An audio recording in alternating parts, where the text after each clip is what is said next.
Good morning. I'd like to call the meeting to order. There is no labor update. We're adjourning into closed session. We'll be back at 1:30.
Good afternoon. I'd like to call the San Jose City Council meeting to order for January 8th, 2013. We'll start the first meeting of the new year with an invocation. And new council member, Johnny Camus, will have will introduce the invocator. Thank you, Mayor. And I'd like to bring up Father Samer Youssef. He's my priest, and he was assigned the Church of the Redeemer in Los Altos in the year 2000. He's originally from a suburb of Damascus in Syria. Father Samer graduated in 1997 from Holy Cross School of Theology in Brooklyn, Massachusetts, with a master's in divinity. And he was assigned the St. Nicholas Cathedral in Los Angeles, where he directed the youth program. He was ordained to the diocese in 1998, and the priesthood on the 25th of July in 1999. He's married to Juliana Neyman, and they have 3 children, Dimitri, Damien, and Dominic. In 2000, he actually married me and my wife, and he's also baptized our children, Constantine and Alexander. And I wanted to thank him for being here today. Father Samer oversaw church through very difficult times, and I wanted to thank him for his leadership publicly. Our church was burned after 9/11. In 2002, it was burned through arson, and he oversaw the reconstruction, and it had a big impact on our community, and he oversaw the rebuilding, and again, I want to thank him for being here, and thank you for your time. As usual, I would ask everybody to stand, please. In the name of the Father, and of the Son, and of the Holy Spirit, Amen. O God, the Creator of all things, visible and invisible, who by your grace and blessings, these thy servants, the mayor and the council members of the city of San Jose, starting this meeting, the first in the new year. Help them in all things to rely upon thy holy will. Reveal thy will to them at all times. Bless their dealings with all who surround them. Teach them to treat all that comes to them throughout these meetings with peace of soul and with firm conviction that thy will governs all. In all their deeds and words, guide their thoughts and feelings. In unforeseen events, let them not forget that all are sent by thee. Teach them to act firmly and wisely without embittering or embarrassing others. Give them strength and direct their will for the welfare of this great city of San Jose that you have entrusted in them. For unto thee are due the glory, honor, and worship, to the Father, and to the Son, and to the Holy Spirit, now and ever, and unto ages of ages. Amen. Please have a seat.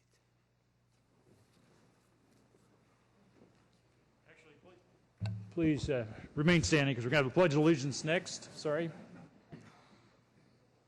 I pledge allegiance To the flag of the United States of America, and to the republic for which it stands, one nation, under God, indivisible, with liberty and justice for all.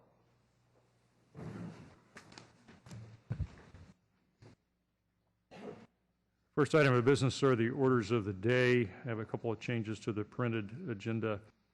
First, I want to take item 1.3, which is the swearing in of newly elected and new council members. Take that first as part of the ceremonials. We need to defer item 2.3A and H, which are council committee reports, for a week to January 15th. And I'd just like to note that I'm going to try to take up the rocket ship thing very close to 3 o'clock. So if we haven't finished the rest of the agenda before we get there, we may defer some things until afterwards. Any other changes to the printed agenda? We have a motion to approve orders of the day. All in favor? Opposed? None opposed. Closed session report, City Attorney? The council did meet in closed session this morning, but there is no report. We'll take up the ceremonial items. I'd like to start by inviting council members KALRA, Chu, Oliverio, Herrera, and CAMIS, who are taking new offices, to join me at the podium.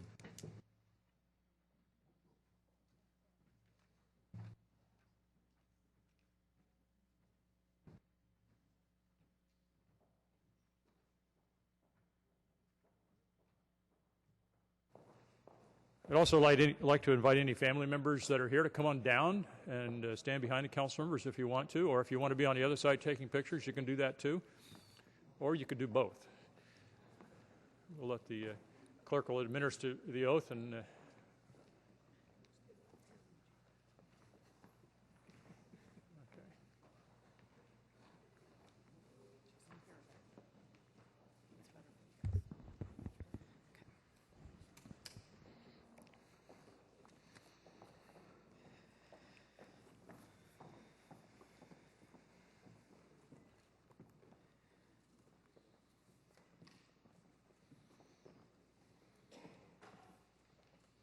Are you ready? Raise your right hand. Repeat after me. I state your name. Do solemnly swear to support and defend the Constitution of the United States and the Constitution of the State of California against all enemies, foreign and domestic,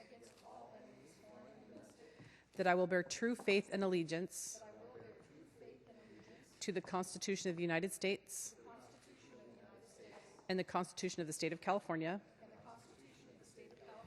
that I take this obligation freely without any mental reservation or purpose of evasion, and that I will well and faithfully discharge the duties upon which I am about to enter. Congratulations.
Next, I'd like to invite Councilmember Kansen and staff representatives of Meyerholtz Elementary to join me at the podium as we commend Meyerholtz Elementary School for its outstanding achievement in being named a 2012 National Blue Ribbon School. Councilmember Kansen will have the details.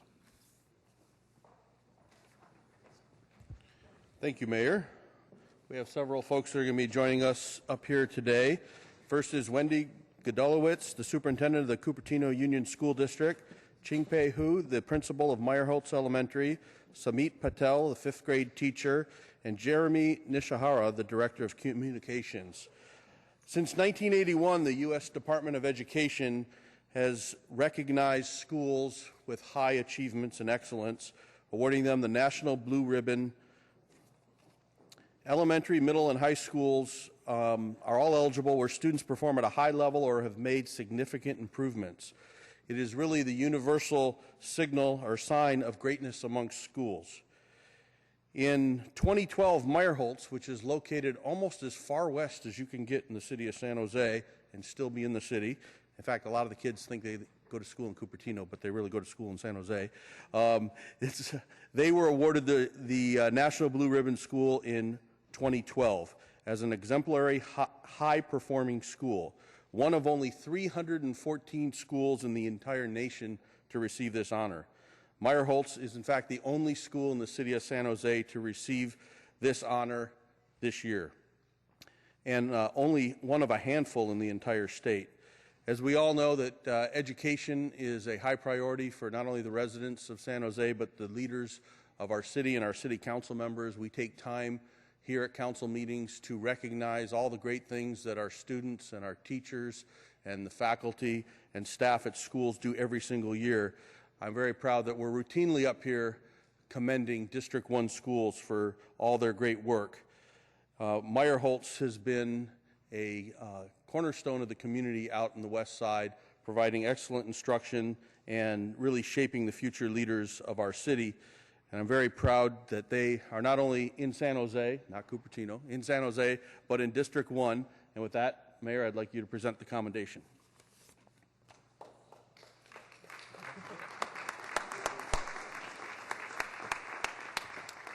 We just want to say thank you from the Meyerholt staff. This is just a great way to top off getting the 2012 National Blue Ribbon School Award. This will be hung in our office. We are very proud of our teachers, our community, and most of all, our students, because it is their achievement that this celebrates. Thank you.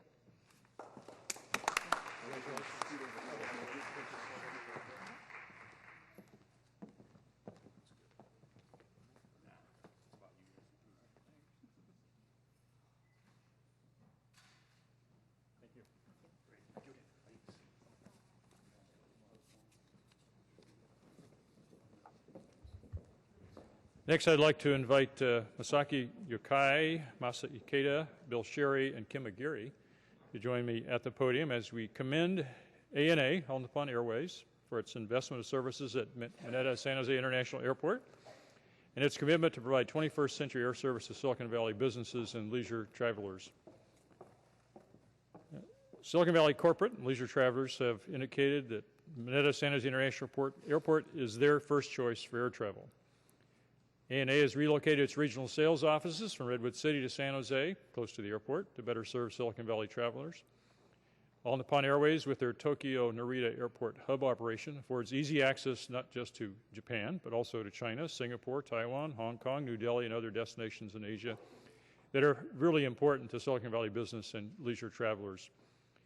The new Boeing 787 Dreamliner is perfectly sized to efficiently operate the San Jose to Tokyo flight.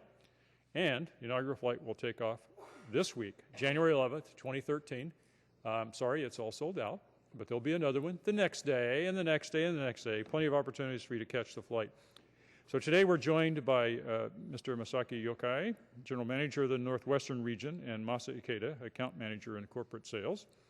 Bill Sherry and Kim Aguirre of the airport here to celebrate this public-private partnership, an exciting day in San Jose, an exciting day for one of the best airlines in the world and one of the best airports in the world to give world-class service to Silicon Valley travelers for business and for family to Japan and points beyond. So we're very happy, excited, and looking forward to a great success. Thank you very much.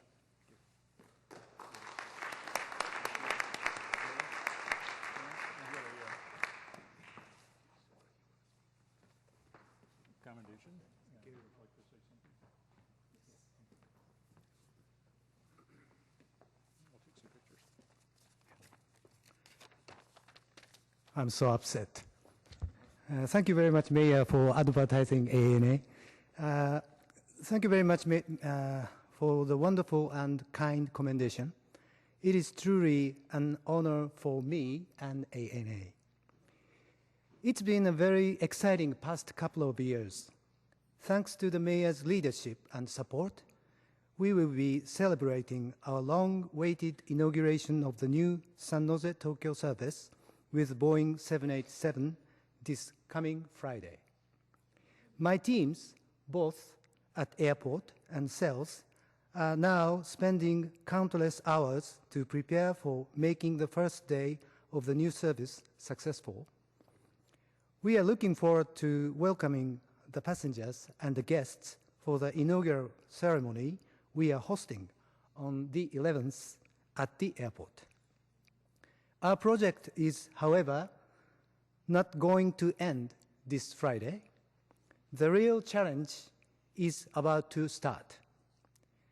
We are now planning to increase our flight from 5 times a week to daily in the next summer. We have to work harder in order to achieve a successful daily operation. Anyway, thanks to your support, the estimated result of this route is fortunately almost hit our target for a couple of months. But still, we have some availability seats to sell compared with San Francisco route. We try our best, but we need your continued support. Almost, as Mayor said, almost 1 month ago, we transferred our office from Redwood City to here in San Jose. We are ready to serve you, your travelers, your local business, and your communities. We look forward to seeing you at the airport and on board of our brand new Boeing 787. Once again, thank you so much for your continued assistance. Thank you very much.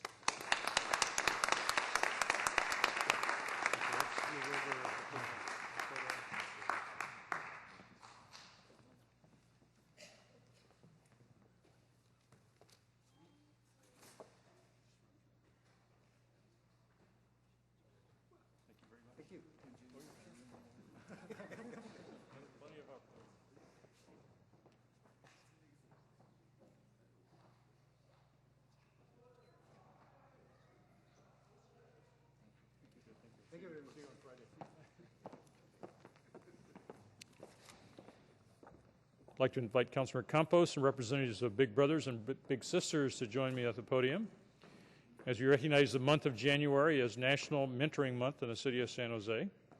Councilor Campos has some of the details.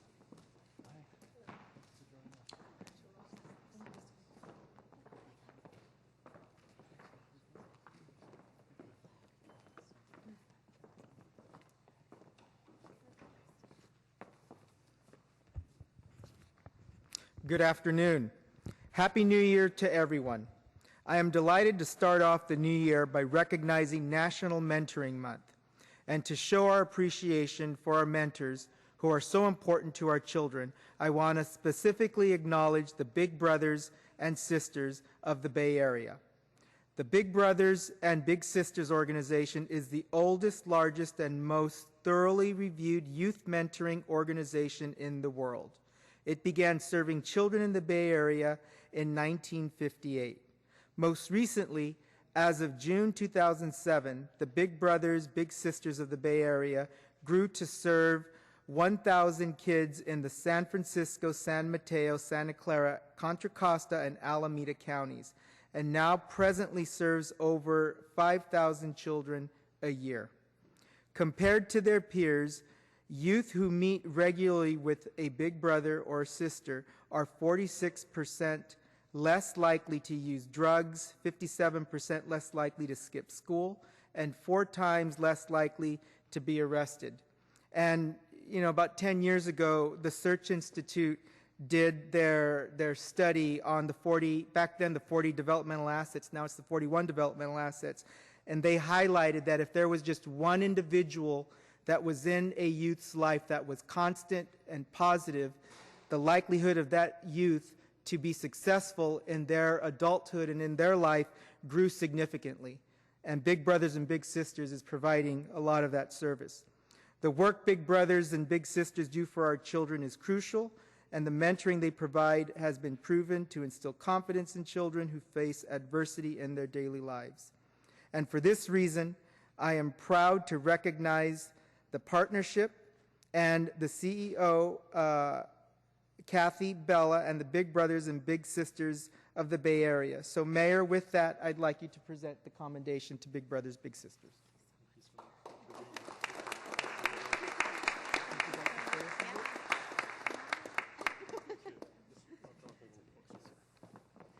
Thank you so much, Mayor and Council members. We're very, very happy to receive this proclamation today. We're honored to be recognized in this way. And I have with me staff members from our Milpitas office here in Santa Clara County, and as well as one of our mentors. There you are. Raul Perales, who is also a police officer with the city of San Jose. As was mentioned, we currently serve about 1,000 children throughout our 5-county service area, and a little more than 100, about 125 right here in the city of San Jose. At the same time, we also have nearly that number of children waiting to be matched with a mentor.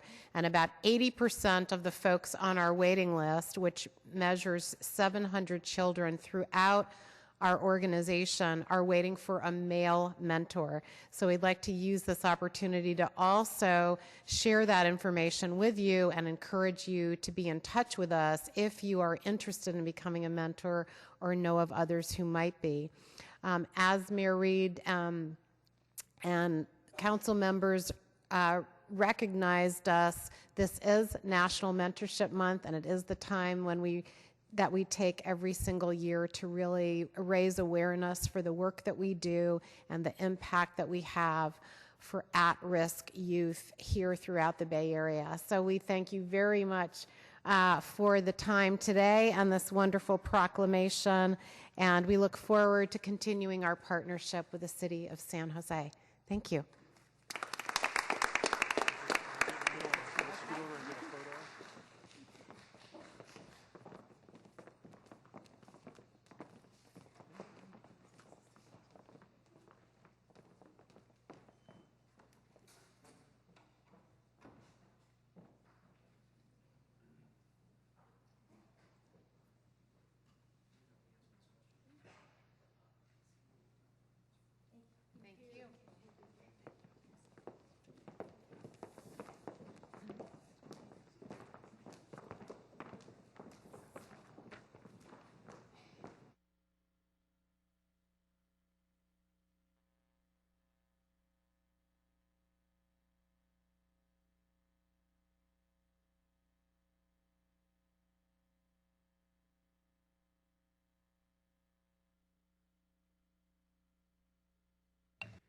Next item of business is the consent calendar.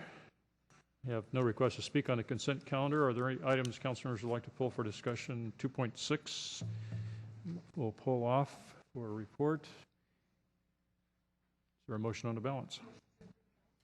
Motion to approve the balance of the consent calendar. On that motion, all in favor? Opposed? None opposed. That's approved. Item 2.6, Councilor Constant. Thank you. For all those who are fans of my detailed updates, get ready because this is a long one.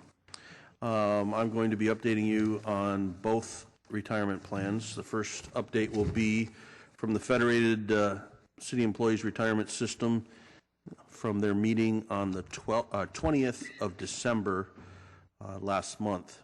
I'm going to cover a couple different issues. The first is the investments. The board received both their third quarter investment return update and their November 30th flash report. The third quarter update was the numbers that would have been effective as of the 30th of September 2012. At that point, the fund assets balance was about $1.94 billion. The Q3 performance was 5.2%. The year-to-date was 8.1%, the 1 year 12.3%, but the 5 year only 1.7%. Updating to the November 30th flash report, the performance in the month of November was 0.6%, which brought their year-to-date performance at 5.2%, their 1 year performance to 7.4%, and their 5 year performance to 1.8%. And those, as I've mentioned in the past, are expressed in annualized return. I bring this up as I do every time just to keep you informed on the performance, but also to point out that every time the numbers are given, they're merely a snapshot in time, and it depends on the time period you pick on what returns are reported. The real numbers that really make a difference are those numbers that are put into the pension valuation every year when each fund does their new valuation, which is my next topic for the federated system. The federated system received their final presentation on their pension valuation from Chiron. The valuation was done in two different methods this time, with the effects of SRBR, which is the Supplemental Retiree Benefit Reserve, and without. The reason it was selected to do that way is because, as you know, with Measure B and previous council action, the SRBR for the federated system has been eliminated. These valuation numbers are based on a 7.5% assumed rate of return. the Federated Board decided to keep their assumed rate of return the same as they had in the previous valuation. This valuation is basically effective of the end of last fiscal year, which is 6/30/12. The unfunded liability, the unfunded actuarial liability for the plan with accounting for SRBR is $1.12 billion. Assuming that SRBR is factored out since it's been eliminated, the unfunded liability would be $1.07 billion. That shows us a funded ratio of 61%, which is down from last year's valuation of 65%, and that's based on the actuarial value of assets. If you look at the fund based on the market value of assets, the funding ratio declined from 64% to 58% funded. The valuation report is done each year to not only determine the funding status, but also to determine the contribution rates. The contribution rates are then used to give the bill to the city on how much the city has to pay, and notifies the members or the employees what the deduction from their paychecks will be. Again, these were determined both with and without the SRBR. And in the case of Federated, the contribution rates are done for Tier 1, which are the existing employees, and Tier 2, which is for new employees. The Tier 1 member contribution rates, if SRBR is continued to be kept in the calculations, is 5.97%, and that is up from 5.74% from the previous valuation. Without SRBR for the members' contribution rate, it stays the same. The city's contribution rate is 50.85%. With SRBR, 55.33% without. Those are up from 44.45% of payroll, which is what we have in our current fiscal year. To contrast that, the Tier 2 contribution rate for employees and the city are both 6.68%, which, as you can see, is considerably less than the Tier 1 rates. What that means to us in dollars is that the contribution rate on a prepayment basis, which we've been doing over the last several years, will be required to be $111.3 million with SRBR calculations, or $102.5 million without SRBR. Now that is compared to an original projection of $103 million. The evaluation also shows forward-looking projections of what contribution rates will be. Pete, I'm sorry, can I interrupt you for a moment? Because I just want to make sure the numbers were right. You said the prior year's contribution was $103 million? No, I'm sorry. It was projected for this year to be $103 million. Oh, I got you. Okay, that makes more sense. Yes. Thank you. The actuary projects out for a number of years. I'm not going to go over all of them for you. I'll just give you a snapshot of the next 5 years because that's the easiest way to do it. The Tier 1 contribution rates will increase from the number I just previously gave you, which is on the previous page, so I'm not going to go back.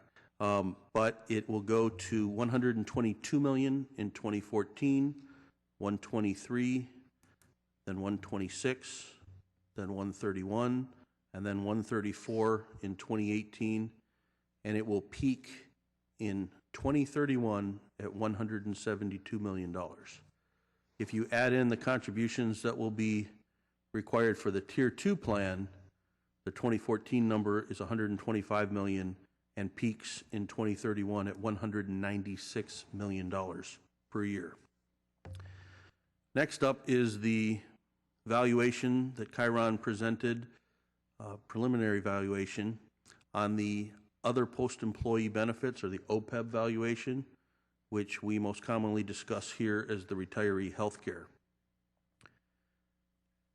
You may remember that we discussed this last year, but you probably don't recall the number, so I'll refresh your memory. A year ago, our unfunded liability for OPEB for the Federated plan was $800 million, and it was funded at a funding ratio of 14%.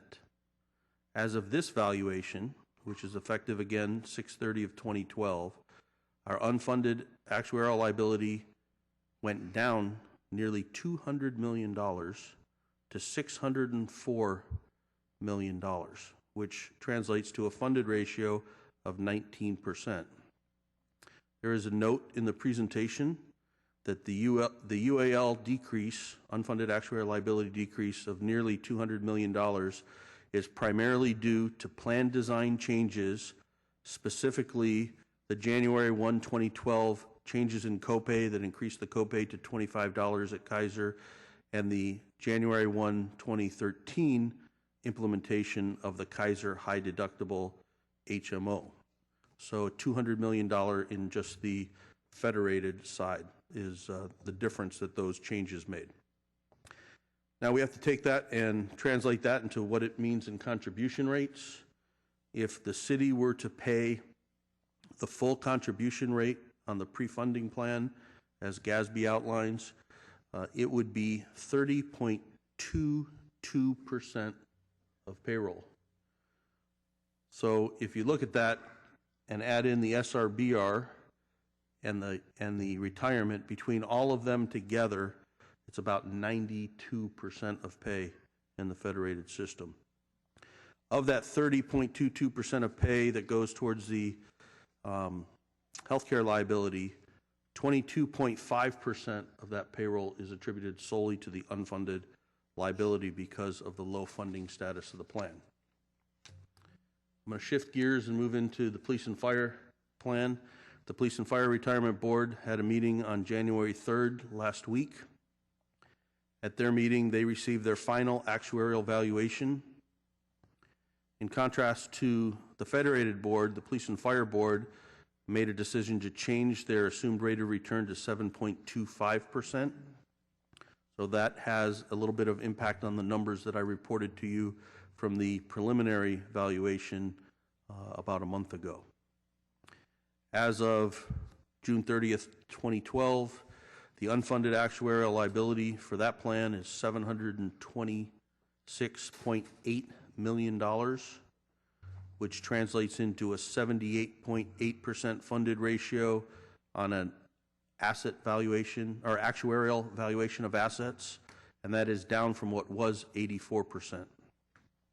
If you look at it based on the market value of the assets that the plan holds, it's a 75.2% funded ratio, which likewise is down from an 82.2 funding ratio that we saw a year ago. And then if you look at the impacts of SRBR, I'm going to give you those in terms of the contribution rates, which are coming next, because they had the same discussion with their actuary where they got the funding numbers both with and without SRBR.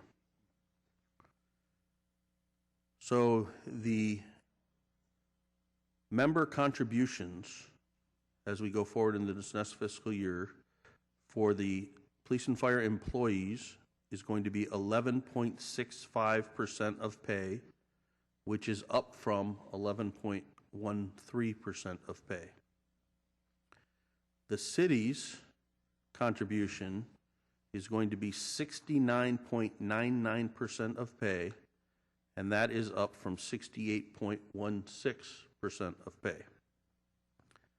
That's for the police officers that are members of the plan. For the firefighters that are members of the plan, their contributions will be 11.72% of pay, which is up from 11.21% of pay, and the city's contribution will be 71.47% of pay, up from 58.89% of pay. When you look at that total, the total contribution rate for police officers between the city and the members is 81.63% of pay, and for fire employees it's 83.18% of pay. Now what that really translates into, the important thing for us is the number that's going to hit our budget, and that's a $128 million required contribution if we prepay in the beginning of the year as we have in the past. This is approximately $10 million more than the expected contribution, which we had anticipated would be $118.2 million. Now, the actuary calculated what would happen if the SRBR was not included in the valuation. And I'm not going to go back through all those numbers because there's a lot of numbers, but I'm going to get to the one that really counts, and that's the one that would affect our annual payment. If the board sets the rates with SRBR not included, the required contribution will be $119.6 million on a prepaid basis, which is very close to the expected contribution of the 118.2. The contribution projections for police and fire in 2014 would be 147, then escalating to 150, 157, 167, and then $174 million per year in 2018, and it will reach a peak of $220 million in the year 2026. Now, the reason I brought up on both these plans about the SRBR, there's been discussions on both boards on whether to set the member contribution rates or the plan contribution rates with SRBR calculated in or with SRBR not being calculated in. It's a very long discussion, so I'm not going to go over it, but suffice to say there's not agreement yet on whether it should be included or not included in the calculations. The two boards sit in slightly different positions because, as you know, we have already previously voted to change the ordinance in relation to SRBR for the federated plan members, and that has been eliminated in ordinance. It has not yet been done for police and fire members, although I believe it will be on next week's council agenda. The police and fire was scheduled to get a presentation of their other post-employee benefits liability or the retiree health care liability. Unfortunately, the actuary did not have the reports completed on time, so they were unable to hear it. Both boards, in a joint governance committee meeting on the 21st of December, heard the preliminary report from Cortex on the next stages of governance improvement. They will receive the full report at their strategic planning meeting, which is scheduled to be on the 30th of this month. There was some discussion at the Police and Fire Board about whether or not the date should be changed, given the fact that we have hired a new retirement director, but the person will not be started yet on that date. The board decided to go ahead and have their strategic planning meeting anyway, so that will be on the 30th, and I'll look forward to updating you after that on any decisions that have been made and on the report that Cortex provides. I would mention that the actuarial reports in their entirety are for both plans are available on their website, linked to the agenda. Very exciting reading if you haven't read one, but there is also a brief PowerPoint that outlines the highlights of each one of those that's attached to the agenda as well, and I think it'd be very informative if you had the opportunity to go through that. That completes my report. Thank Sorry you. it was so long. And thanks for sitting through some pretty long meetings. We appreciate that. Councilmember Oliverio? Thank you, Mayor Reed. Councilmember Constant, thank you for continuing to share the updates from the retirement boards, as I think it's important for public to see it in a manner which they're able to see versus the actual retirement board meetings. Quick question, though. You mentioned it was $10 million more on police and fire that we'll owe next year, and I didn't catch within all the numbers what the more was going to be for federated, or was it going to stay the same? So for federated, it had been projected that the contribution would be $103 million. If the board decides to keep SRBR included in the calculation, the contribution will be $111.3 million, so $8 million more than anticipated. If they determine the rates without the SRBR, it will be $102.5 million, or a decrease of $0.5 million. Okay, so worst case, 19 or 18 million. Okay, thank you. Yes. Councilor Liccardo. Thanks. And Pete, thank you for all the information. It's very valuable. Rick, just a question. Do we have the option of choosing to pay a different bill than the bill that's submitted to us? In other words, if we voted as a council to eliminate SRBR, can we choose to pay the bill that's calculated without SRBR? I think we'd expect the board to calculate it without the SRBR, but if it did come down to that they included it, I think you'd have that option not to pay that portion because you've eliminated the benefit. Okay. Thank you very much.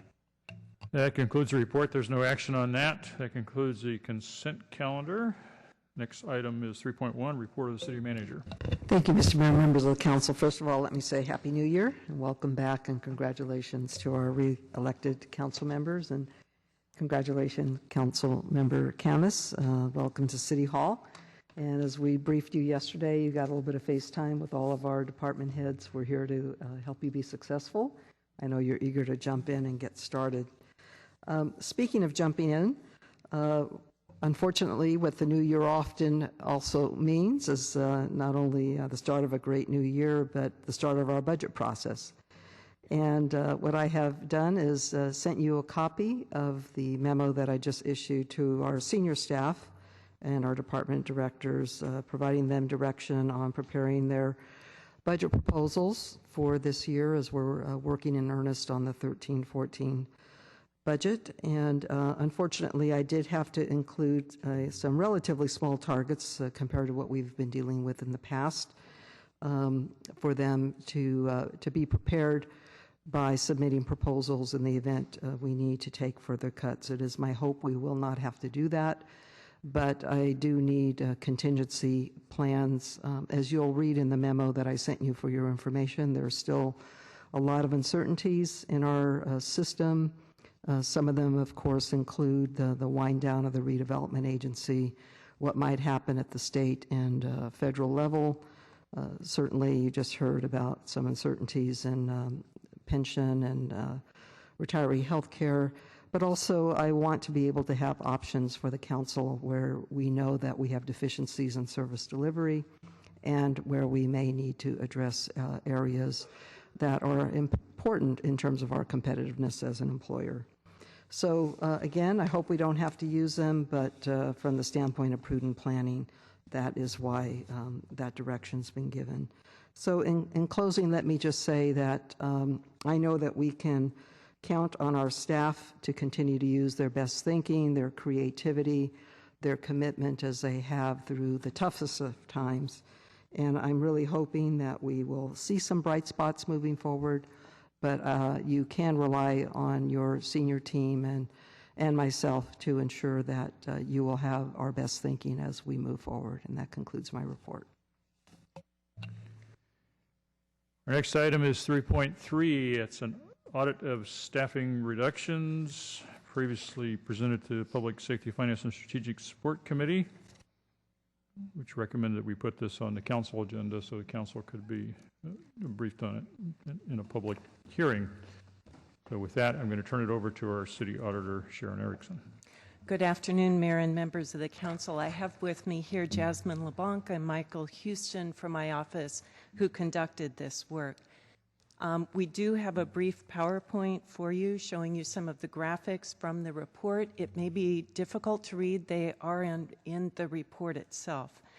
This audit was part of our approved 2011-12 work plan. Our objective was to determine how the city's elimination of more than 2,100 budgeted positions, including 337 layoffs, and the accompanied bumping have affected our organization. This audit followed several rounds of staffing reductions. It addresses issues that we believe are of common interest to management and labor, to employees and the public.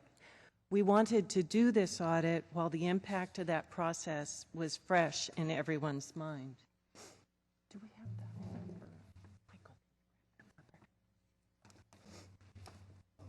Michael. The flipper. What do you call that thing? The channel flipper. As you well know, the city has faced down 10 years of general fund shortfalls, years when projected revenues were insufficient to meet projected expenses. More than 60% of the city's general fund goes towards personnel expenses. So when the city was forced to reduce expenditures, it had to cut staffing. Over the past 10 years, overall staffing levels decreased by 28%, from 7,500 to 5,400 positions. As this graphic shows, the reductions came in 2 waves. The largest reductions took place in the last 3 fiscal years. Of the more than 2,100 positions cut since 2002-03, about 1,100 or 52% were cut in the last 3 fiscal years alone. Department budgets were cut, staffing levels dropped, and service levels have declined. The declines in service levels are highlighted in our fiscal year 2011-12 Service Efforts and Accomplishments report, which will be the next item on your agenda today. By the end of 2011-12, San Jose had not only lower staffing levels than it used to, it also had lower numbers as compared to other California big cities. At 5.6 employees per 1,000 residents, San Jose had fewer employees per resident than San Diego, Los Angeles, Oakland, Long Beach, and Sacramento. And it had far fewer than its own 22-year average of 7.5 employees per 1,000 residents. Our report calls out 2 issues or lessons learned from the last 10 years of staffing reductions. First, in addition to the sheer numbers of position eliminations, we found the city's layoff, bumping, and reinstatement rules caused significant disruption to the city's workforce, particularly in the last few years when so many positions were being eliminated. And second, we found that the city faces continuing workforce challenges and should track and monitor trends in employee turnover. Our report includes several recommendations related to each of these issues. Bumping and reinstatements have caused multiple ripple effects throughout the city. This has been particularly disruptive to some employees, some positions, and some departments. In San Jose, layoffs, bumping, and reinstatements are determined strictly by seniority. This is typical of government organizations. Let me step back a minute and say, what is bumping? It's the process by which, when the city cuts a filled position, in other words, a precursor to laying someone off, the person filling that position has the ability to move into a lateral or lesser position somewhere else in the organization and displace a different, less tenured employee. In the end, the position is eliminated and someone is laid off. Bumping is the process by which it's determined exactly who that will be. You can see the effects in these 2 charts. As you can see on the left, 965 positions were affected by bumping since 2008. 703 positions were affected twice, 203 positions 3 times, and 59 positions were affected 4 or more times, meaning 4 or more employees served in that position during that period. In one particularly disruptive event as part of the 11-12 budget cycle, it's detailed on page 10 of our report, a senior analyst position was eliminated in the Human Resources Department. That elimination ultimately affected 5 employees in 4 positions in 4 different departments. As you can see on the graphic on the right, 1,274 employees have been affected by bumping and layoffs since 2008. 900 were impacted once, 300 were impacted twice, and 67 were impacted 3 or more times. We call out in our report one particularly unfortunate employee who was bumped 6 months after taking a job with the city and then moved in and out of various positions 8 times before settling back into a position from which she was originally bumped, only this time in a different department. The impact of bumping on departments varied. and has been particularly problematic and or challenging in some departments. Employees in broad cross-departmental job specifications saw significant bumping. But for example, the fire and police departments had relatively fewer bumpable citywide positions. On the other hand, the HR department, our human resources department, has a large number of office specialists, analysts, and other common citywide positions that are bumpable. It saw a huge impact from bumping, over 40% since 2008. An airport and department like the airport, which has seen staffing reductions of nearly 50%, also saw bumping rates of more than 20%, meaning that nearly half of their staff are gone and a significant portion of the people who remain are in new positions. The fact that the city's workforce has been getting more specialized presents inherent challenges to the city's bumping process. And in some cases, we found bumping and reinstatements can result in poor matches and long transition periods.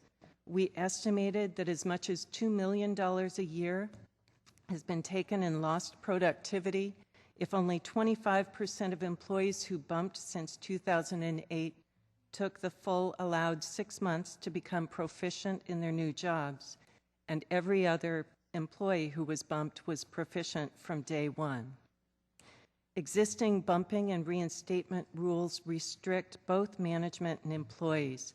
For example, rules for layoffs, bumping, and reinstatements don't consider work performance, employee conduct, and reinstatement lists are based purely on seniority and don't allow any types of waivers. Furthermore, administering seniority-based layoffs, bumping, and reinstatements is burdensome and resource-intensive for our HR department. We estimate the cost at $600,000 alone in HR. To address the disruption caused by such rigid seniority-based layoffs, our report recommends either eliminating or dramatically modifying the bumping process and increasing flexibility for both managers and employees in reinstatements. Clearly, pursuing these recommendations would require meet and confer with employee groups. Our recommendation to factor in recent job performance and disciplinary records into this process presumes that the city will have fully implemented its goal of ensuring that all city employees receive annual performance evaluations as highlighted in our May 2001 audit of employee compensation. As of October 2012, our figures show that only about 64% of current employees had a current review. That is, since 2010. The second major issue that we identified during our audit is that the city faces continuing workforce challenges and should track and monitor trends in employee turnover. As shown in this graphic, compiled directly from the city's PeopleSoft records, the annual turnover of full-time city employees, that is, the percent of employees leaving city service, has historically hovered between 5 to 8% of budgeted staffing. The annual turnover rate spiked to 14% in 2011, a year in which the city cut more than 600 budgeted positions. The 2010 and 2011 budget cycles saw significant budget reductions and position eliminations, 10% of positions in 2010 and another 8% of positions in 2011. This graphic is shown in calendar years to capture the fact that people left the city immediately before and after budgets were adopted and positions were eliminated. Over the past 10 years, the number of positions has been reduced, mainly, as you can see in this graphic, by eliminating positions as they became vacant. PeopleSoft, our database, only shows 337 people laid off over the last 10 years. This graphic shows large numbers of individuals retiring or resigning. We can only speculate that at least some of these employees who resigned retired or found other jobs in lieu of being laid off. For those who remain, salaries and benefits have been reduced, and the city faces, as you can see here too, higher resignation levels than experienced since the dot-com era. Seniority-based layoffs and bumping have hit less tenured employees the hardest. In 2001, many employees were relatively new to the city, whereas now we see many fewer employees who have less than 5 years of experience. This is due to the fact that layoffs are in order of seniority and the fact that the city has not been hiring. It also highlights the city's changing demographics. The light gray bars here show the workforce in 2001, it's years of service. The workforce in 2012 is shown in the darker color, and as you can see, the workforce is more tenured with more years of service, is older and closer to retirement triggers. This was concerning to us because with 37% of the city's workforce as of baby boomer age or older, including 11% of the workforce currently eligible to retire and another 13% eligible within the next 3 years, the city will continue to feel the impacts of employee departures. And this comes at a time when vacancy rates are already high. Historically, vacancy rates, as shown here, the percentage of budgeted positions that are unfilled have hovered around 6%. The city's current vacancy rate is much higher, almost 13%. There are at least 4 reasons for this. The city has been filling vacancies, but about half of them have been through internal promotions, which means the city is hiring but not adding new employees into city service. Second, many of the vacant positions, nearly 40% of the 600 open positions currently, are actually frozen, that is, not available to be filled. Third, some departments who have authority to fill open positions have not yet determined to do so. And fourth, other departments, including in the Environmental Services Department, as we reported in a recent audit, are having trouble filling open specialized positions. With high vacancy rates and diminished staffing in our Human Resources Department, some vacancies may have to wait to be filled. The city's Human Resources Department is limited by its own vacant positions and new in-training employees, which also slows the hiring process. For all these reasons, monitoring employee turnover will continue to be an important component of future workforce planning efforts.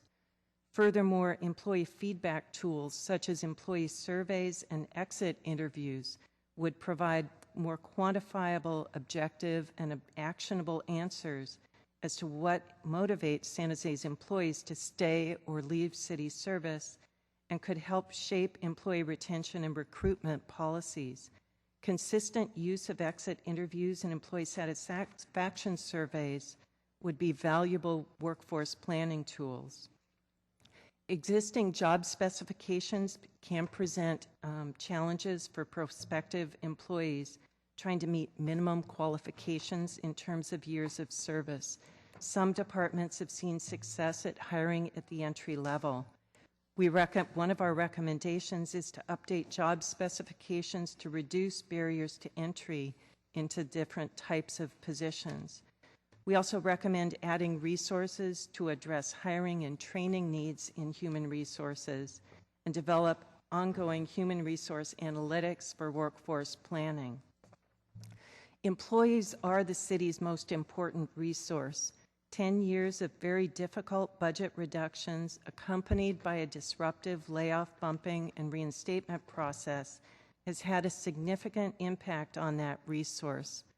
Our full report, including graphics showing staffing and separation trends by department, is available on the web. I want to thank the Human Resources Department, the Office of Employee Relations for their time and cooperation during the audit. The administration has reviewed the information in this report, and the response is shown on the attached yellow pages. Yesterday, Councilmember Rocha issued a memorandum recommending additional actions regarding employee evaluations and resource allocations that I believe are consistent with our audit recommendations.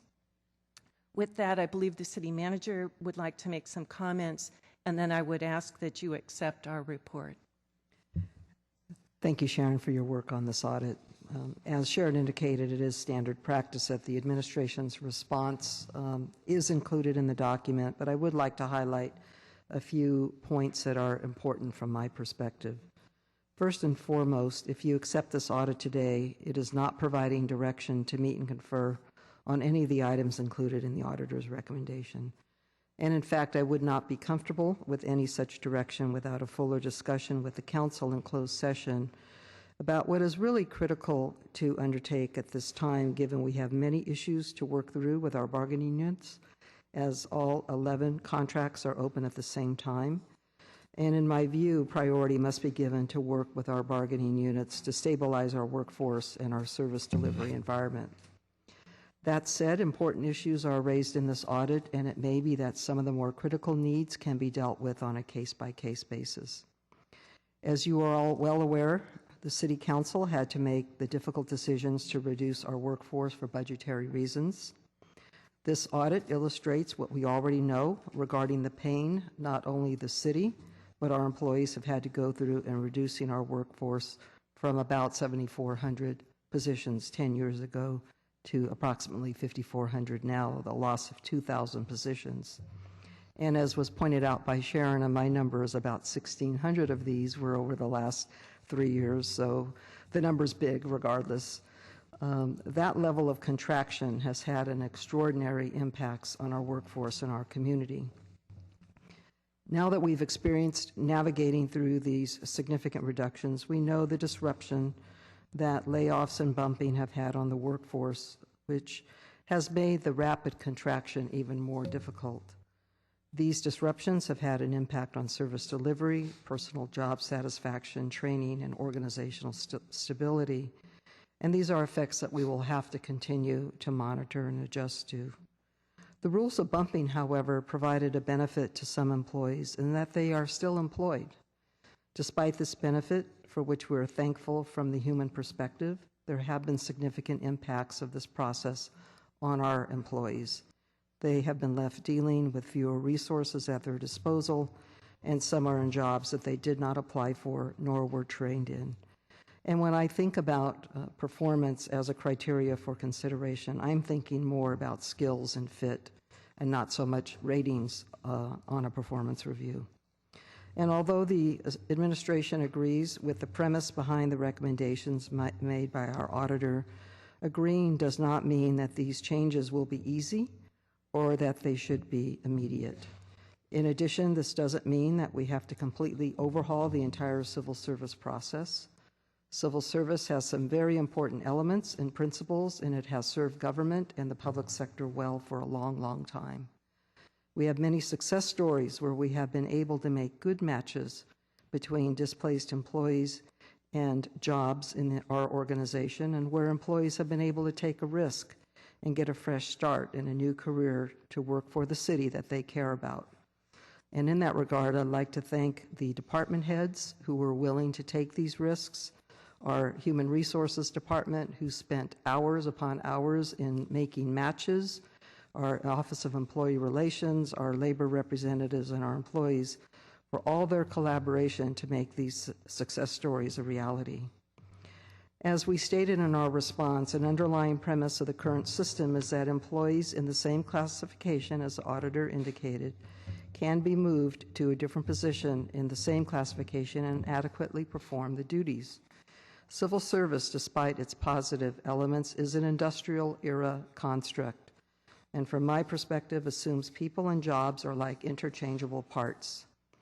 The system has not yet evolved to adapt to the modernized broadband classification structure, nor the complex and specialized work performed by our 21st century workforce. In fact, San Jose has really been at the leading edge of changes to civil service over many, many years, and so I think we are still in the forefront despite the areas that we can continue to improve in. This audit addresses only a portion of civil service, however, where certain aspects have created challenges, and there may be some small fixes that we can make to be more relevant to the 21st century needs of the city. And this does not mean, again, eliminating it completely or eliminating some of the most dearly held elements of civil service. So as we continue to evaluate where the organization and our employees have experienced the most significant challenges, we would seek authorization separately from the City Council on any changes that are subject to meet and confer.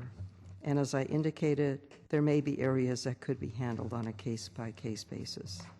However, as we make our recommendations, we will be asking ourselves, what are the areas that are the most problematic for the city and for employees, and how much of this do we really need to take on right now? In closing, on the issue of surveys, we were on a cycle of doing employee surveys every couple of years. We did miss a cycle or so as we were really tied up with other priorities, as you can imagine. And we are evaluating ways to pick up again in an effective and an efficient manner. As we are doing a lot of hiring now from the outside, it is important to stay in touch with our workforce. And on the point of exit interviews, I'm a real fan of exit interviews. I think it is very important, though, that they be structured in a way where we can collect data centrally and also administered in a way where our employees can have a safe space to be able to be candid about their experience with our city. So with that, I will close. Thank the auditor again for always being open to our feedback, and our staff is here to respond to any questions. Thank you. I'd like to start with a couple of questions. In the appendix, I guess, slides that you didn't go into department by department slides on page A6 in the appendix is a slide of the departures from the police department. The appendix has departures information from department by department for all the departments. And a question about the number for 2012. There's an asterisk by it. I assume that asterisk is there because of the note in the beginning that we only had 9 months of data and you had to extend it for a year at that same rate. Is that? That's correct. Okay. So looking at police, I've been curious as to what the definition of droves is, as in leaving in droves, which has been reported in some media descriptions of the exits from the police department. Looking at this chart, the 2012 numbers for police officers that have departed the city actually looks to be less than average over the 12-year period or so in gross numbers, and a little bit above average for the percent of budgeted staffing numbers. So I wouldn't characterize that as leaving in droves. I would say, yes, we're having resignations, we're having retirements at higher numbers than we would like, but they're not all that much higher than they were at the beginning of the decade of 2000, 2001. So is that a reasonable conclusion to draw from this data? I haven't seen the numbers, I just got the graph here. Yeah, and I would caution that these numbers were based on the first 9 months of the year. So we didn't track the numbers for the remaining 3 months, so those numbers could spike on us. So all of this is a situation in flux. None of us have an answer to what the definition of a drove is. We did these 10-year graphics so that we could see the historic turnover in the city and compare it to today. The other part that was difficult to work into our review was the whole problem of the baby boomer bubble. So our retirement system is structured so that people retire at relatively early ages. Baby boomers in our system are retiring out. That's another factor in all of this. And a third factor I wanted to point out is the last time that we did see resignation levels this high was during the .com era, so just generally kind of across the city. We saw resignation levels that high, and that was an era when the city was able to enhance pay and benefits to entice people to stay. That's not a situation that we're in now. So that's why we are recommending exit interviews, quantifying employee survey results so that we can tell exactly what's going on. Councilmember Constant. Thank you. I had an opportunity to ask a lot of questions when we heard this at the Public Safety Committee. I just wanted to go over just a couple of the points. First, on page 4 with Exhibit 4, and that's the staffing level per 1,000 residents compared to the other jurisdictions. One of the things that we know we've faced over the last number of years is the cost of total compensation. That's what's been driving all of our discussions around the fiscal reforms, around the pension reform. I spoke earlier about the pension contribution rates that are nearing 100% when you combine the pension and the health care. What would it take for us to see a comparison of these cities and perhaps some others based on a cost per 1,000 employees or 1,000 residents? So instead of doing FTE per capita, it's, you know, average compensation per capita or something like that. Because I would venture to say that based on our total compensation, that may be one of the big deltas we're seeing there. It probably would be possible to do it on a gross level. The problem is that that doesn't really give you, we had looked at doing some of that. Unless you do a position by position review, you don't really know the composition, you don't know the impact on specific groups of individuals.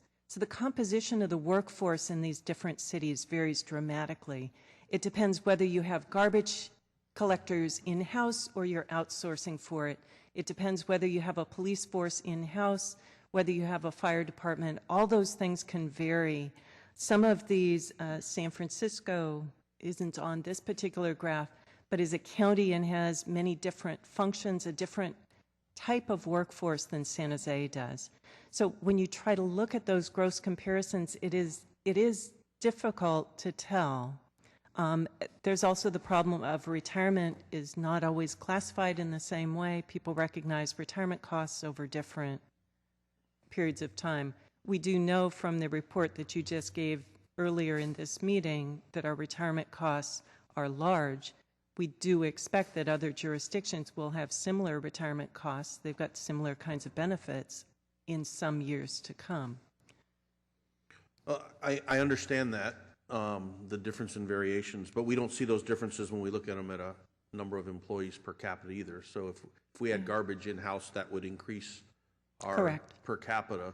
So I just think if there's a way we could figure out how to do it, and I know it's complex, but because you look at a CalPERS agency, for example, their contribution rate isn't anywhere near ours yet. It will be in 5 years probably, but they haven't felt the effect yet. Or as you mentioned, counties have different issues that they deal with. I just think it may help us because I think this is a symptom of another cause as well. Not just the fact that we've been laying off, but why have we been doing so? On page 13, you know, the whole bumping, double bumping, triple bumping, octa bumping, whatever it may be, I share the concerns there, and there's no doubt that it does a significant amount of disruption. And just food for thought as we move forward, I know I mentioned this in the committee, is if there could be a way to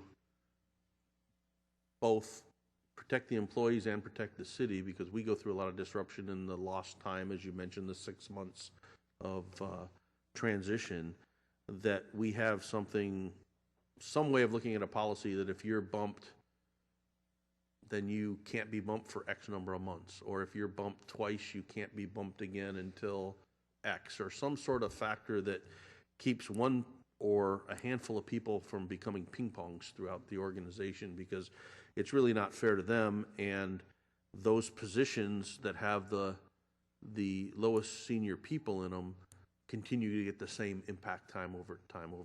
So I just think that would be something as we go forward, when we start talking about how we're going to approach it, that would be an important thing to do. Page 21. I don't remember what my question was there, so forget about that one.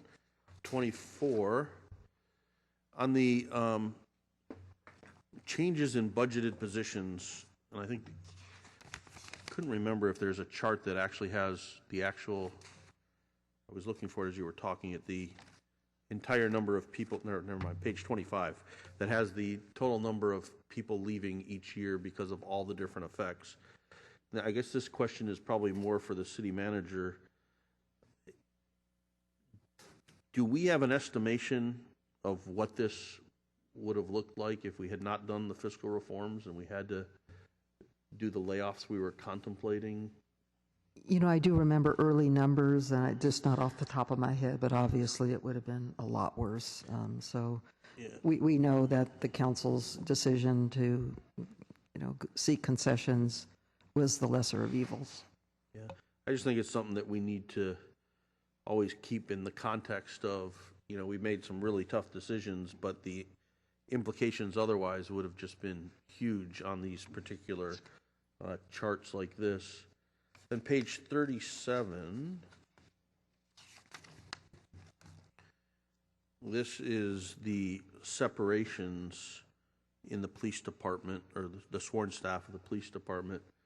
One of the questions I asked at the committee meeting is if there was a way that we could look at and overlay when we did massive hirings. Like, I know, for example, that in the period 86 to 91, there was a tremendous amount of hiring in the police department. And we know, based on looking at the history of sitting on the retirement boards for years, that people between 24 and 26, 27 years, it's kind of that sweet spot when people leave.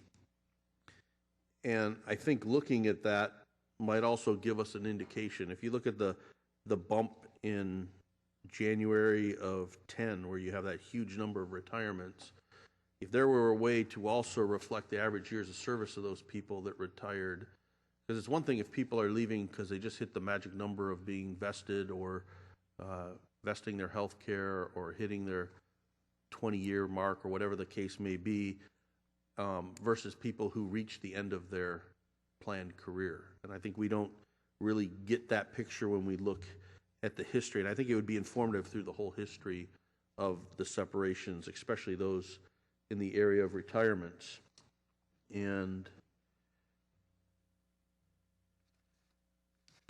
on the discussions with the HR staffing, which is on 39, really shows the vacancy rates that are predominantly in retirement, HR, and the clerk.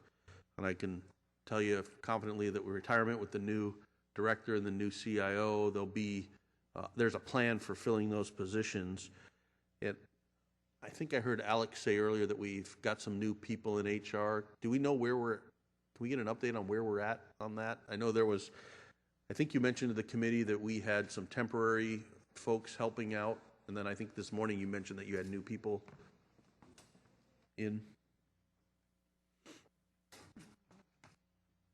Good afternoon, Mayor, members of the City Council. Alex Kurza, Deputy City Manager. A lot of the vacancies in our HR department are actually in our workers' compensation division, and because we're going, as the council is aware, we're going to be conducting a pilot program. So that's where a large percentage of those vacancies exist, but we do have temporary staff helping us during that transition. We also have vacancies, however, in other areas in the employment group included, but we are hiring. There are positions that we recently posted in the employment group, and so we are filling those as quickly as possible. So there isn't a lack of qualified candidates. It's a matter of the time it takes to hire positions when they become available. And then finally, Alex, is there a way we can speed up the hiring process? I know we've talked about this at committee level.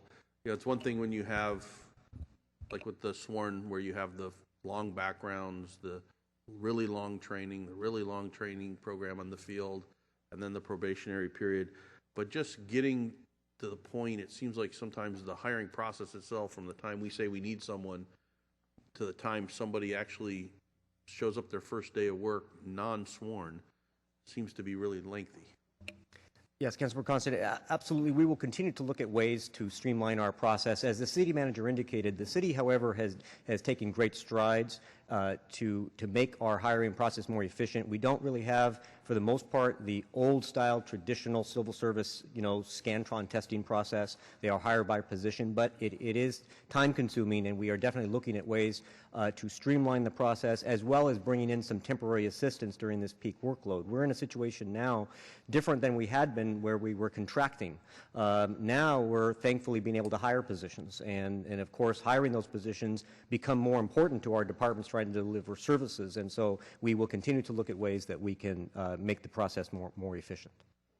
Okay, thanks. And then I know there'll be some discussion on the performance evaluations, and I know we've discussed this, I don't know, probably a year ago and maybe 2 years ago. I think we've talked about it several times. And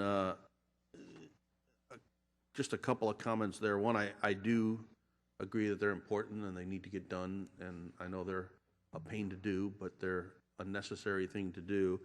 And just two observations. One is, I think our performance target is way too low. I think the target should be 100%, and it shouldn't be anything less than 100%.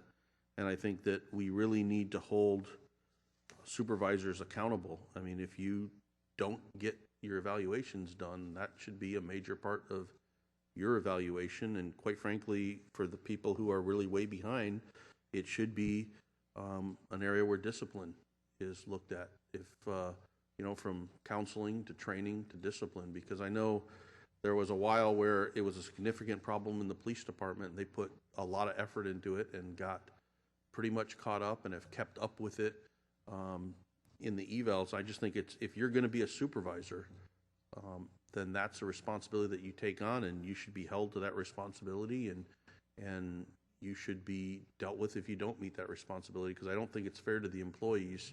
I remember when I was a police officer, we went almost 2 years without an evaluation because no one just got around to doing it, and just wondering if people forgot about you, number one, and number two, getting any feedback on what your work is like. So that's all I have to say. Thanks. Councilmember Rocha. Thank you, Mayor. I appreciate what the city manager talked about in her comments, and I think that probably led me to write this memo, was the context of this audit and all the issues that surround that weren't in this. And I recognize that's not your job at all in terms of talking about all the context surrounding all these audits and all the other additional factors. But when I read this, I looked at it and I was thinking, what would an employee think? Well, I know some folks refer to them as a union member or a bargaining unit, but for me, what would an employee think?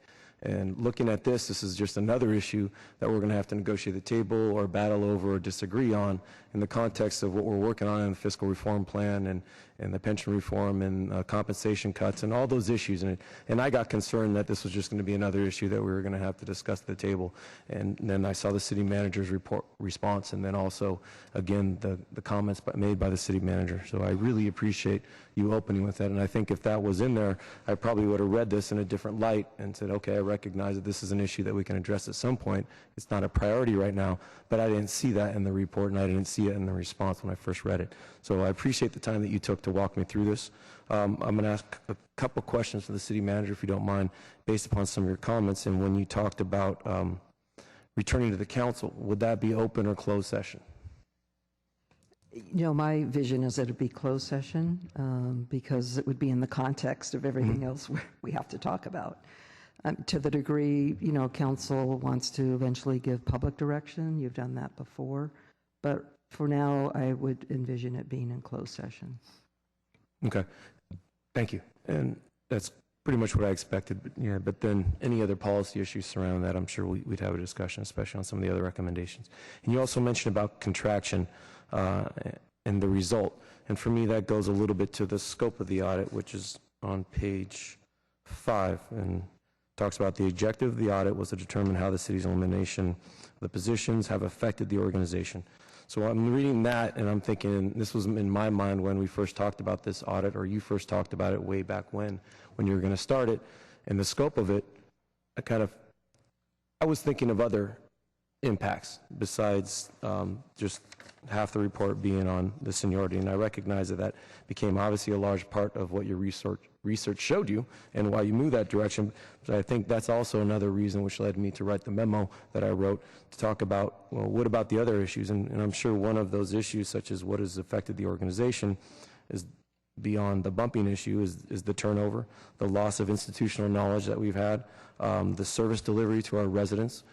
All those issues, to me, I thought were a little too silent in this audit report. And again, I understand you have your role and the scope of the work that you're doing, but I'm going to just keep reiterating that's what led me to write this, because I think those factors really would help with the context of this report, and that's what led me to write the memo.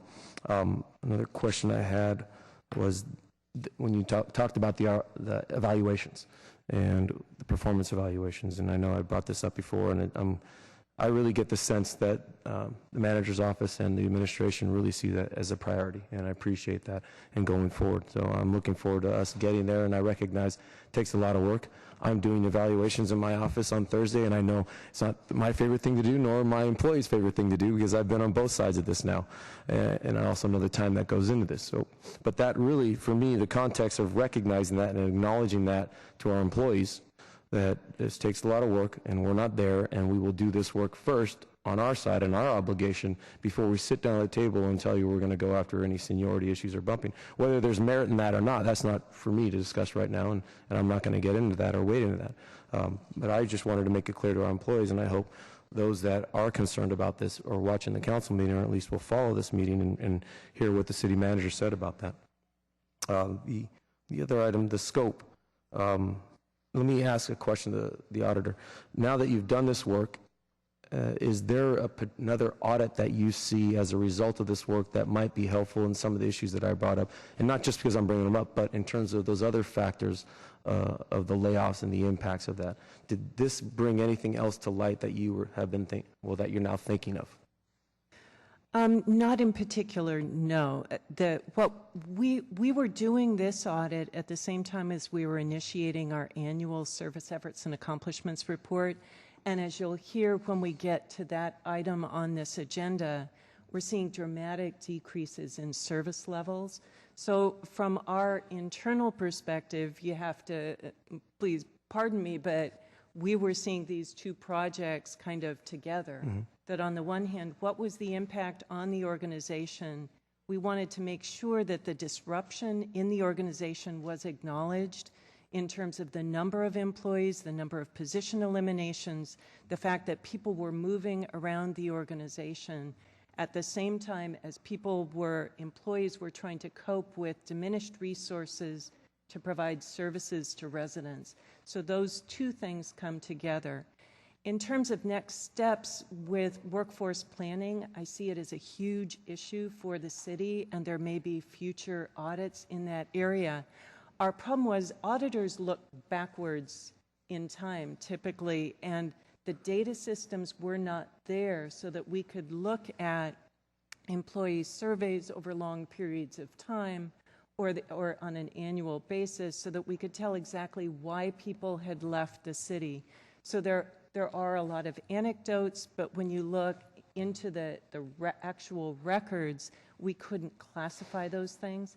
I think as the city builds up those data systems and tracks the reasons for people leaving, for example, there would potentially be more work for us to do in that area. But until then, there just isn't a lot of data to look at.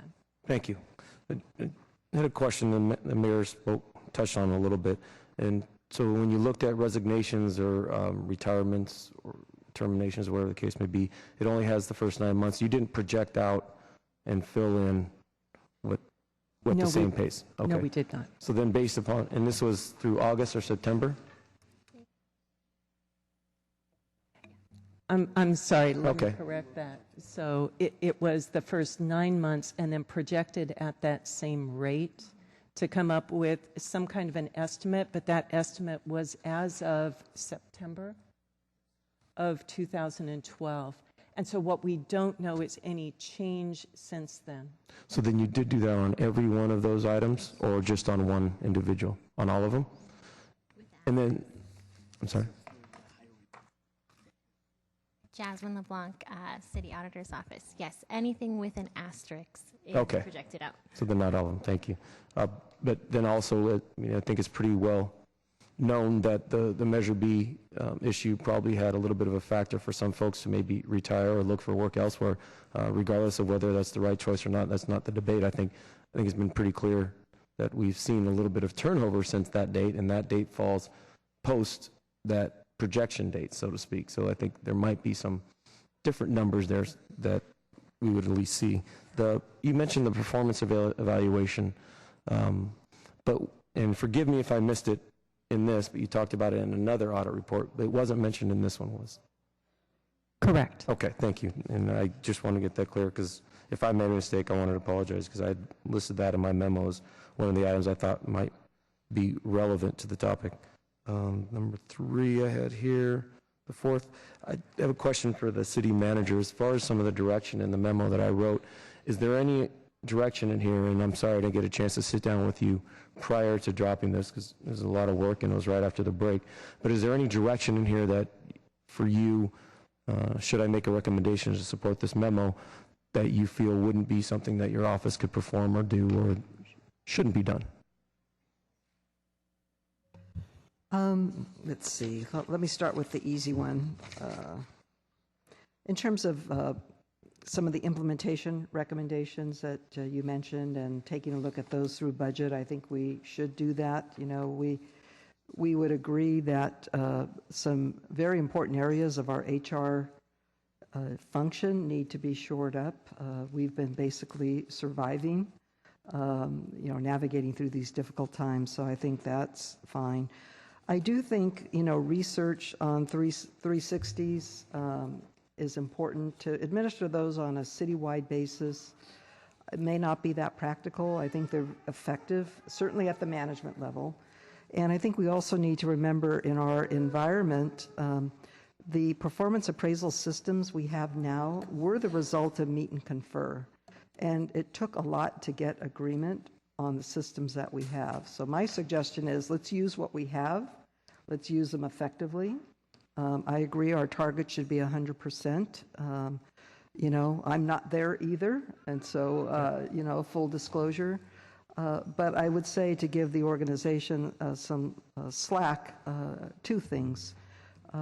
One is that the disruption has disrupted the management and supervisory systems. And so, again, it's very difficult to be on any sort of stable, systematic ground.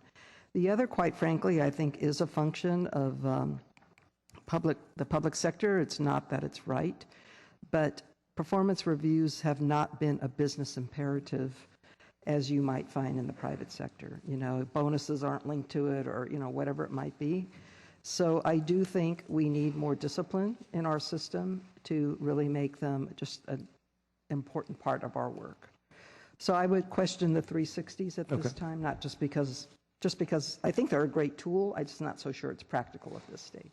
Understood. Thank you. And again, I try to, when I make recommendations in any verbal or written form, to allow as much flexibility as I can to staff to do the work that they feel in the context of this and the scope of this that they can actually accomplish. So I wouldn't want to suggest that you do that if you think it's not something that works within our administration or our employment area. The report, let me just say the report, good information. Thank you. Again, my concern just came mainly out of the scope and the context and the lack of some items I thought would have been helpful for at least me to understand in terms of how we were going to approach this issue going forward.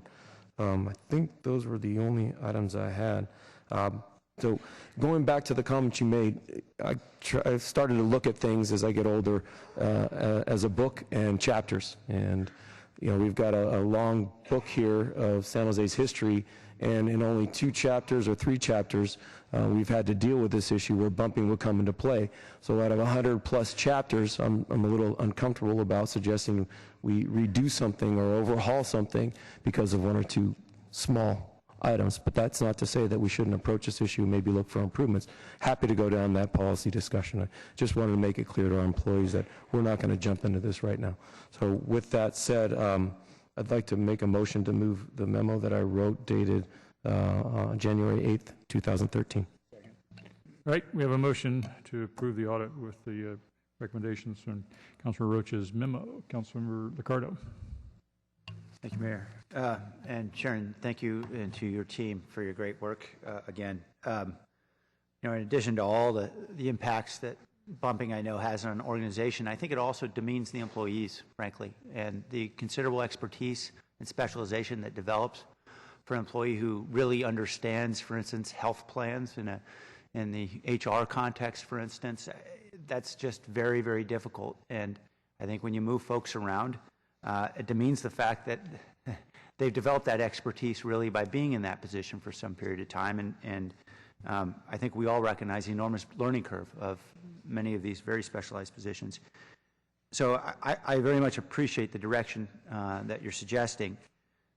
Recognizing, though, that taking on major issues like seniority, and I know this has been a concern of Councilmember Oliverio's and others, and I do share the broader concern. I guess I'm wondering, are there approaches we can take without eating the elephant in one bite? That is, through the use of exemptions, creating firewalls within the organization so that one bump does not affect 4 different departments, as you outlined in one example. Are those, the creation of exemptions within particular positions, are those typically the kinds of things that we have to negotiate through meet and confer and that requires an enormous amount of work, or is that something that usually you can just pick up the phone to the local head of the union and say, hey, this is something we'd like to do, you guys have any concern? Councilman LICCARDO, we actually do have a limited exemption process now that does allow us to exempt a certain classification from the bumping process, but it is very limited. If we were to want to expand that use, as the city manager indicated, we could deal with it on a case-by-case basis, which to allow more flexibility without completely eliminating the bumping process. Okay. Yeah, it does seem like there is a path forward that way, and I very much appreciate the issues raised by Councilmember Rocha, and that's why I'm supporting his memo. But I do believe that even though we hope certainly past this dreadful period of mass departures as a result of layoffs and everything else we're enduring as a city, I still am very concerned about bumping because of the butterfly effect, the fact that one departure can cause such an enormous amount of disruption throughout the entire organization. And I think no matter where we are in the process of hiring, as we hopefully are restoring our base of employees, or whether we're in a situation like we were a couple of years ago, I think we really have to be concerned about that butterfly effect. So I'm looking forward to finding ways that we can create the firewalls we need to in the organization to be able to protect the specialization that employees have developed. I just wanted to ask one question about an item on Appendix A, if we could turn there. And it's a follow-up really from an issue or a concern that the mayor raised. I wanted to ask the question slightly differently. If you look at this, recounts sort of what's going on with departures in various departments in Appendix A. And if you turn to page A6, you'll see on the bottom is police. And I think we all know that's been a great concern to all of us, certainly with regard to public safety in this city. And as you look at that graph, and I don't suppose it's possible, John, to get that up above, but if it is, great. It's on page A6. If you look at that chart, again, it doesn't reflect in year 2012 what I think we intuitively would expect based on reports we've heard and seen. And I know this only reflects the first 9 months, and I guess what I'm asking is, what are we missing in this chart? Thank you. And I guess for folks who are looking on that screen, it's the bottom right bar. Well, you can't quite get 2012 in there. Could you pull it? There you go. Perfect, John. Thank you. As we look at the full-time departures, obviously a huge spike in 2011. What are we missing? Is it just those last 3 months where we've seen much higher rates of departures, or? It is the last 3 months. Okay. So that's what you're missing. Okay, so that bar would be substantially higher? Because I thought that was an annualized. To the extent that the trend has accelerated, yes, it would be higher, but we don't have that data right now. Okay, so we don't know if it actually trended higher or not, but if we annualized it, that's the bar we get. Correct. Okay, it's surprising to me, just intuitively, but I'm interested in hearing more, and when we get that data, I hope we can talk about it. Great. Thank you very much. Councilor Oliverio. Thank you, Mayor Reed. Thank you, Sharon, for tackling this sensitive topic for some and the work of your office. I just inherently think bumping is unfair in every capacity, and it causes too much chaos, as your report showed, both in lost productivity and time, money, et cetera. And on the topic of performance reviews, we actually discussed this almost 2 years ago in February 2011, and we voted to move forward and start to implement something with performance reviews, not eliminating seniority, but just simply interjecting some percentage of work being evaluated by performance, even if it's 10%. And it's certainly taking much too longer than it should. I understand we have different priorities that happen at different times, but that's from a perspective I think many people would see from the outside. And I really believe council should give direction on this audit. But on the other side of the fence, I am also reticent to say, let's just accept your audit and the findings, and so be it. I appreciate my colleagues' memo and the time spent into it, but I would prefer just to simply accept the audit.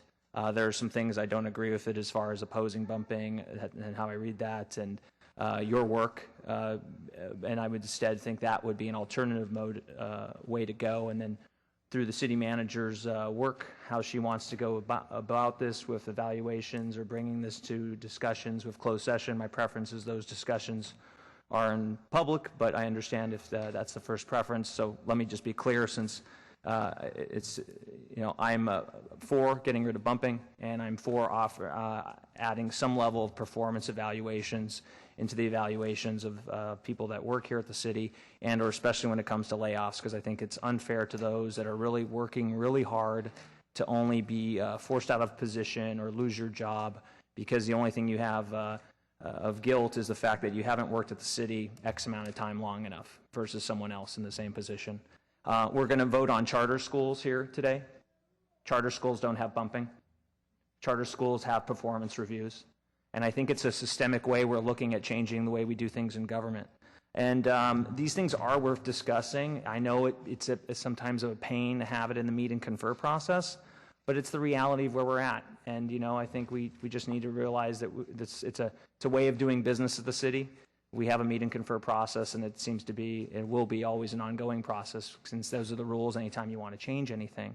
So I appreciate any other colleagues' comments here today, but I would like to offer a substitute motion, and that motion is simply to accept the auditor's report and then come back with, as the city manager stated in her public comments. All right, we have a motion to merely accept the auditor's report as a substitute motion. Councilmember KALRA. Thank you, Mayor. First, I will not support the substitute motion. I'll be supporting the underlying motion. I think Councilor Rocha raises some excellent points, and I'm thankful for the city auditor and the city manager for discussing some of the issues raised in both the auditor's report as well as in the memo, and finding that they are not inconsistent, but rather, I think, take a thoughtful approach to how we go forward when we consider both bumping as well as performance reviews when it comes particularly to times at which we're going to have a lot of flux in our workforce. I do appreciate the city manager making it clear that really looking towards performance reviews has more to do with making sure that that the skills and fit are appropriate, rather than simply creating a rating system just for a rating system's sake. And especially, as pointed out Councilor Rocha, when we have not done that previously, to all of a sudden say we're going to do that and then to give it so much potential weight, I think it's really important we go forward very cautiously. I would agree that in looking at the staffing, the dramatic staffing changes and the drop in the number of city employees over the last decade, that to have the major takeaway be that we need to somehow change our seniority and performance rules, as opposed to how do we retain employees and how do we ensure that our workforce is adequate to provide the services. That's really the biggest takeaway that, especially when you look at the dramatic numbers, if you look at the month-to-month numbers of the number of employees that are leaving, if you look at the month-to-month numbers of the police officers leaving service, it's extraordinarily dramatic. If it's not droves, I don't know, we can pick other names for it if we'd like to, but the reality is that we're losing officers at such a dramatic rate, and particularly considering if you look at 2010, then 2011 was such a huge spike, and for 2012 to continue to spike, and the unique aspect of 2012, which we really haven't seen since the dot-com boom, is that resignations are outpacing retirements, and if you include the last couple months of the year where the numbers exceed 30 officers that have left, the resignations far exceed retirements.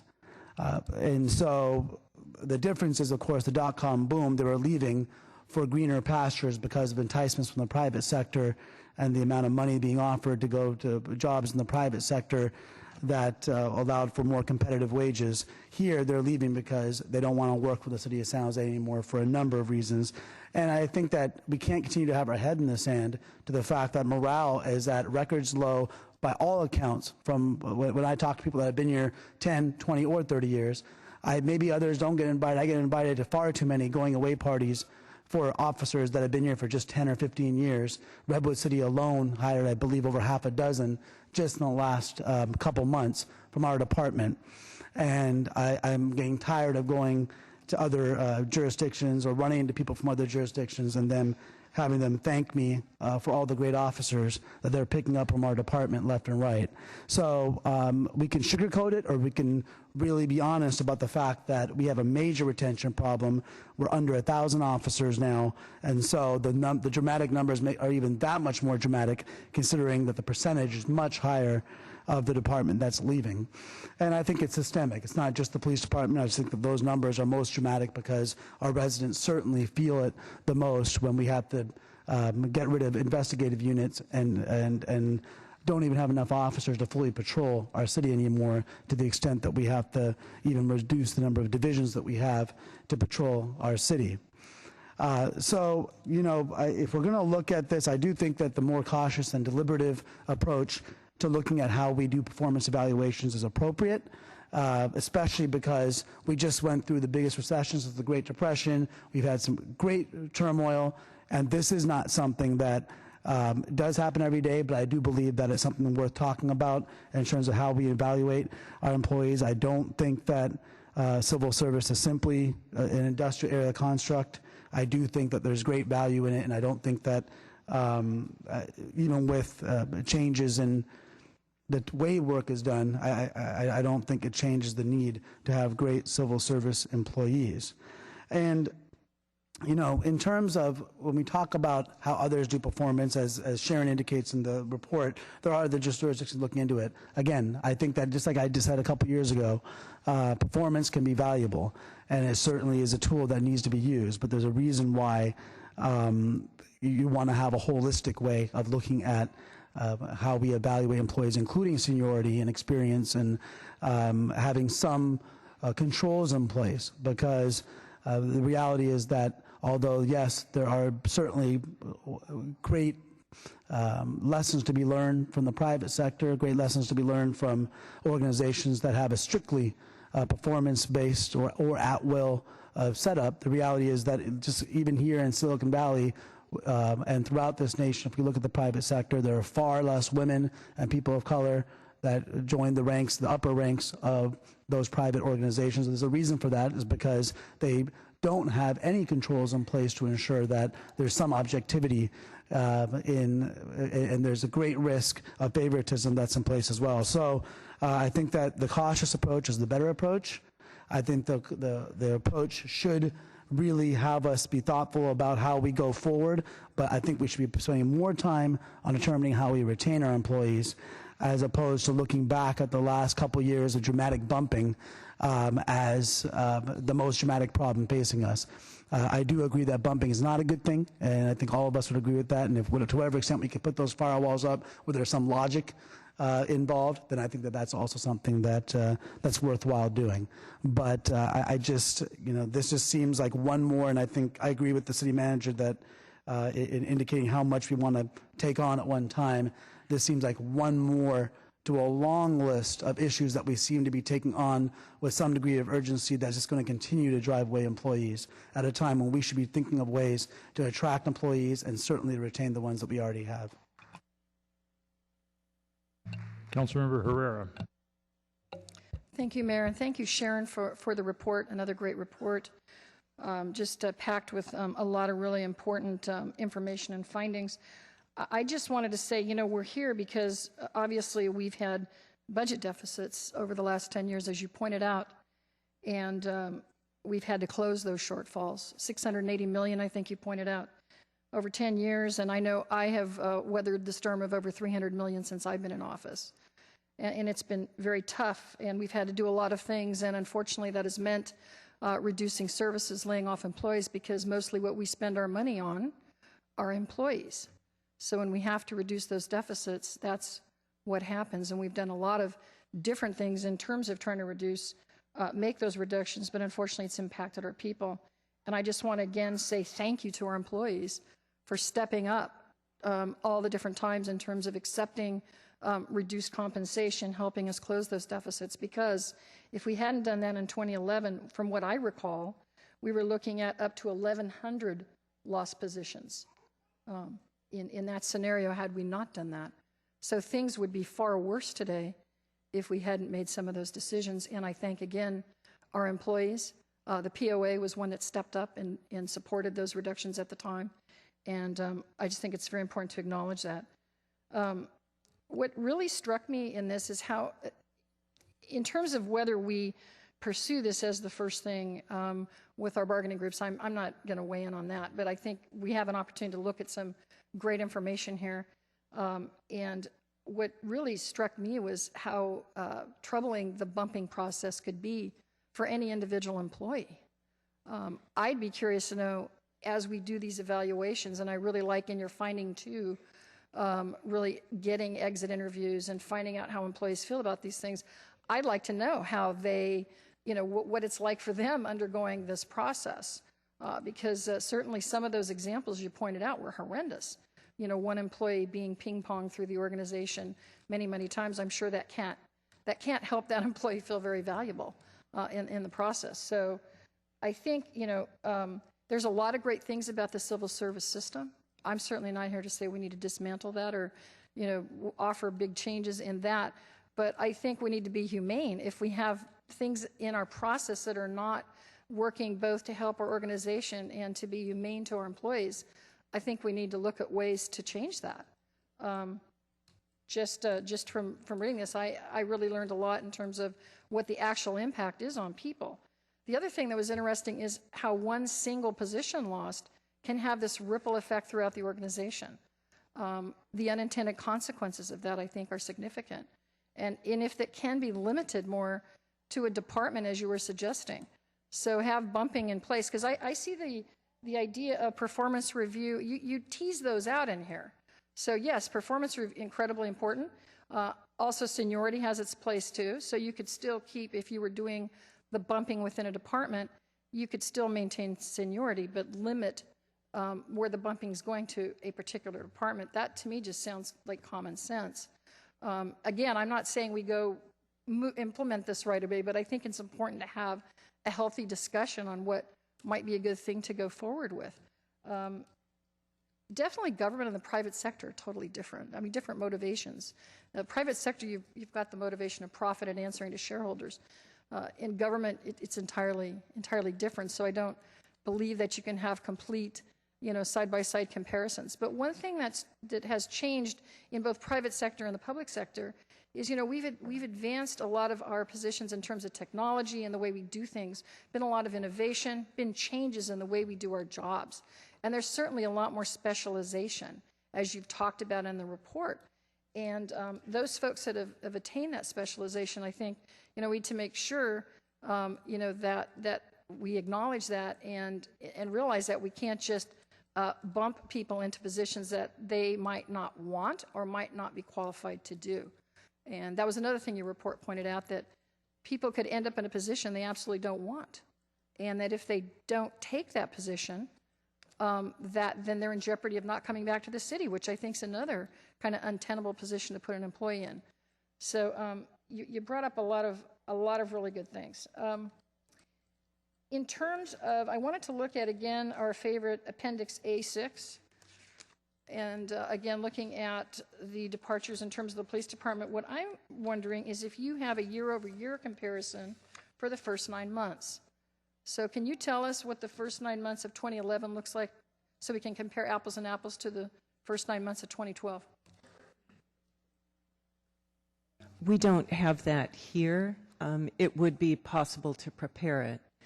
The thing that would be possible to also prepare is the final year-end numbers once those are known. Great. Yeah, I was wondering, since we already know what the first 9 months of 2011, if we knew that, we might give us some basis for comparing those 2 years, because like others, I'm sort of wondering what happened at the end of 2012, because certainly we're all very concerned about what those numbers might look like, and if they're, if they're similar or if they're less. It would be interesting to know that.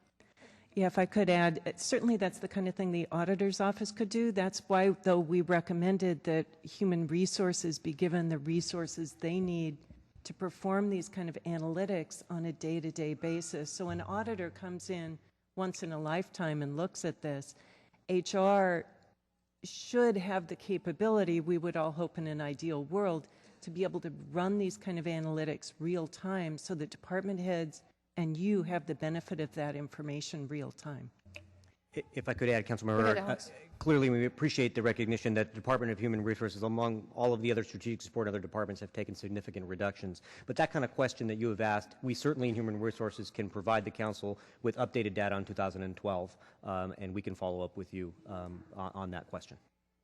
In terms of human resources, I get really concerned that it seems like human resources has been the bumping ground here at the city. Over 40% of the positions, I think, you talked about being bumped out. And human resources I look at as really the nerve center in terms of change management. And that's really whether we are talking about having to reduce folks, which is not pleasant, that's change, or recruiting, or retooling, or looking at how we're going to train our workforce. That's all part of managing change in the city. And we need a very strong HR department, and I highly support the recommendations in here about focusing resources in HR, and I think also Councilmember Rocha addressed that in his memo too, supporting that, because I think it's really important that we utilize HR. And were you going to say something? I was only going to add that I think, as was pointed out by the auditor, the reason that HR has had a significant impact by the bumping is because almost every classification in HR is not HR specific. So it is subject to bumping. So our analysts, our staff techs, our office specialists, the senior analysts, their classifications that are used in other departments. Whereas in other departments, there are very specific type of work. Let's take a plant operator. Plant operator is not going to be bumped out by someone in another department. So that's the reason why HR has been impacted at that level. Well, it seems to me, though, then that we cripple the very department that we need to help us get through this change. So it's a lot more important, I think, than sometimes we recognize, and maybe there needs to be some more specialty recognized in HR. Yes, and Councilmember, if you don't mind my adding, one of the issues that the city has not faced before, which is different than in other contraction situations, is that we have moved to broader classifications. Let's take a classification, for example, called division manager, a very important management position in every department. In HR, we have division managers. Let's say our division manager over the workers' compensation division, very technical, needs to understand the workers' compensation. That person could theoretically be bumped out and be a division manager at the airport or at the water pollution control plant, where the skills that are needed to do that job are not the same. So that is where the city manager indicated the need to modernize our structure to recognize that jobs have become very, very specialized compared to a classification where you could move them from one department to another, and the work and the technology and the skills are exactly the same. I think it's very significant that affects our ability to recover from this and to be able to hire more people and to provide services efficiently to our residents, to run our city efficiently. So it's a finding in here I think we need to pay attention to. Another interesting thing you were talking about HR is how much time is spent on managing the process of seniority, not just in terms of these larger episodes of bumping that we've seen in the last year or two, but on an ongoing basis. So what I'm wondering, I don't know that you did quantify it to a certain extent, $600,000, I think you talked about annually for that expense. How is that taking away from HR's ability to recruit? And we talked about how fast, I think Councilmember Kansen was asking, or somebody was asking, you know, how can we speed up the recruiting? Sure. Well, we're spending $600,000 of it just managing the seniority issue.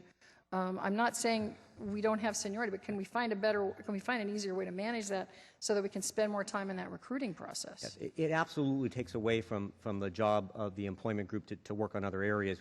We appreciate the auditor's recognition of HR staff and the amount of time it takes. It is an extremely complex process that Sarah Nunes, who is our employment manager, and her group know this process very well, but it does take a significant amount of time.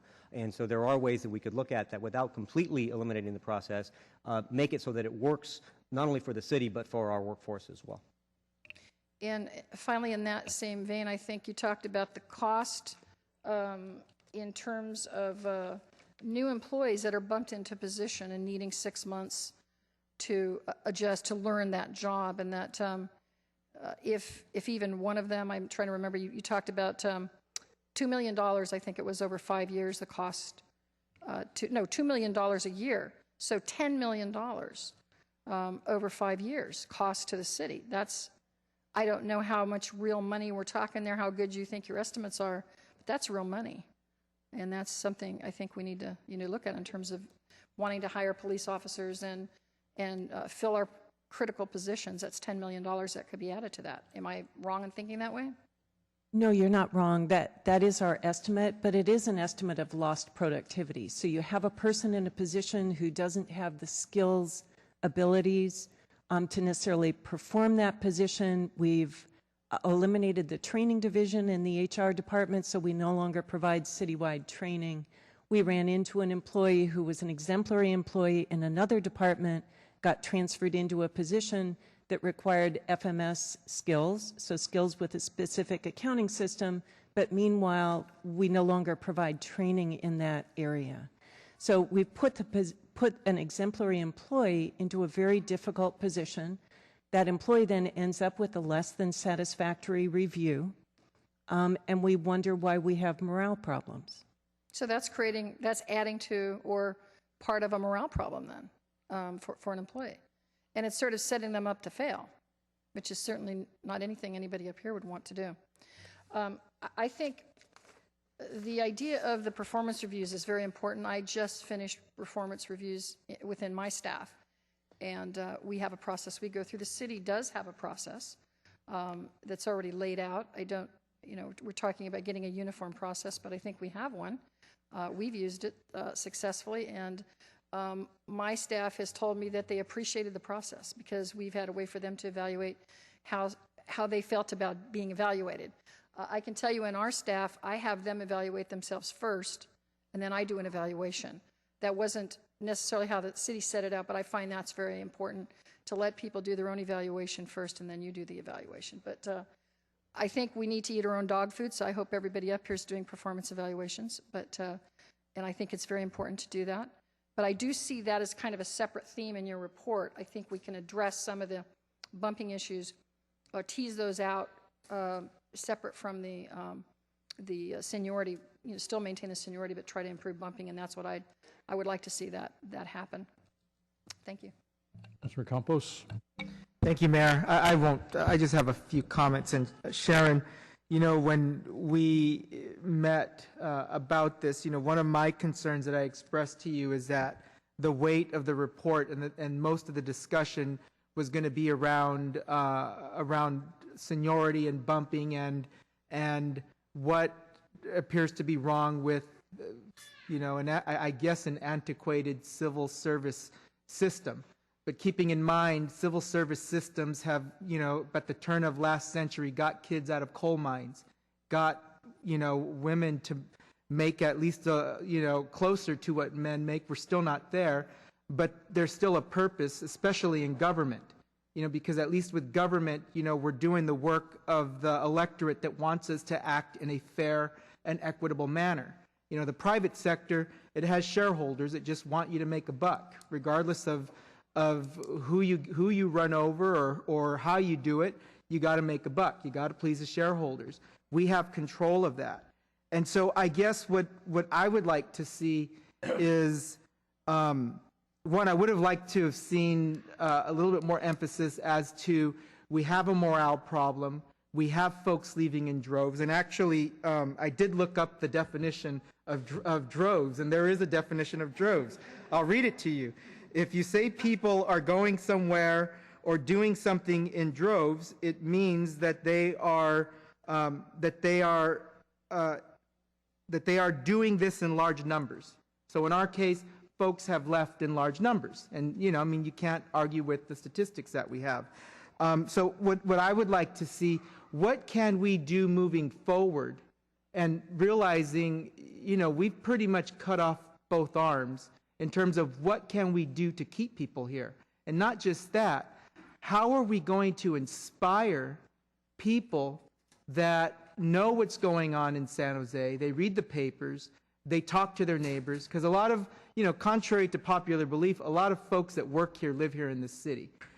They talk to their neighbors. What would make people want to have a career here? And I know that a lot of discussion has been, well, working for government shouldn't be a career opportunity or shouldn't be a career choice. But I don't believe that. Folks should always aspire to have a long career, and if that's at Safeway, then you know what? More power to you. If that's at Google, great. But if that's a career of serving people, which is what we all do and what all of you do, then that's admirable. And we should try to, one, grow back our ability to figure out how to keep people here. And obviously, it's not, we can't do what we did, during the .com boom. Is we offered a little bit more compensation, and we also said, you know what, when you're ready to retire, you might not have those stock options that you might have been able to cash in, but you're going to be okay. And you're going to know that your 30-year career was not a waste. And so we need to start looking at what's next, because if we don't, then we might be able to attract, talented folks right out of college or coming from a smaller town. But if there's a better opportunity, and if we're competing with other jurisdictions, there are better opportunities, because right now we don't look that attractive, then we're going to continue to lose people. And so I don't know if there's a way to do a report or an audit, and maybe that's with HR, on how do you retain people given with, we got what we got right now. Councilmember Campos, I think there is a variety of ways to do that. I think the city auditor, again, pointed out the importance of surveys, which, as the city manager indicated, we do surveys every 2 years. Also, the one thing that we have not done that we are going to start working on is exit surveys where we can compile them centrally. Departments do them now, but there hasn't been a centralized way to get data out of that. The other opportunity we're going to have, again, as the city manager indicated, we have negotiations with every one of our bargaining units upcoming. Clearly, we'll be discussing things with them in terms of ways to do that. However, I think it's just important, as has been indicated many times, we have cut 2,000 positions, not by choice. Most of the employees that have left the city have left because we have laid them off, or they've left in lieu of layoff, who wanted to stay here. We do have an increase in people simply resigning, but that is the bulk of the people that have left didn't want to leave us. And when we look back in the last 10 years, we look at people who would have been here otherwise but for the fiscal situation. But we do need to recognize, however, there are other factors. We've had 10% pay cuts across the board that everybody has taken, increased retirement costs, And so we have to look at all of those things, and as our fiscal situation improves, how can we meet the needs of our workforce to maintain and keep those people here? So we'll continue to study all of those issues. So, you know, and you can take it or leave it. You know, surveys are impersonal. Exit interviews are extremely impersonal because that means someone left because they didn't want to be here, or, you know, they had an opportunity to retire. You know, I don't know which founder of which tech company did this, but there was a management by walking around. You know, I don't know who that was, but, you know, it was HP. And so perhaps if department heads or supervisors, you know, if there was a way for them to be able to report back through HR or through, you know, the auditor's office or however we do this, I think an interpersonal conversation, you know, what do you like about what you do? What don't you like about what you do? How can we get better? Knowing that there's no way that we're perfect, because no one's perfect. Absolutely, Councilman Campos, and we don't want to give the impression that doesn't happen now. There are department heads here now that can tell you that they do that. They do talk to employees on a regular basis, and they do talk to people who may be leaving, but even before that. So that is being done, and the question really is, how do we feed that back through HR so we can compile some information and see trends of issues where employees are telling us they're concerned about certain issues that we can try to address on a citywide basis. But you're right, clearly there's always areas to listen to employees and what they're telling us, and we will continue to do that. Okay, and then just lastly on seniority-based promotions or what have you, you know, one of the things that has done throughout history, and it still does today, is it does protect against discrimination.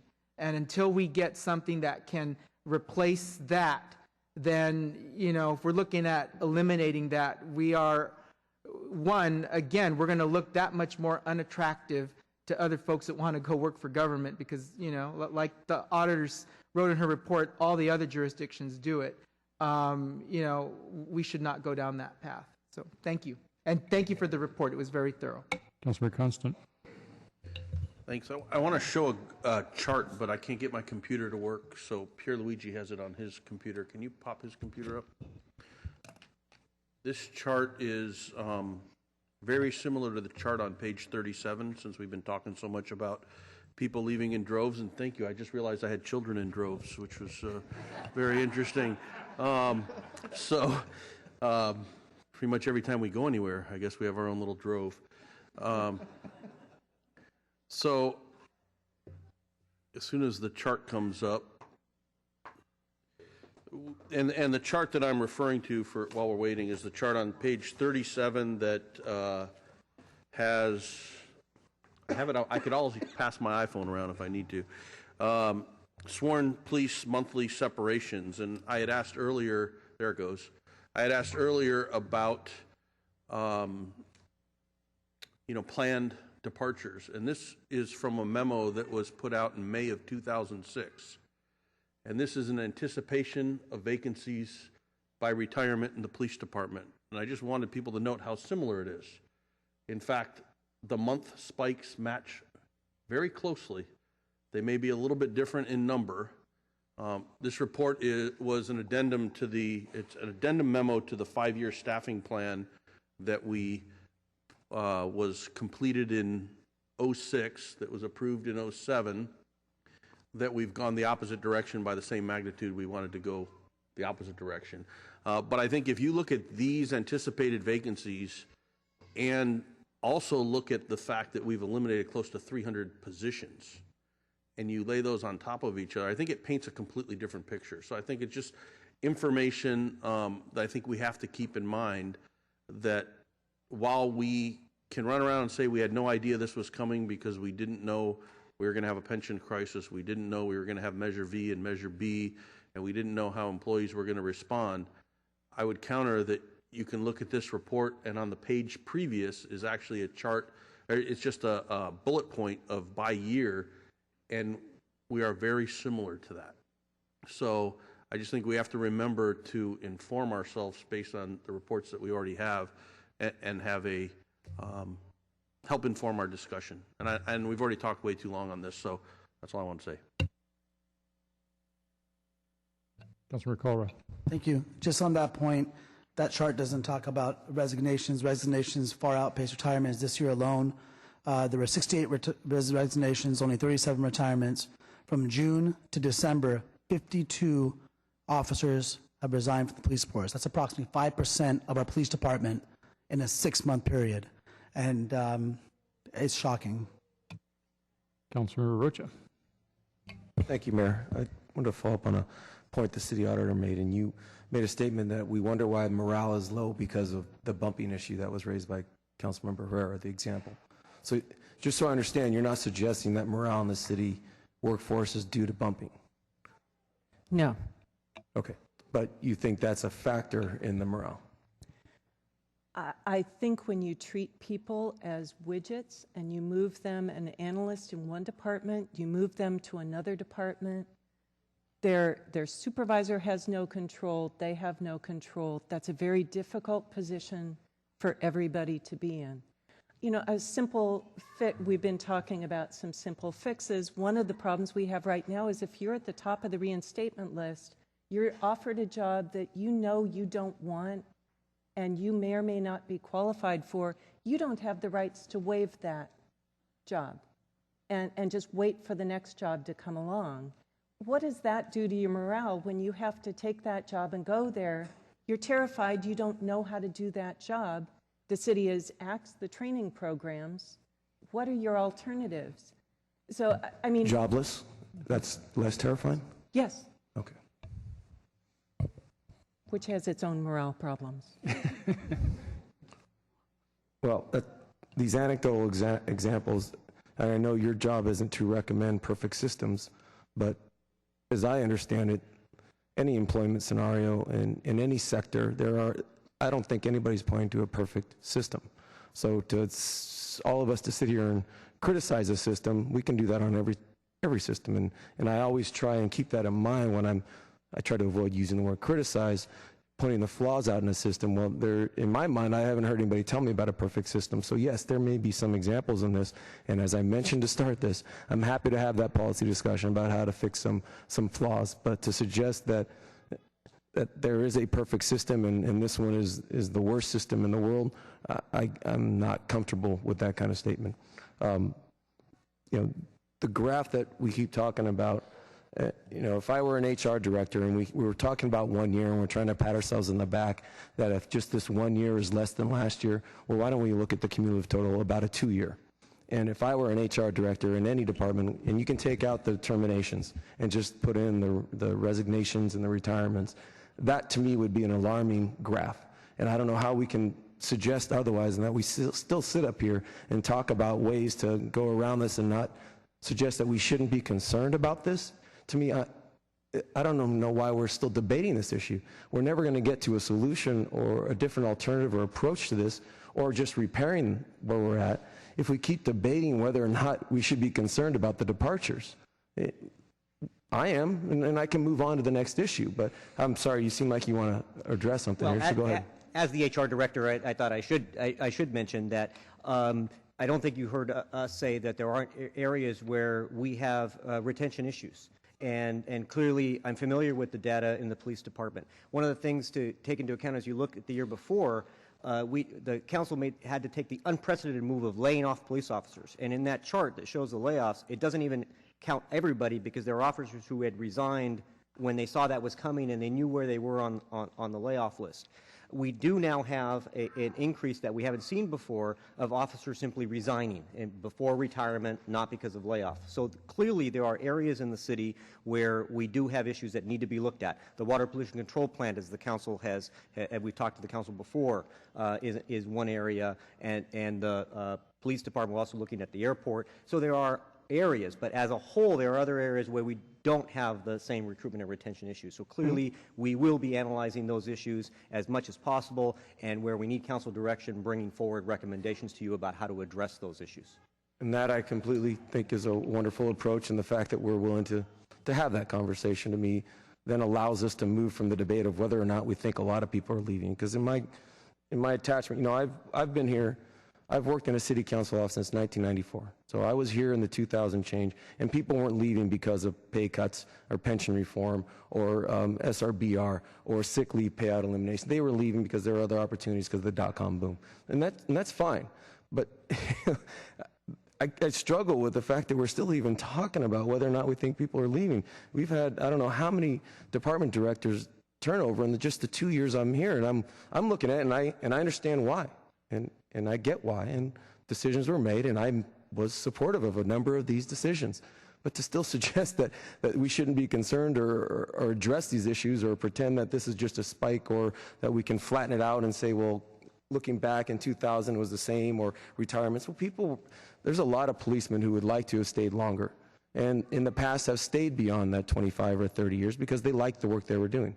And my guess, and here's what I've heard, anecdotal, just like I've heard some other folks use anecdotal examples, those folks have decided to leave rather than complete another 5 years. And the institutional knowledge that we have lost across the board and all the, it's a troubling thing, and I understand why we're at, and I don't come up here every Tuesday and criticize and complain and question the decisions we made, but my gosh, how can we continue to go around and around whether or not folks are leaving for certain reasons? Thank you.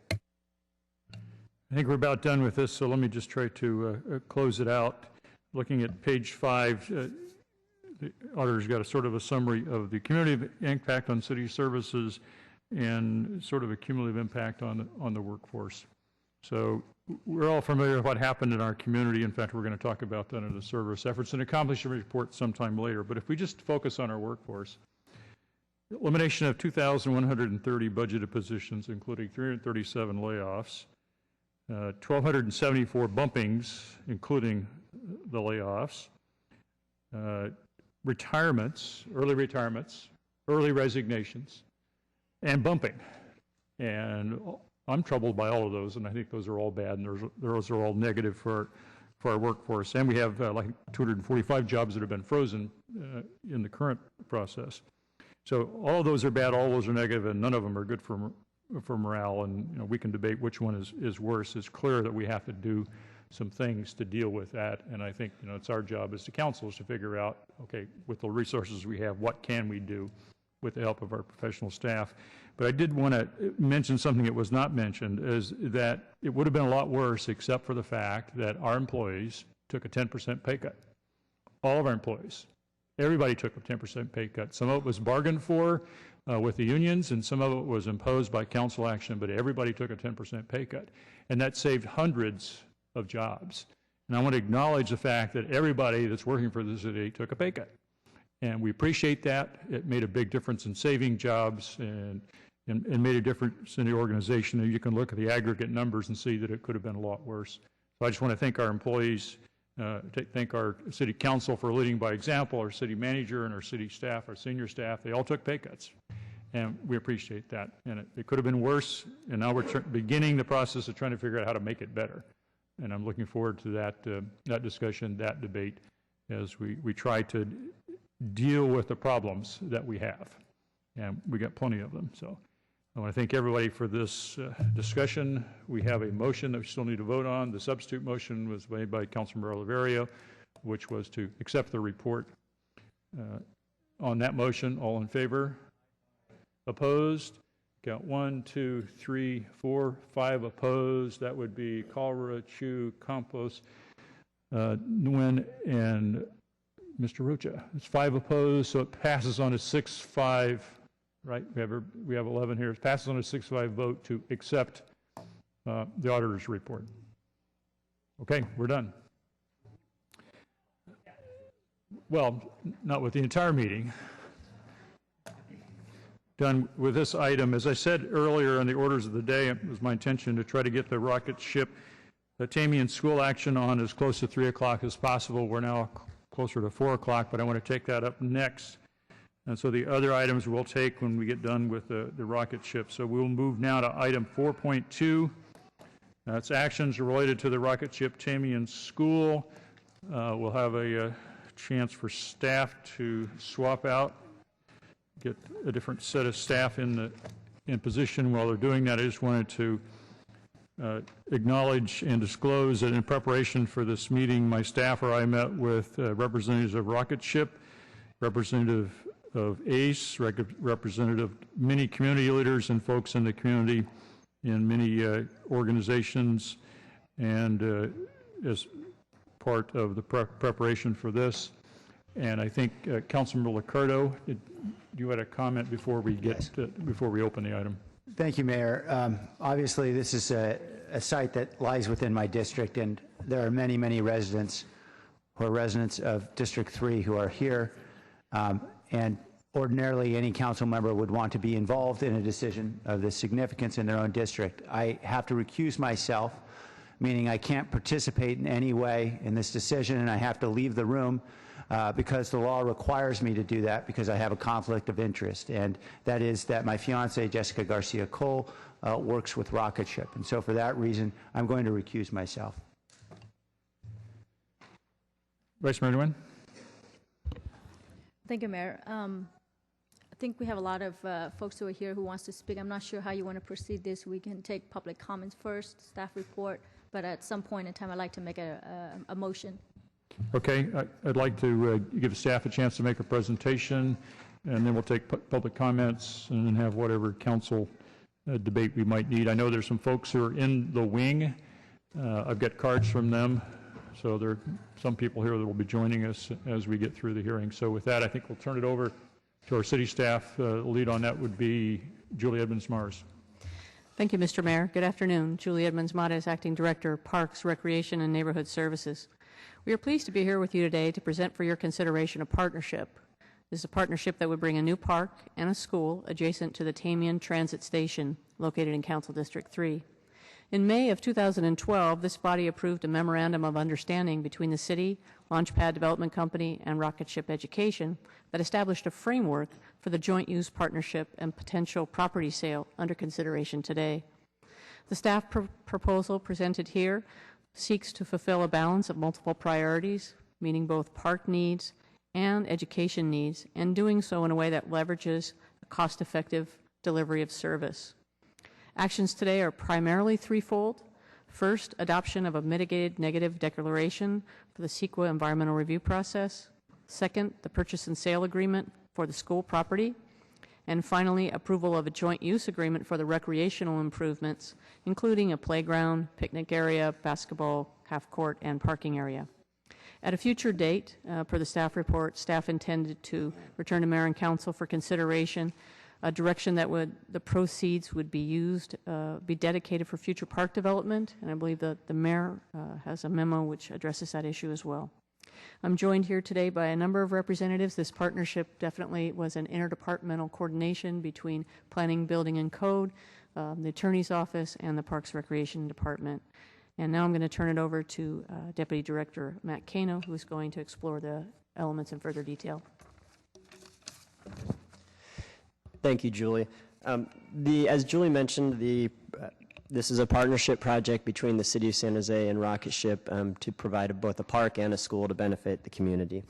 In mid-2000, this slide right here shows the background and shows the overall site location. In mid-2011, the City of San Jose purchased 3.5 acres near the Tamian Transit Station from the Valley Transportation Authority. On the slide in front of you, the big road on the bottom of that is Highway 87, and the big parking lot on the right-hand side is the parking lot for the Tamian Transit Station as a reference. Since late 2010, so prior to the 2011 purchase of the property from the VTA, staff has been in discussions with Rocket Ship for the potential inclusion of a school as part of this overall project, and that was mentioned in our staff memorandum when we purchased the property back in June of 2011. The rest of this presentation will focus on the park and school site portion of the image in front of you. It's the leftern of the white border. It's the kind of L-shaped parcel, and as you can see, there's a dotted. The rest of that will focus on that 3.5 acre park and school site portion of this slide. So of that 3.5 acre parcel that the city owns currently, we are looking at partnering with Rocket Ship for development of a school and joint use amenities on a portion of that site.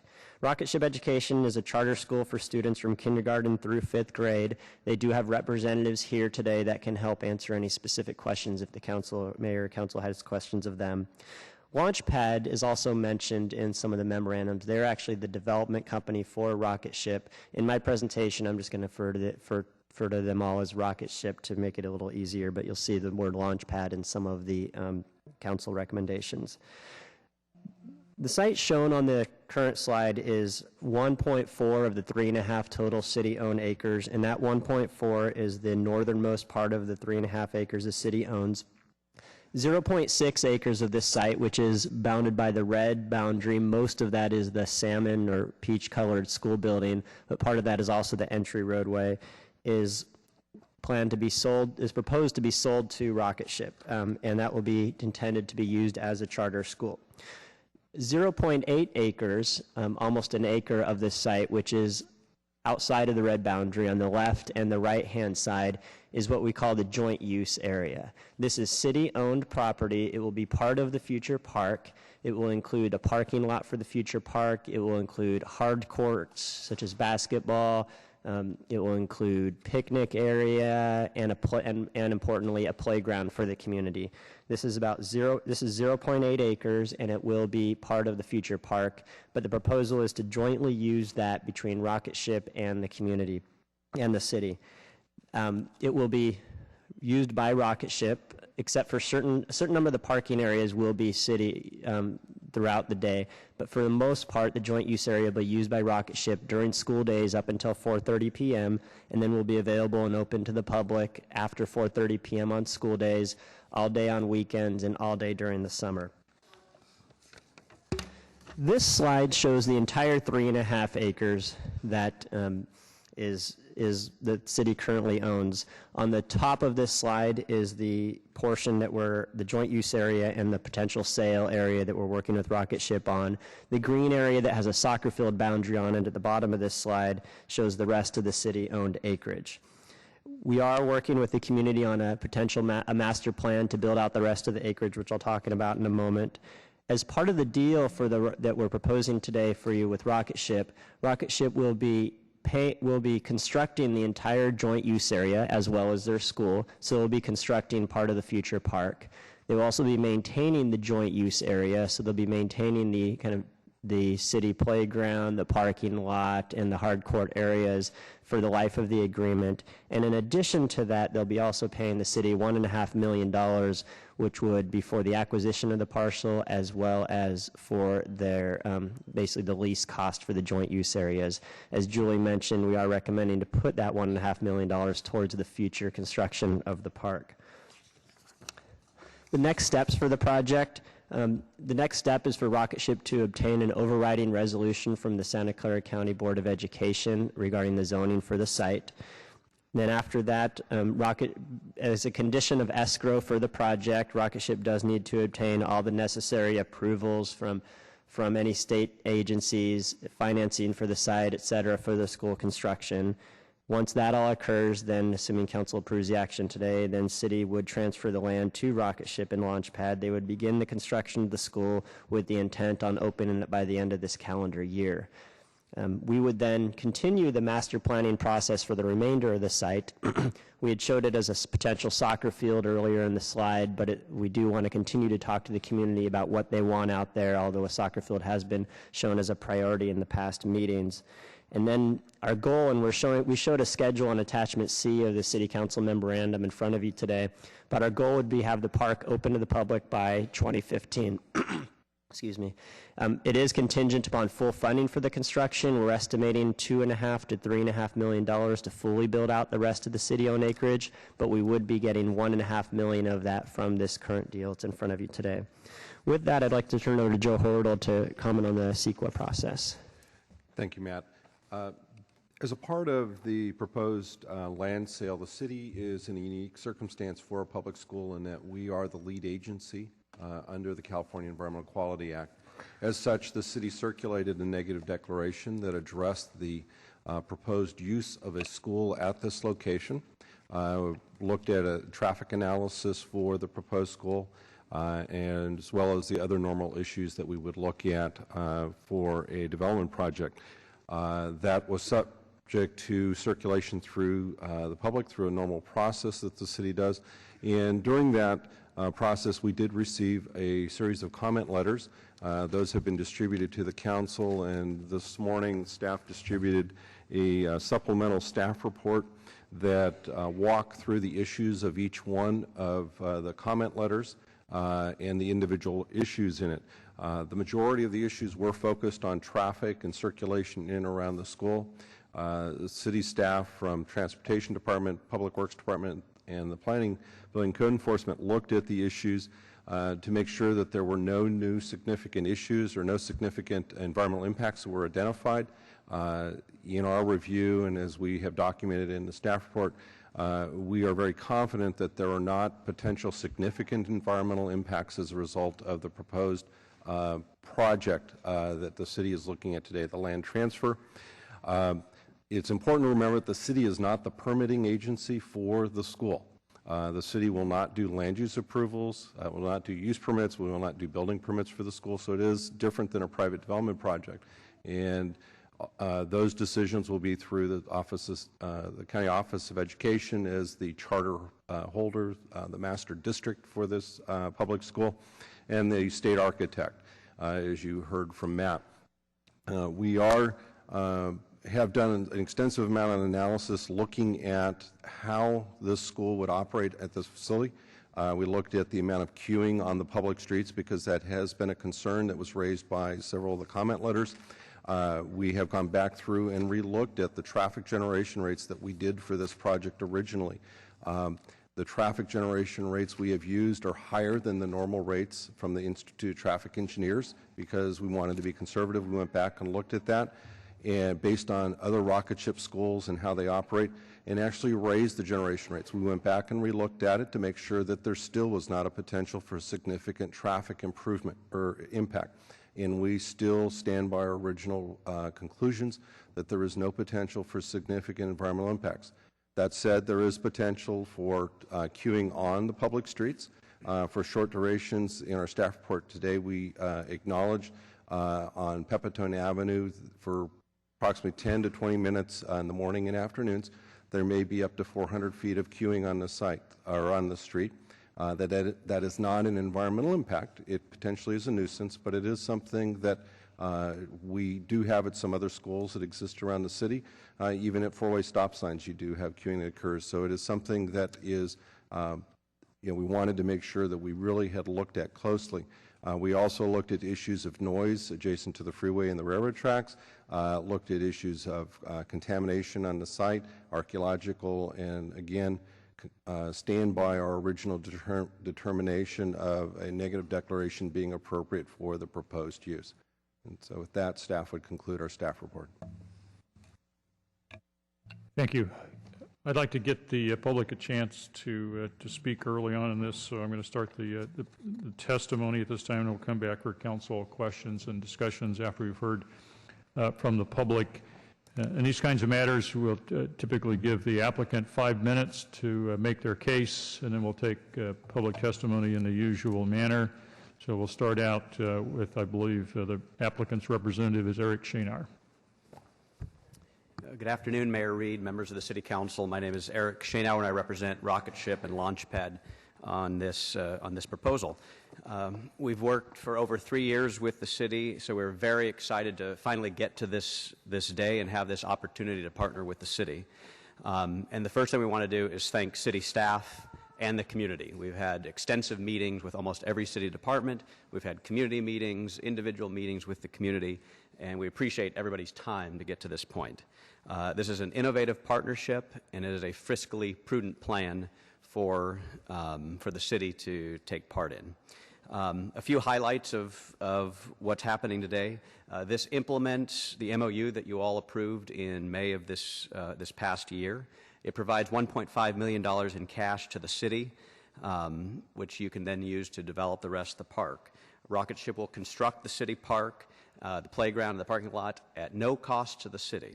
And in addition, Rocketship has agreed to maintain the joint use area for 33 years to help absolve the city of some of their maintenance costs. This plan also implements the city's vision within the Tamian specific plan. If you look at the Tamian specific plan, it was very clear and explicit that with the added residential population that will come near the light rail station, that you're going to need new elementary schools and new middle schools. In addition, the plan is specific about where buildings should be located. It states that there shouldn't be buildings within 100 feet of the railroad tracks due to vibration and noise concerns. And our experts on construction confirm that that's the case. So when you take into consideration the Tamian specific plan, we have come up with the best plan possible for the location of this school. In addition, the plan is consistent with the city's SJ 2020 objectives of eliminating the achievement gap. And in the end of the day, the big plus is that the Tamian neighborhood gets a new public school, a new city park within their boundaries, which are great assets. And so I just wanted to thank the staff again, ask for your support of this, but I'm going to yield the remaining part of our time to Jessica Garcia-Cole to give you more explanation of the kind of students that are coming to us in droves to attend our schools. Jessica Garcia-Cole, Director of Community Development. Rocketship Elementary is the highest performing elementary school network, serving predominantly low-income families. 90% of our students are on free and reduced lunch. 80% of our students are English language learners. In spite of these demographics, students perform as well as top performing students in schools in the state of California. So when we talk about a public school coming to the Tamian neighborhood, we're not just talking about any public school. Because the demands for our school exceed the seats available, Rocketship must hold a lottery to enroll students. Parents, by the way, do voluntarily choose to come to our schools. The lottery that we hold is entirely blind and entirely random. Last year, we had over 1,400 applications submitted for only 500 seats at Rocketship Alma. Already, for the next school year, we have a waiting list of 435 students. So again, consider the target audience that we're serving, consider the Tamian neighborhood demographics, and know that we will be serving this community well, and these families do want another Rocketship school. Thank you. Okay, the applicant still has some time left. You can save it for the end if you want to come back. I had a question for her. Mr. Mayor? Yes. I had a question for one of the speakers. Was this the appropriate time, or how did you want to handle that? We could take it now, but I'd prefer that we wait until after we've got all the public testimony in, and we can, Fair enough, do sir. that. Okay. Mayor. Okay, so please come on down to the front when I call your name so you're close. That'll save us some time. Barbara Hanson, Mary Guzman, Dane Caldwell Holden. Oh, we didn't.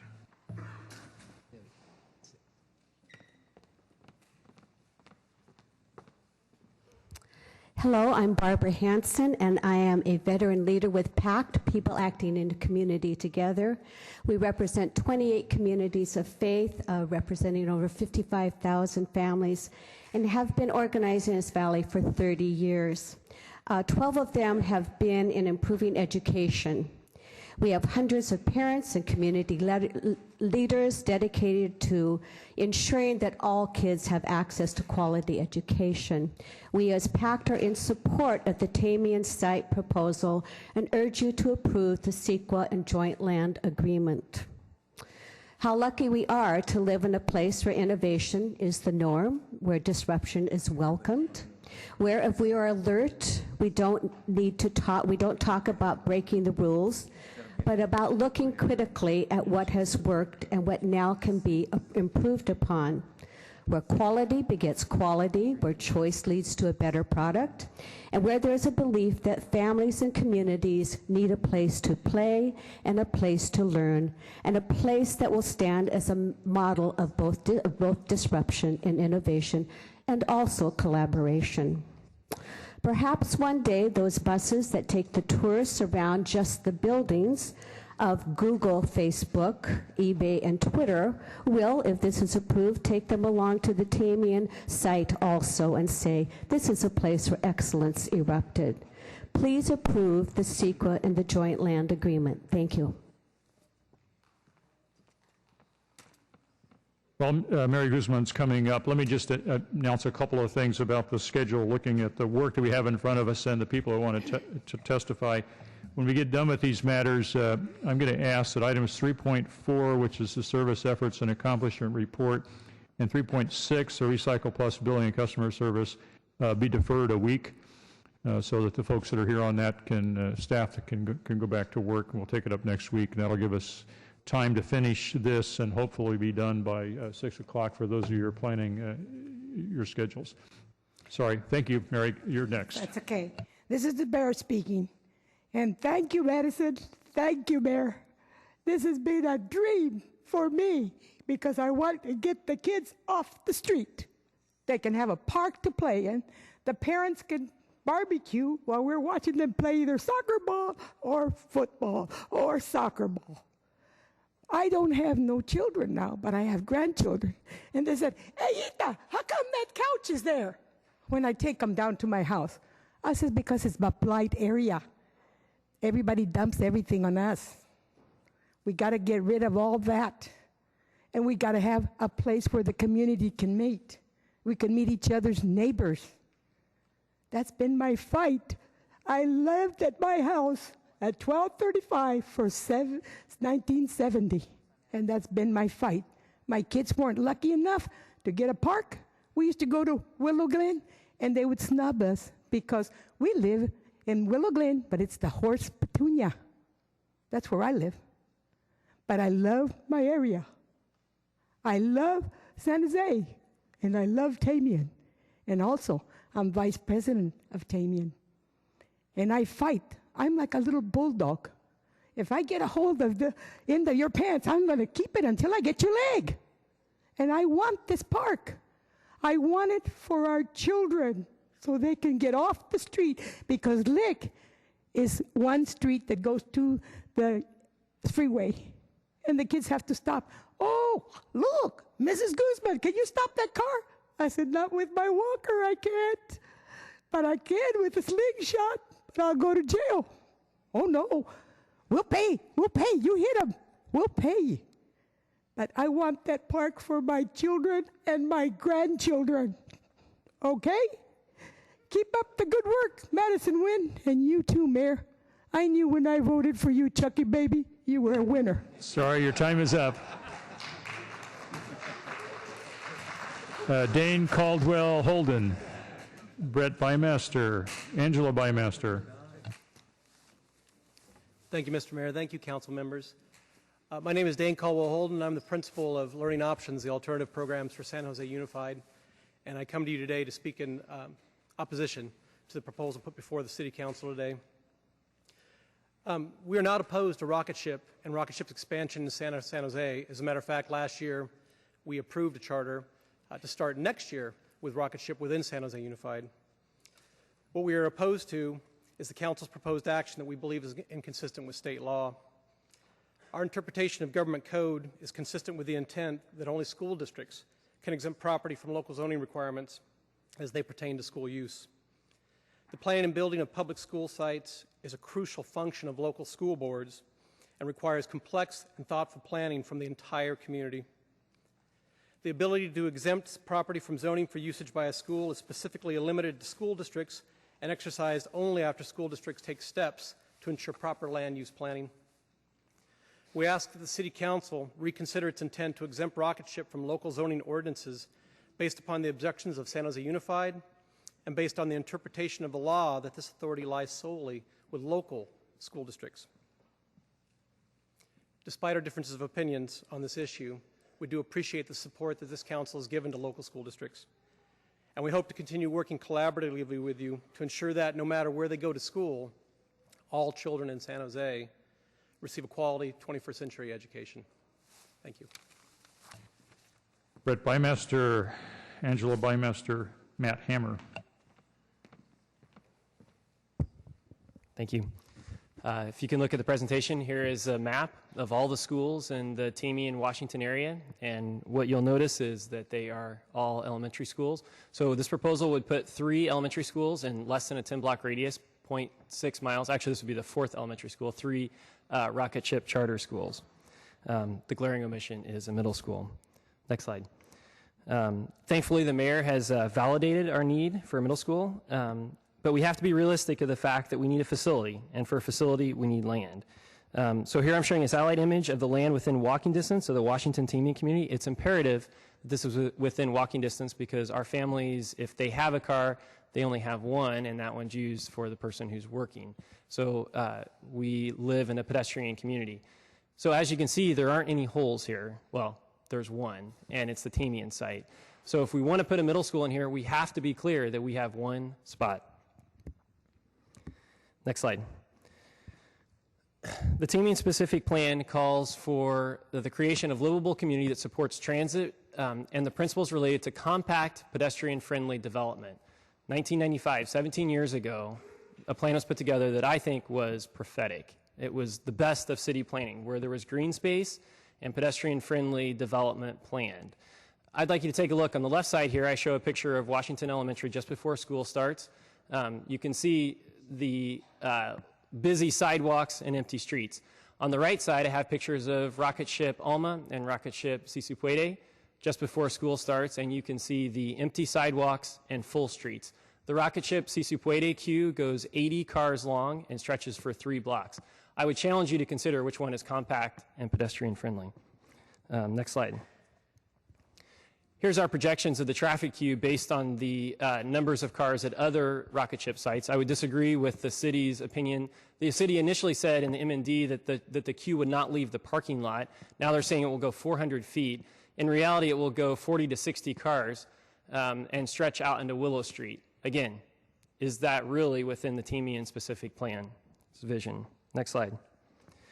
This is really an issue of city planning. We can talk about charters and we can talk about APIs. Those are all important and we should consider them, but if we want to close the achievement gap, we have to do clever city planning that involves local communities. The 1995 Teamey specific plan called for elementary schools and middle schools. We've added 2 elementary schools. We have fulfilled that part of the plan. Now we need a middle school. We need a middle school that's chartered by the district, and then it'll be a win-win for the community, for the students, and for the city. Right now it's a win for the city coffers and it's a win for rocket ship, but it's not a win for our community. So let's rework that into a plan that'll work for everybody. Thank you. Angela Bymaster. She'll be followed by Matt Hammer and Jesus Hernandez. Hello, council members and mayor. I just want everyone up there to hold up your signs for a moment. Hold them up, hold them up, hold them up. Todos los papeles. Rocket ship, too, you can hold yours up if you like. We're all in this community together, and we all believe in the same things. So thank you. So I just want you to all see that we agree. We want high-quality education, and we are lucky in our community to have school choice. We have 2 rocket ships already. Our neighborhood is very unique. We have some very high-quality schools in both district schools and rocket ships. And we have some of the best schools, elementary schools in California. This isn't really about school choice because we have it. This isn't even about charter schools versus traditional schools. We would welcome a charter middle school if that's what we could get, if it would work well with our community. This is a city planning issue. Good city planning spreads schools out where they're needed. It encourages walking to school. As a physician, combating childhood obesity is a big thing, and children who can walk to school can get a lot of exercise going there and back, and I really think that that's beneficial for community. A good city planning values community need over quick and easy money, and it listens to community voices over lobbyists. Good city planning would not dream of putting an elementary school entrance on Pepitone. I live close to there. 1 car fits at a time. We have to back up to let the other person through. And I've had 2 of my own cars hit by drunk drivers in the past 6 months while parked on that street. One of them was at noon.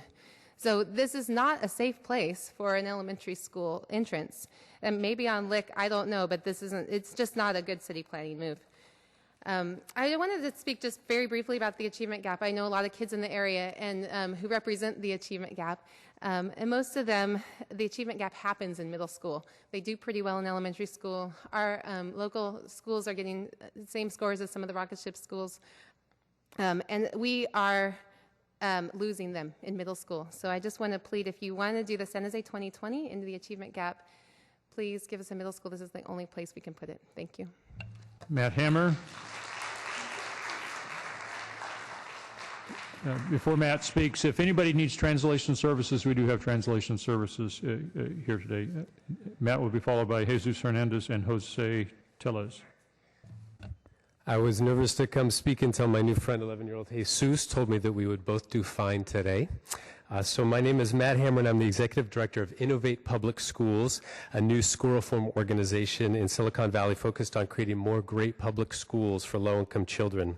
Thank you, Mayor Reed, and the City Council and City staff for all of the work you've done already in support of this important partnership with Rocket Ship. We're lucky in the city to have some of the best charter schools in the state, including Rocket Ship, ACE, KIPP, DCP, Summit, Cornerstone, Voices, and Alpha.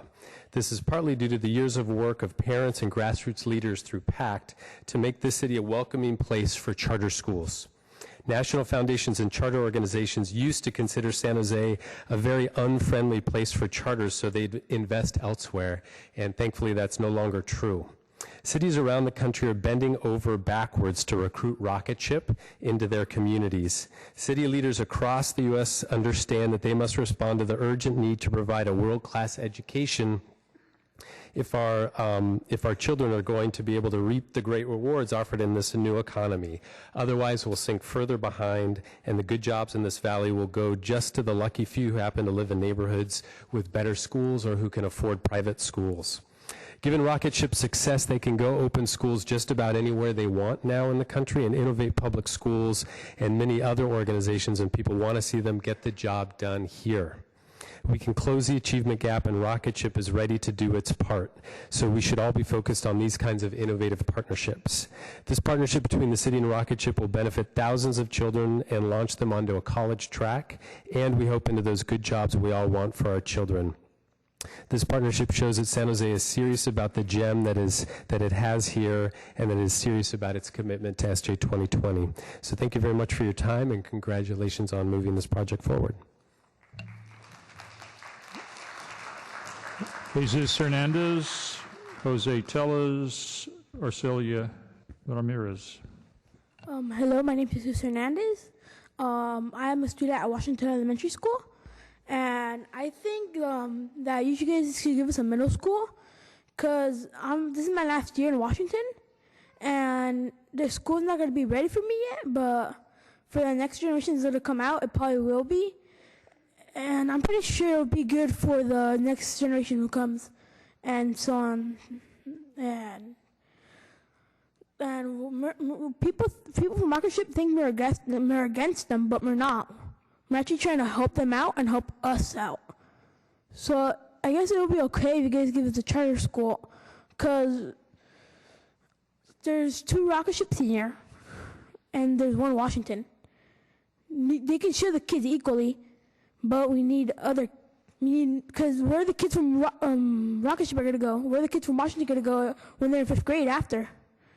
They're not going to have any place. They're going to have to go far from home.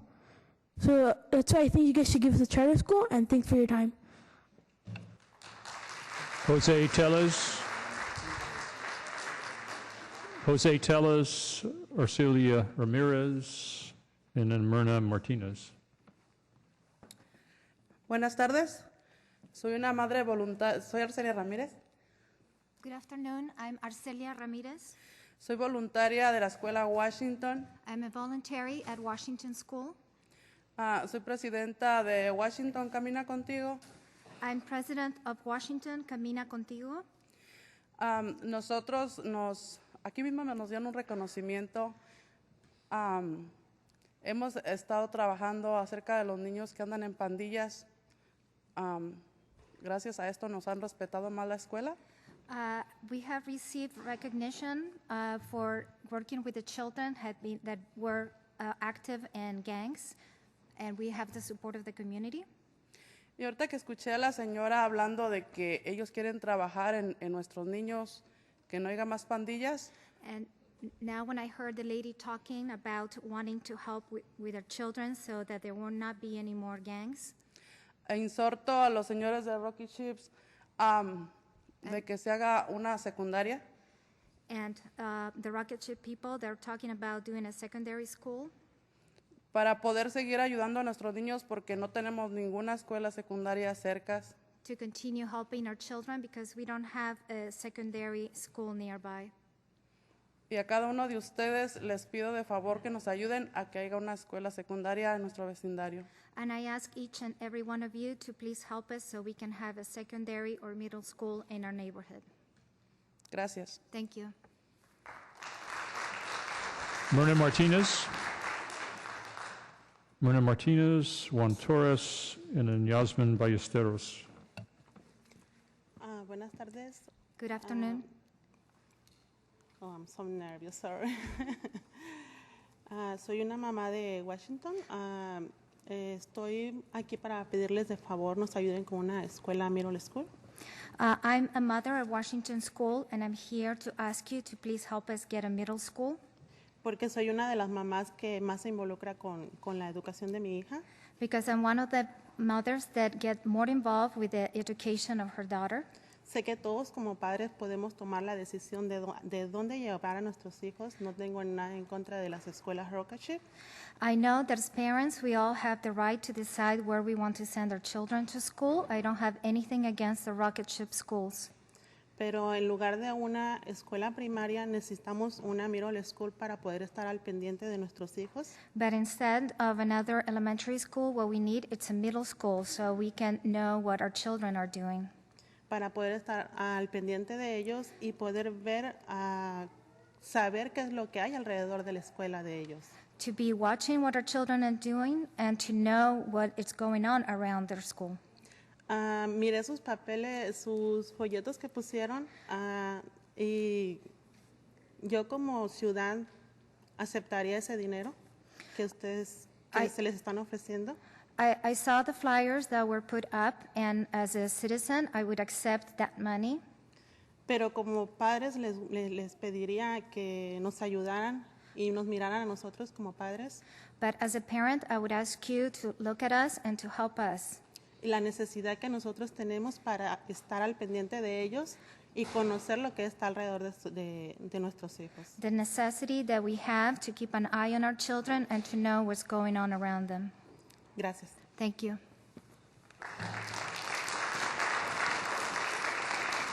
Juan Torres, Yasmin Ballesteros, and Beatriz Perez. Buenas tardes. Soy Juan Torres, padre voluntario de la comunidad Washington. Yo vengo también en representación y a hacerles la misma petición a todos ustedes para que nos ayuden a mejorar realmente uno de los graves problemas de la comunidad latina, es darle seguimiento a nuestros estudiantes. Y eso se puede realizar solamente con una middle school y no más elementary school.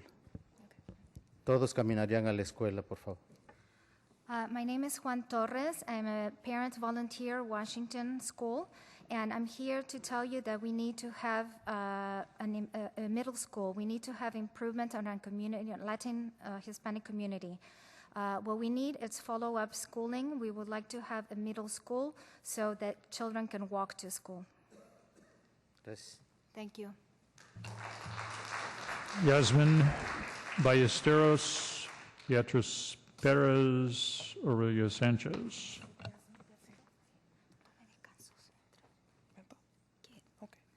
Buenas tardes. Good afternoon. Mi nombre es Yasmin Ballesteros. My name is Jasmine Ballesteros. El propósito de la comunidad que rodea a la escuela Washington y a todas sus escuelas aledañas es que hay muchas escuelas primarias. The purpose of what is happening around the Washington School is that there are a lot of elementary schools. Nos está afectando como comunidad el tráfico. And the traffic is affecting us as a community. Sería necesario que abrieran otra Rockachit, pero en otra área. It would be needed to have another rocket ship school, but in a different area. porque sabemos de antemano que vienen personas de diferentes partes de la ciudad a estas escuelas. Because ahead of time, we already know that there are people coming to these schools from different areas. Por eso nosotros lo que estamos pidiendo es una middle school. And that's why what we're asking for is a middle school. Es lo que se necesita en esta comunidad. That's what we need in this community. Una middle school para poder tener una comunidad segura para nuestros hijos. A middle school so we can have a safe community for our children. Ya que las que tenemos alrededor de las primarias están muy lejos. Since the ones that we already have around the schools are very far. Y eso es lo que uno como madre y padre no quiere para sus hijos. And that's what we as moms and dads don't want for our children. Estar en una escuela que les quede muy lejos. To send them to schools that are far away. Porque a veces tenemos para el bus. Because sometimes we only have for the bus. A veces no. Sometimes we don't. Hay personas que pueden calificar para el bus de la escuela. There are some people that can qualify for the school bus. Pero hay personas que no. But there are others that don't. Uno lo ve con los muchachos que salen a las 6 de la mañana para poder salir a agarrar un bus. You can see it when you see the young people leaving at 6 a.m. so they can catch a bus. Por eso es urgencia de una middle school. That's why we have the urgency to have a middle school. Thank you. Thank you.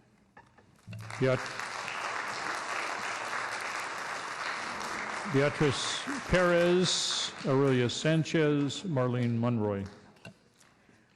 Mi nombre es Beatriz Pérez. My name is Beatriz Perez.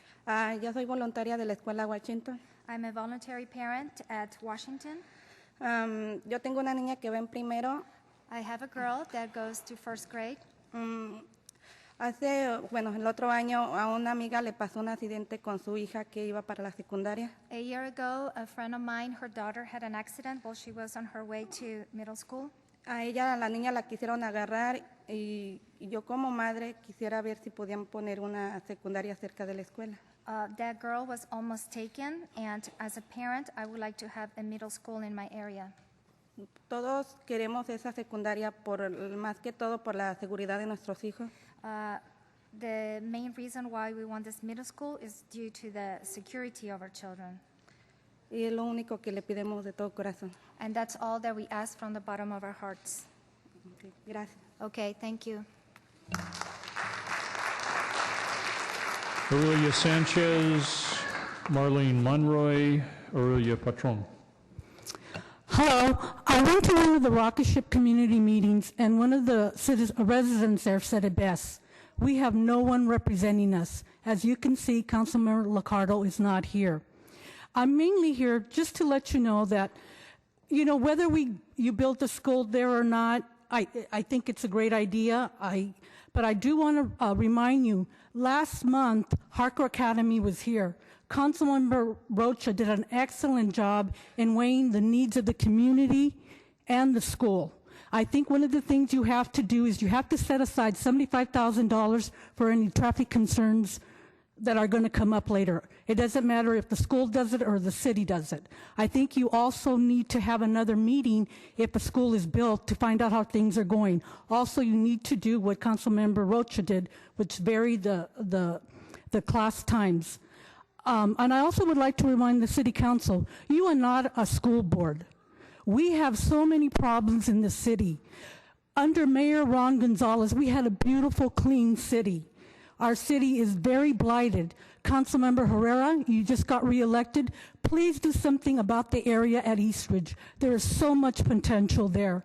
Why is most of our city dirty, run down?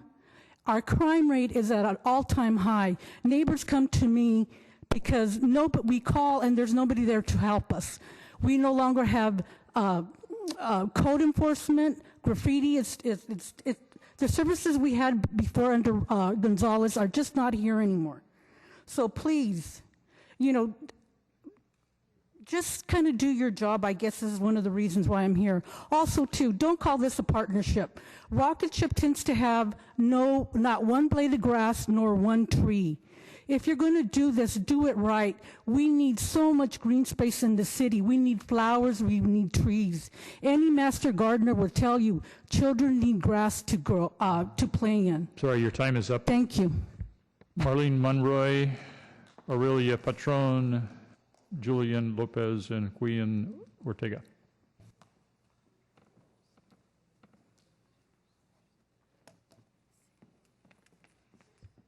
Buenas tardes. Good afternoon. Mi nombre es Marlene Monroy My name is Marlene Monroy. y quiero agradecerles por tomarse el tiempo para escucharnos. I want to thank you for taking the time to listen to us.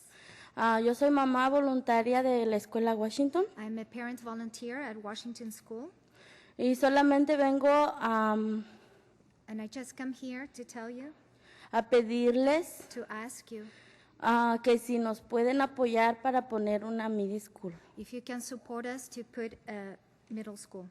Nosotros no estamos en contra de ninguna primaria. We're not against any elementary schools. Nosotros nos unimos como comunidad aparte de la escuela We get together as a community outside the school para ver el bienestar de la comunidad, para toda la comunidad de la escuela Washington y alrededor de la escuela. to see for the welfare of the school, the whole school community, and also the community beyond the school. De todo corazón les pedimos las mamás de Washington y alrededor de la comunidad From the bottom of our hearts, all mothers of Washington School and also mothers from the community, que nos den la oportunidad that you will give us the opportunity de ayudarnos para la middle school. to help us get a middle school. Es todo. That's all. Thank you. Thank you. Aurelia Patron, Julian Lopez, Tony Trebek. Buenas tardes, mi nombre es Arcelia Patrón. Good afternoon. My name is Arcelia Patron. Tengo viviendo 25 años en la comunidad de Washington I've been living for 25 years in the Washington community, y hace 15, 16 años estuve en un lugar como este and about 15, 16 years ago, I've been to a place very much like this one. y en ese tiempo pedíamos en el área de Temi, en una escuela elementaria. And at that time, we were asking for elementary school in the Temian area. En ese tiempo se nos dijo que era muy caro y el terreno no era saludable. At the time, we were told that it was very expensive and the area, the soil was not healthy. En ese tiempo se nos prometió, se nos hizo una escuela, el Ernesto Galarza, y llegaron otras escuelas elementarias. So at the time, they built the school Ernesto Galarza, and then other elementary schools came along. Pero no ha llegado ninguna middle school. But none of the middle schools have arrived. Yo tuve mis hijos en la Willow Glen, I had my children go to Willow Glen, la Brehar, Brehar, y no tenía carro. and I didn't have a car. Cuando me hablaban que mis hijos estaban enfermos, era muy trabajoso para yo tomar el bus y durar 2 horas en ir y venir. So when I would get calls that my children were ill, it was very difficult for me to take the bus, and it would take me a long time to go and come back. Y estoy hablando de 15, 16 años y el mismo problema sigue existiendo. And this, I'm talking about 15, 16 years ago, and the problem still persists. Porque vivimos en una comunidad de Washington y es una comunidad de personas inmigrantes. Yes, because we live in the Washington community, and this is an immigrant community. Y la mayoría no tienen manera como transportarse. And most of them don't have the means of transportation. Yo celebro todas las escuelas elementarias que han llegado. I celebrate all the elementary schools that have arrived. Pero también pónganse la mano en el corazón y piensen que necesitamos una middle school. But also put a hand on your heart and think that we also need a middle school. La más cercana que tenemos es Willow Glen y Hoover y está a más de 3 millas. The closest ones that we have is Middle Glen and Hoover, and they are farther than 3 miles. Y nuestros estudiantes no califican para que les paguen el bus. And our students don't qualify to have the school bus paid. Porque están en la frontera de las 3 millas. Because they are within the 3-mile limit. Y a las 6 de la mañana está oscuro para caminar. And at 6 a.m. it's dark for walking. Por favor, piénselo. Thank you. Please think about it. Thank you. Julian Lopez and Kian Ortega, Tony Trebek, and Gracia Leon. Buenas tardes, mi nombre es Zulia Ortega. Good afternoon, my name is Zuli Ortega. Y estoy aquí porque también estoy pidiendo una escuela secundaria. And I'm here because I'm also asking for a middle school. Ya que alrededor de nuestra comunidad no tenemos una cerca y la que está más cerca es Willow Glen, pero ya está llena. Because we don't have a near one, and the only one that we have is Willow Glen, but that one's already full. Es muy, muy importante porque así nuestros hijos no se involucrarían en pandillas. It is very, very important because that way we prevent our children from getting involved with gangs. Porque nosotros como padres estaríamos más al tanto de ellos. As parents, we would know more what they're doing.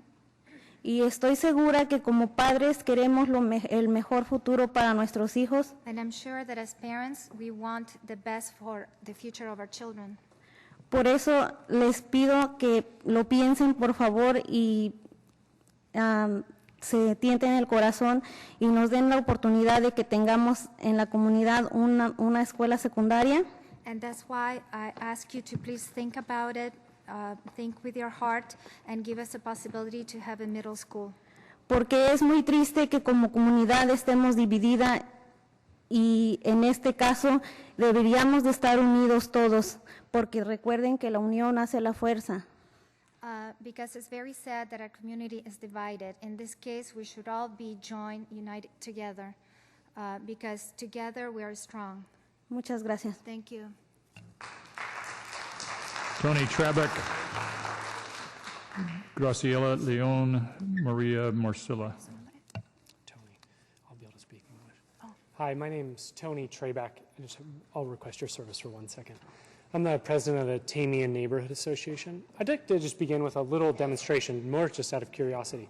So I'd like you to stand up or raise your hand if you actually live in the Washington Tamian neighborhood. Thank you. Thank you so much. I appreciate that. So as the people stood, I would like those to be the people you listen to. Because one of the things that happens in any discussion like this is there's multiple agendas at work. You have a larger educational agenda, which I think most of us stand behind. We really want to see the achievement gap reduced. And yet you have to listen to the very people who you are trying to help in their education. Right? Those are the people that were standing, representing kids in our neighborhood. I would beg you guys not to use our people in our neighborhood as a means to a larger educational goal, but you would really consider their opinions.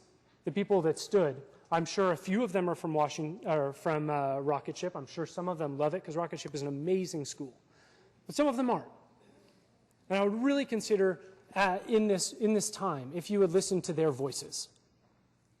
Because I think it's the nature of your business and what you're doing that you are trying to juggle many balls. And I have sympathy for the difficulty of your task. I would just really ask that you really consider the people that live in the neighborhood and their opinions as you make your decision today. Thank you so much.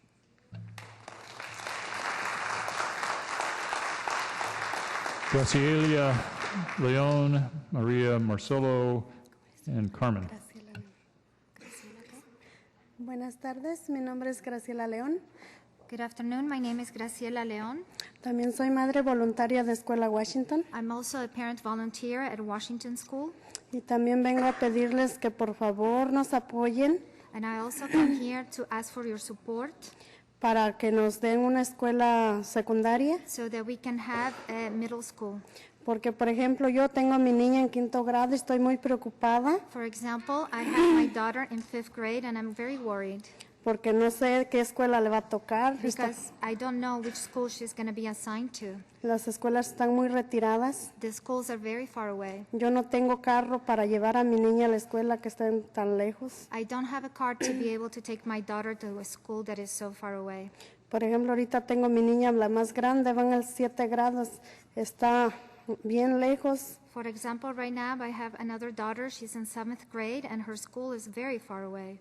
Muchas veces hay juntas muy importantes que necesito ir y no puedo ir por lo mismo. Sometimes there are very important meetings at the school that I have to go, but I just can't because of that reason. Por eso, de la manera más atenta, les pido que por favor nos apoyen con una middle school. Because more politely, I ask you to please support us by giving us a middle school. Gracias. Thank you. Maria Marcelo, Carmen and Michael Bueno. Buenas tardes a todos. Mi nombre es María Marcelo. Good afternoon, everybody. My name is Maria Marcelo.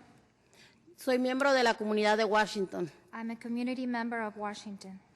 Yo sé que muchos de ustedes han de decir que tiene que ver una middle school cuando estamos hablando acerca del terreno que se quiere que se apruebe las elementary, la Rochachit. I know that many of you might be thinking, what does a middle school has to do when what we're here to talk about is the buying a lot for an elementary school? Pero yo pienso que tiene mucho que ver si queremos realmente evitar los pandillerismos o las bandas que hay. Los niños de elemental no van a andar de pandilleros. But I think it's very related because what we want to do is to avoid gangs. Elementary school children are not going to be gang members. Entonces, si nos ponemos a pensar, los niños de la middle school son los que necesitan un lugar seguro y donde los padres los podamos vigilar. And so if you think about it, it's the middle school children who need a safe place and a place where the parents can watch them. Eso no únicamente nos beneficiaría a nosotros como comunidad, sino yo pienso que también ustedes como miembros de la ciudad y responsables de la ciudad, de la seguridad de la comunidad.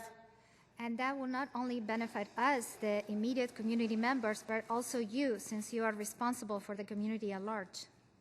Yo sé que vienen muchas escuelas que es buena la competencia. No tengo nada en contra de Rochachit, al contrario, tengo sobrinos allí y me siento orgullosa por eso. I know there are many competitive schools that come over, and I have nothing against them. I have nothing against Rocketship. In fact, I have nephews that go there, and I'm very proud of it. Pero si realmente vemos la necesidad de la comunidad, es una middle school.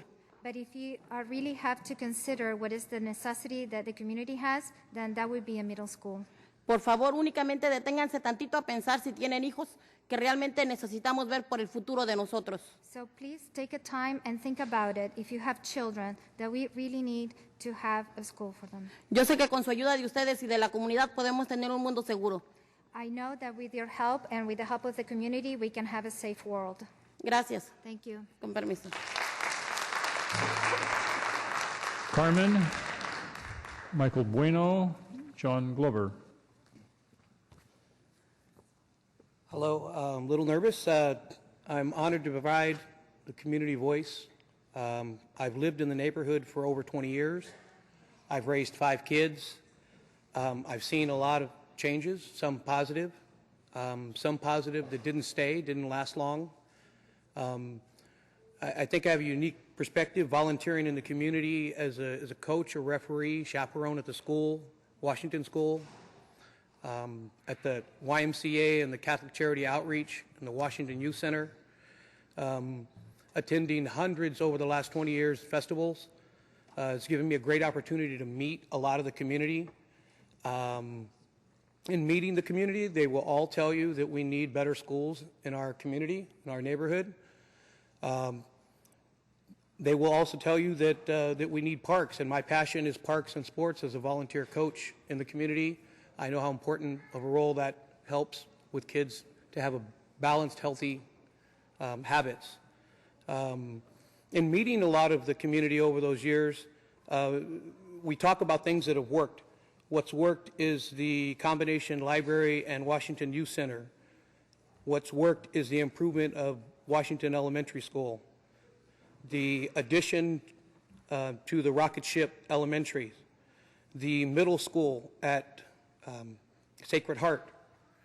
All of those things have been positive influences on our neighborhood.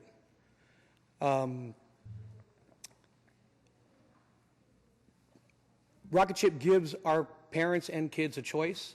I don't have kids to go to Washington nor Rocketship, but I do live right in the neighborhood, and I see the faces, I see the families, and I see that both schools are doing a great job.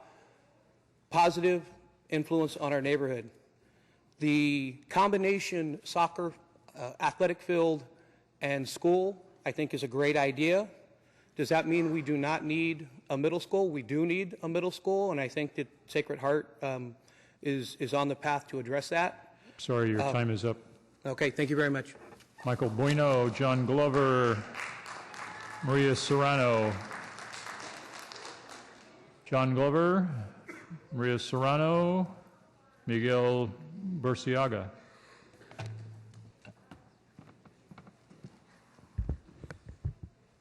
Hi, my name is John Glover. I'm the founding principal of Alpha Blanca Alvarado Middle School, a charter school authorized by the Alum Rock School District, opening just this year. With respect for your time, I'll try to keep this short. This year, a group of dedicated parents and I opened a new school in Alum Rock School District. Many of our students are former rocket ship students, and these Rocketeers, compared to other students at our school, are extremely well prepared academically. At least equally important, if not more important than that, they come to us with the strength of character that you oftentimes don't see from kids coming into new middle schools, to middle schools in general. This is what is not only going to help them get to college, but will enable them to struggle and overcome those struggles when they get to college and actually make it through college, which is a very difficult thing for students who come from these communities. Parents are very much engaged of these rocket ship students. They are empowered. They are educated about the process of getting great schools for their kids, and as a result, they are doing amazing things for their communities and for their students. Based on all of this, I would ask that you really consider this partnership with Rocket Ship. It seems like it really is in the best interest of the city. It certainly is in the best interest and the desire of these families, and would be of great benefit for the kids who would have the opportunity to attend this school. Thank you very much. Maria Serrano, Miguel Burciaga, Juan Carlos Martinez.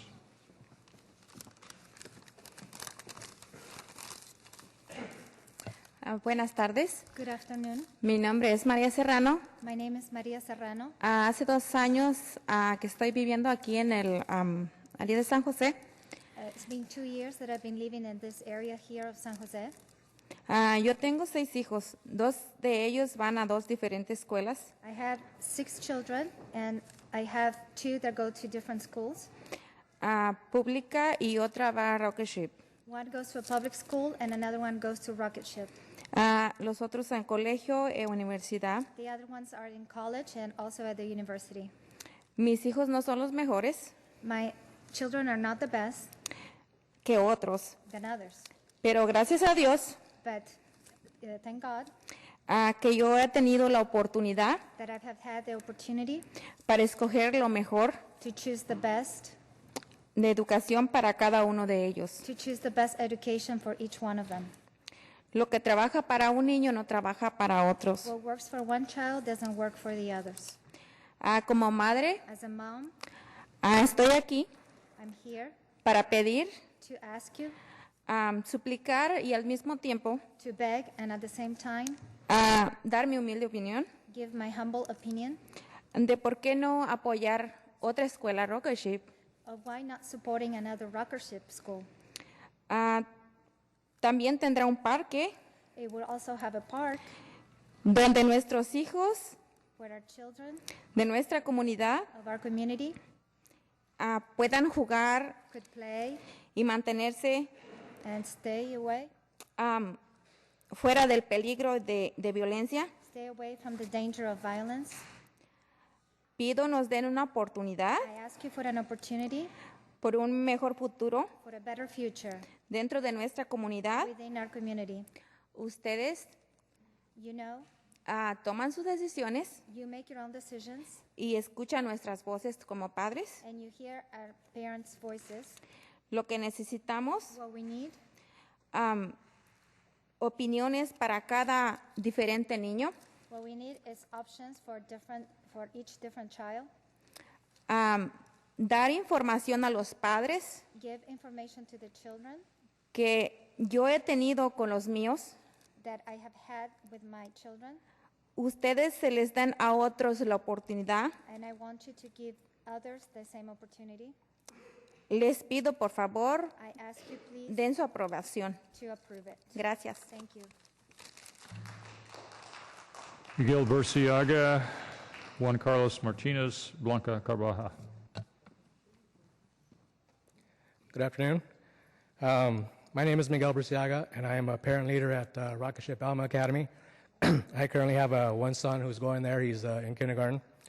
I'm very familiar with the area as I grew up, although I don't live exactly there at this point. I grew up there. I lived right down the street from Wendy's, which is literally blocks away from it. So being said that, I'm aware it's much hasn't changed as far as the dynamics of the that area itself. You have a lot of prostitution going on, crime, violence, graffiti, stuff of that nature. And just driving down Monterey Street, I see it in the mornings.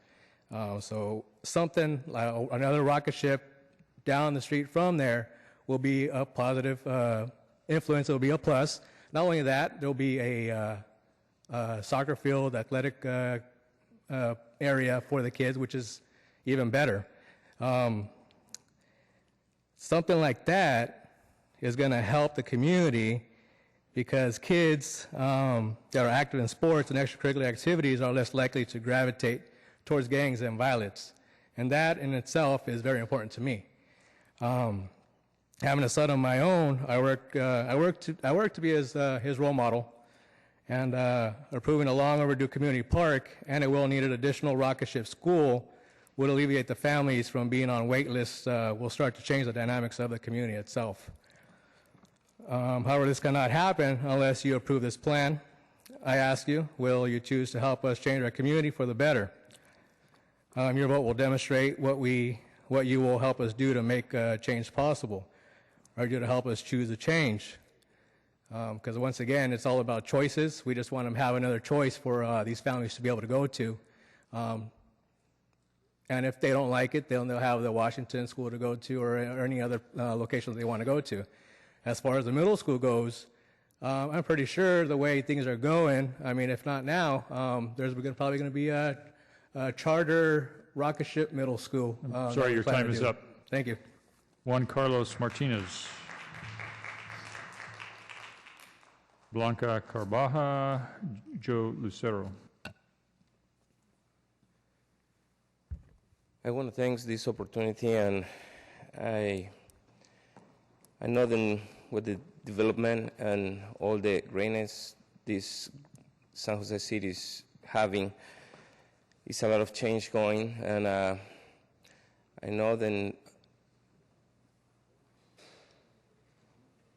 I'm confused because I heard the people who live in that community, and I hear what they need. And I know Rocket Ship is a great school to develop and great chance for kids to do great on life. So I'm just here to support the best decision, since there is a place to build something great and give something as a park and places to gather as a community. And I hear also that they need a middle school. So God bless you to take the best decision. Blanca Carbaja, Joe Lucero, Christine No.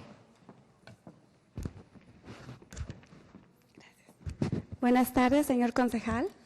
Good afternoon, Mr. Mayor. Mi nombre es Blanca Carvajal My name is Blanca Carabajal. y tengo 5 hijos. Soy madre soltera. I'm a single mom of 5 children. Tengo una hija que está en la escuela Rocket Ship, la niña más pequeña. My youngest daughter is attending Rocket Ship School. Estoy muy feliz y muy orgullosa de que ella esté en esta escuela. And I'm very happy and very proud that she's attending this school. No sé si usted me pueda reconocer, pero he venido muchísimas veces a hablar acerca de nuestra comunidad. I don't know if you recognize me, but I have come here many times to talk about our school. Community. Sorry. He venido a hablarle acerca de los problemas que tenemos en la comunidad, como la prostitución, las drogas, las pandillas. Y realmente es algo que me preocupa desde que yo vivo en este Distrito 3. I've been here to talk about prostitution, drugs, gangs, and those are something that really worried me in the District 3. Hemos hecho muchas marchas para parar todos estos problemas en nuestra comunidad. We have organized many marches to stop these problems in our community. Y muchas personas que están aquí han estado en estas marchas. And many people that are here today have been to these marches. Porque todos estamos preocupados en mejorar nuestra comunidad. Because we're all worried about improving our community. Ahora estoy muy contenta porque el proyecto que están realizando, I'm very happy now for this project that you are putting together. porque sé que la educación de los niños viene desde el kinder. Because I know that children's education starts at kindergarten. Si hubiéramos tenido escuelas desde un principio en esta comunidad de alta calidad, no hubiéramos de tener estos problemas que tenemos ahora. If we had had high quality schools from the beginning, then we wouldn't be having these problems now. El problema no es que tenemos 3 escuelas, sino que necesitamos tener mejor educación en nuestra comunidad. The problem is not that we have 3 schools. The problem is that we have to have better education in our community.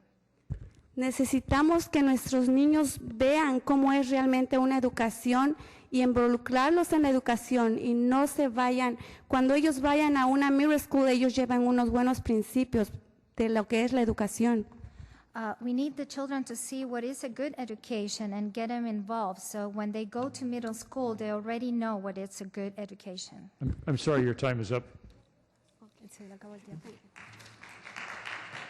Joe Lucero, Christine No, Sylvia Rios.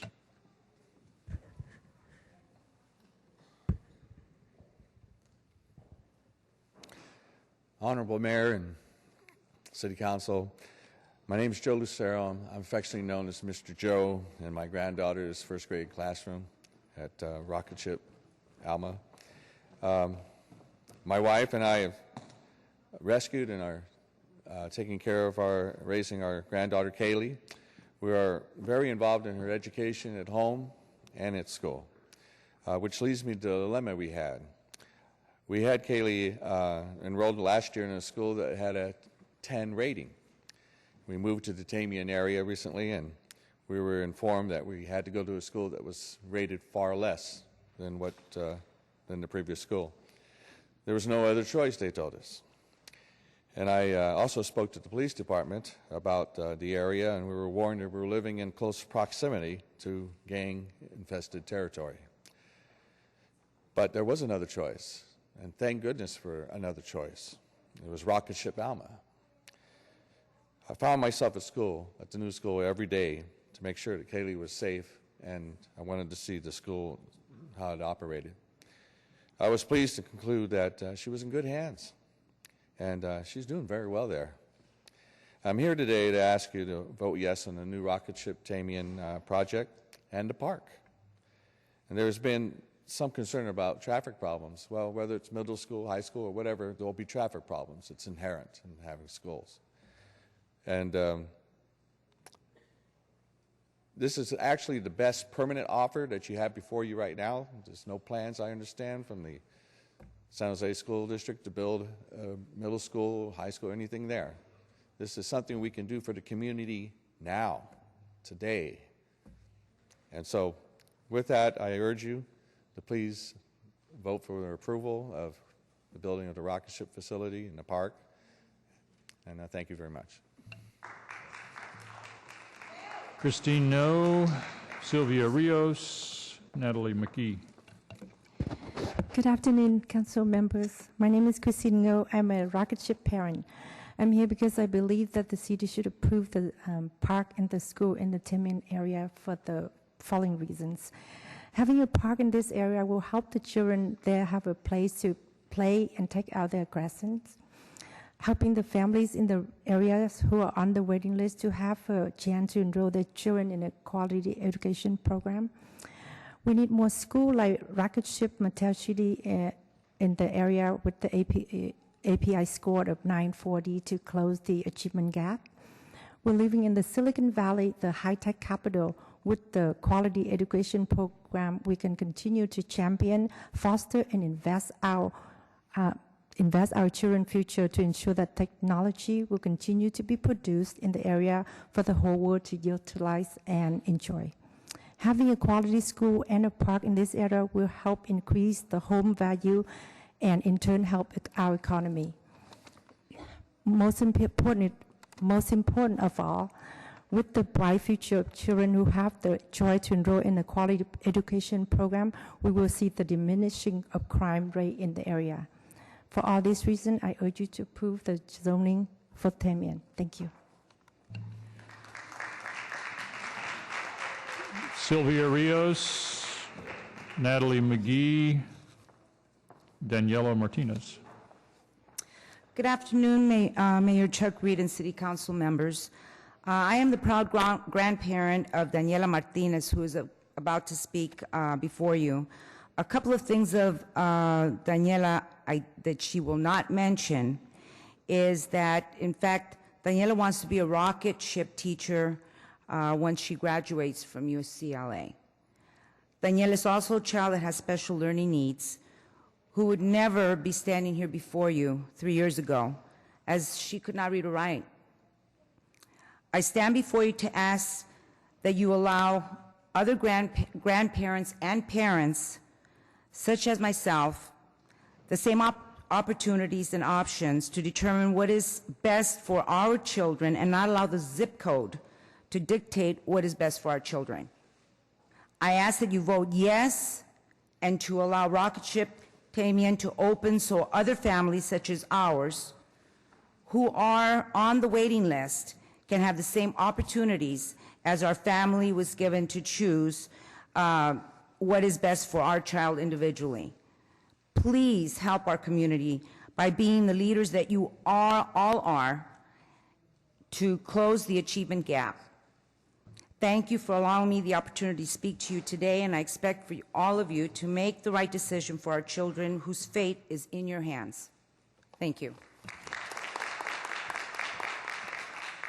Sylvia Rios, Natalie McGee, Daniela Martinez.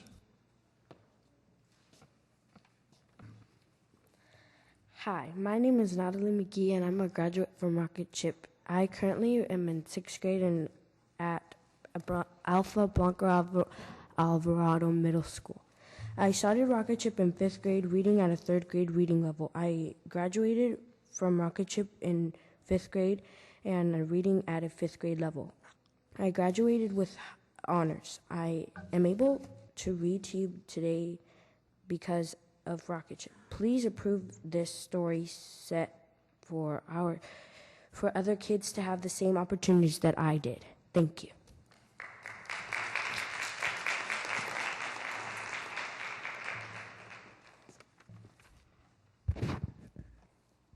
Hi, my name is Daniela Martinez. I'm currently attending Alpha Blanco Alvarado Middle School. As a 6th grader, I started Rocket Ship in December of the 3rd grade. I was reading at a 1st grade reading level. I thought I would never learn to read. I thank my teacher, Ms. Burry, for believing in me. Ms. Burry made me repeat these words every day to her. I am smart and I am worthy, and I will read. I was able to complete my 5th grade thesis and graduate Rocket Ship with honors last year.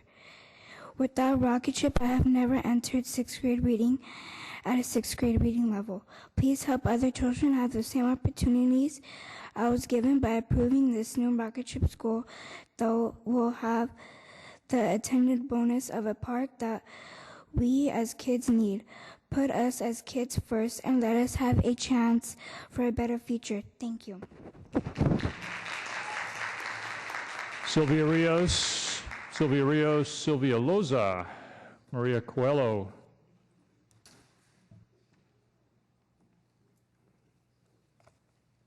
Mario Coelho, Richard Zappelli,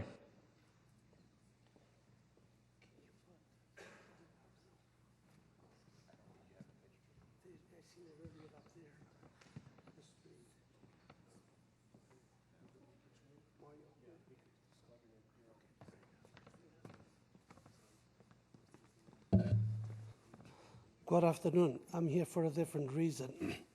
I have a business in Pipperton, and if you look in the street of Pipperton, if they open the school, it's going to jeopardize my business. I've been there for 20 years. I don't know if you can see it. I'm right at those buildings over there. Those are my, and I have trucks coming in every day, containers from Europe. And there's no way on that street that you can have the traffic going to the school plus my trucks. You will jeopardize my business that I've been there for 20 years. Either buy my buildings or you will jeopardize my business. I cannot be there. And businesses for our kids too. And that business, we give it, my wife and I, we had been there for 16 years. She got sick, I give it to my kids. I got 6 employees, and you're jeopardizing my business. I don't know what to do. In order for the containers to come into the business, they have to come in from Lick down Goodyear to Pepitone. And we unload on the street. So I don't know how, and if you know Goodyear, there's parking on both sides of the street, barely enough room for the truck to come in. They cannot come in through Pepitone and go out Goodyear. They would never make it. Just like the other party said that their vehicles got hit, same thing would happen. So I don't know what's going to happen if you put the driveway there for the school to go in there. I don't know what's going to happen. We can get in or out or nothing. So, I mean, our view is a little different than, I'm sorry for the education of the children. I mean, if we're putting all the time and effort into Rocket Ship and doing that, why can't we put the time and effort into our own school system that's already in existence? So, that's our opinion. and I don't know if you want to jeopardize our business for my kids, my employees. It's a liquor business. I don't know if you want to put a school next to I got over $1 million worth of liquor in there. I don't think it's too good for the kids either. Your time is up. Thank you. Sylvia Loza, Richard Zappelli, Francisco Ambrosia, and then Don Gagliardi. Hi, my name is Jose. I go to Washington. They help us with some groups that some of them are like Adelante. That group helps us to not go in the streets and be like gangsters. And I'm here because I like a better school, like a middle school, because there's a lot of elementary schools in our community. Thank you. Richard Zappelli, Don Gagliardi, Francisco Ambrosio. I see Don, come on down. Anybody else that put in a card that I haven't called your name? Now's the time. Good evening, Mr. Mayor and City Council members. I'm Don Gagliardi. I'm speaking here today on behalf of Soccer Silicon Valley. We're the advocacy group of San Jose Earthquakes soccer fans. One of the things we support is additional soccer fields here in San Jose. I was part of the sports field study group that prepared a report that this council adopted back in 2008, and it found that there was a great dearth of soccer fields for recreational play in the city, in excess of 50. And one thing that I don't think has been commented upon here by others is that this is an opportunity, this proposal is an opportunity to help bring an additional full-size soccer field. And so we are very supportive of the mayor's and council member Nguyen's memo, and we hope you will support it. Thank you. Thank you. That concludes the public testimony on this matter. Well, I will just bring us back for council questions and discussion.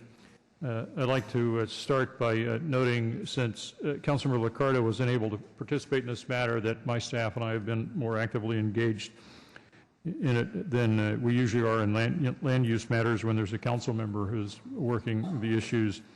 My staff and I have met with the community leaders, been to community meetings, and participated in trying to solve some of the issues. And the first thing to remember is we're only doing certain things today. We're not dealing with the full project today. We're faced with approving a sale of city-owned land and a joint use agreement and the CEQA analysis for that. The issue of whether or not there are a waiver of zoning requirements is on the agenda for the Santa Clara County Board of Education next week. That's not our decision. That's their decision, and whatever disagreements they may have with San Jose Unified, they'll deal with in due course at the school board.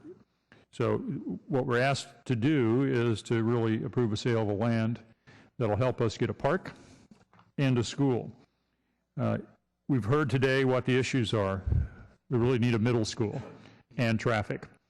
Well, first, traffic. There's not a school in the city that doesn't generate some traffic problems. Well, there might be a few, but almost all of them generate traffic problems for 20 minutes in the morning and 20 minutes in the afternoon. And those of you who live near schools, and that's practically everybody, know to go another way or go at a different time because there's traffic around schools. But schools are important. And whether it's a traditional public school or a charter public school, they're all important to the kids, and traffic is one of those inconveniences that we just have to put up with. But it doesn't rise to the level of an environmental issue that requires us to do more than the usual things that we do to mitigate traffic around schools. The second issue is the middle school. Yes, it'd be great to have a middle school. There's no doubt the community would like a middle school. And I have sent a letter to the superintendent of the district, and I intend to pursue that opportunity to the extent we can, because it would be great to have a middle school there. But a middle school is not what is in front of us today. We have the opportunity to get an elementary school and a park, and those are good things for the neighborhood. Middle school would be better. I think that's true. But we don't have a middle school in front of us today, and I don't think we can let the perfect solution be something that keeps us from approving a good solution, something that would be good for the community. And the community at large has a great deal to benefit from the school. When we launched the San Jose 2020 effort to close the achievement gap, 60% of our Latino kids were not performing at grade level. That's unacceptable in our city. That's what we decided, that's what the community has decided, and it is a problem that we're going to solve. One of the key elements of solving that is charter schools. There are some great traditional public schools that have closed the achievement gap. There's some great charter schools that have closed the achievement gap. This rocket ship school will be one of those schools that help us close the achievement gap. And if we're going to close the achievement gap, we have to be aggressive and take advantage of opportunities like we have in front of us here today. This also helps us implement our General Plan 2040, the 1995 Tamian specific plan. It's a way to get park and amenities like the playground. It's a way to fund soccer fields. It's a way to do a lot of things that will benefit to the kids who live in this community and give parents a choice. That's why I'm supportive of the staff recommendations and the memorandum outlined that I signed with Vice Mayor Nguyen. But I want to thank the people who have been engaged in this. This is a terrific community. The folks around Gardner School and that neighborhood are very well organized, and that's a wonderful thing to see. It's important, and you can see their passion, their desire for a middle school. But we've had many others, such as PACT, former Mayor Susan Hammer, Innovative Public Schools, and others that have testified that have been engaged on this issue. And I'm sure that we can work collaborative way to bring a middle school to this neighborhood, because it certainly would be a great benefit. But that's not what's in front of us today. Today is the opportunity to get a school and a park, and it's something we ought to take, and I would urge my colleagues to support the motion that Vice Mayor Nguyen, I think, is going to make pretty soon. Vice Mayor Nguyen. Thank you very much, Mayor. Before I make a motion, I just wanted to ask staff real quick questions about the concerns that were raised by the business owners about how this is going to impact their business and whether or not they can actually continue to load their goods where they have been doing so. Thank you, Vice Mayor.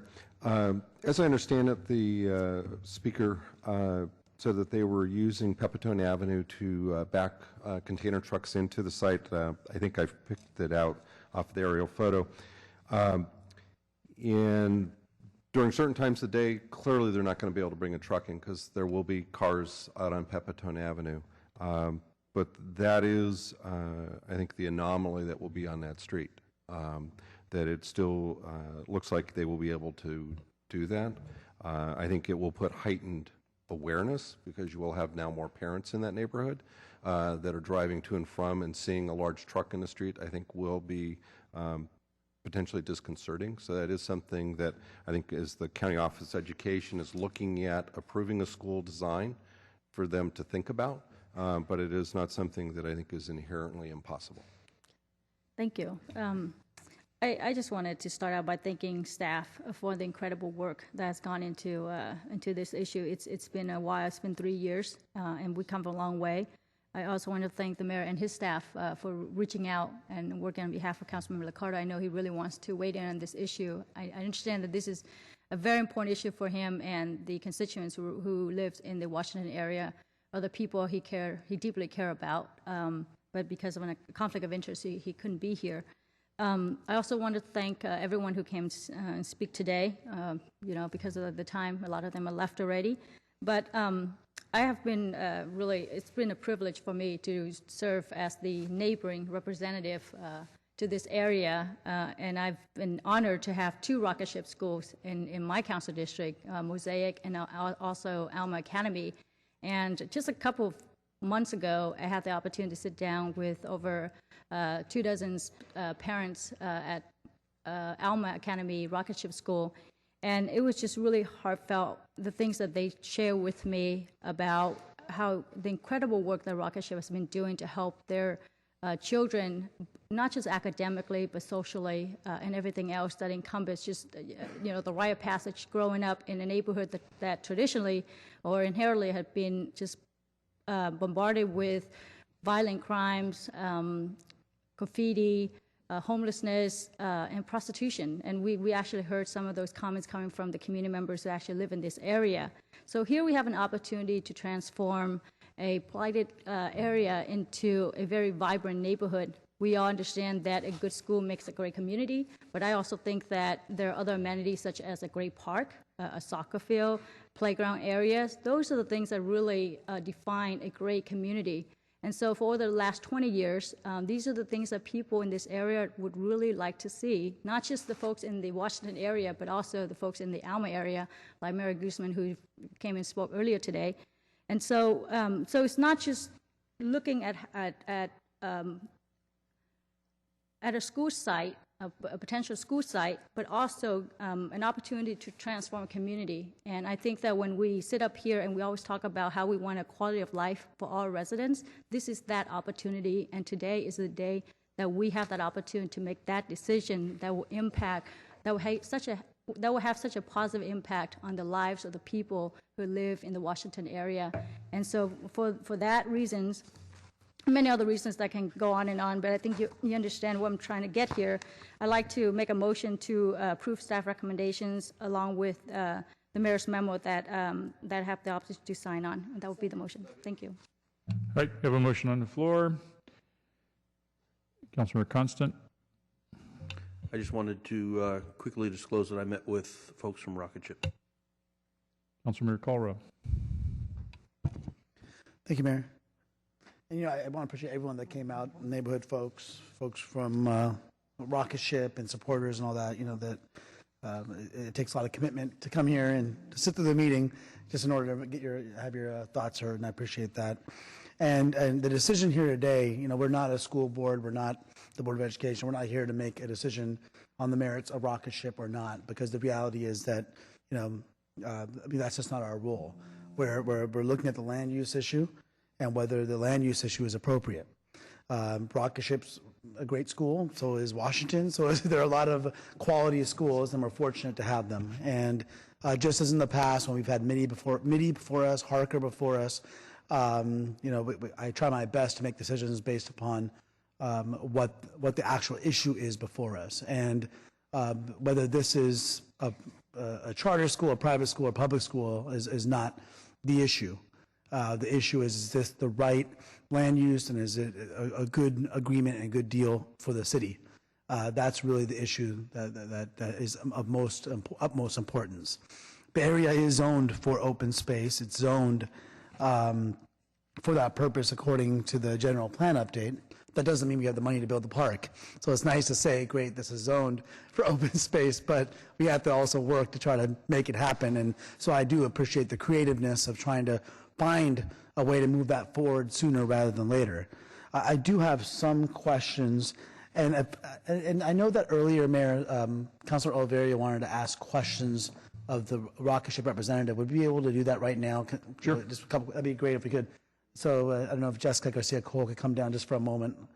And I'd be happy to defer to Councilor Oliverio if he has questions prior to me making further comments after the question. Okay. You have a question? You have a question for me to ask? Okay. Thank you, Mayor. And Ms. Garcia-Cole, in regards to, and you made mention of a wait list, and there's, I guess, to demonstrate demand.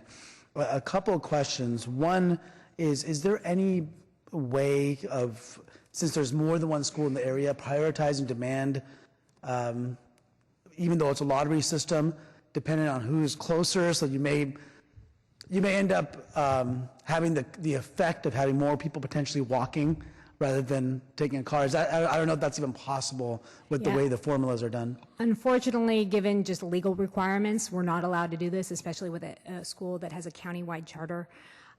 We have gone door to door in the neighborhood because our attempt is for families that live in that immediate area that they would have priority or preference, so we try to get out to them earlier for recruitment.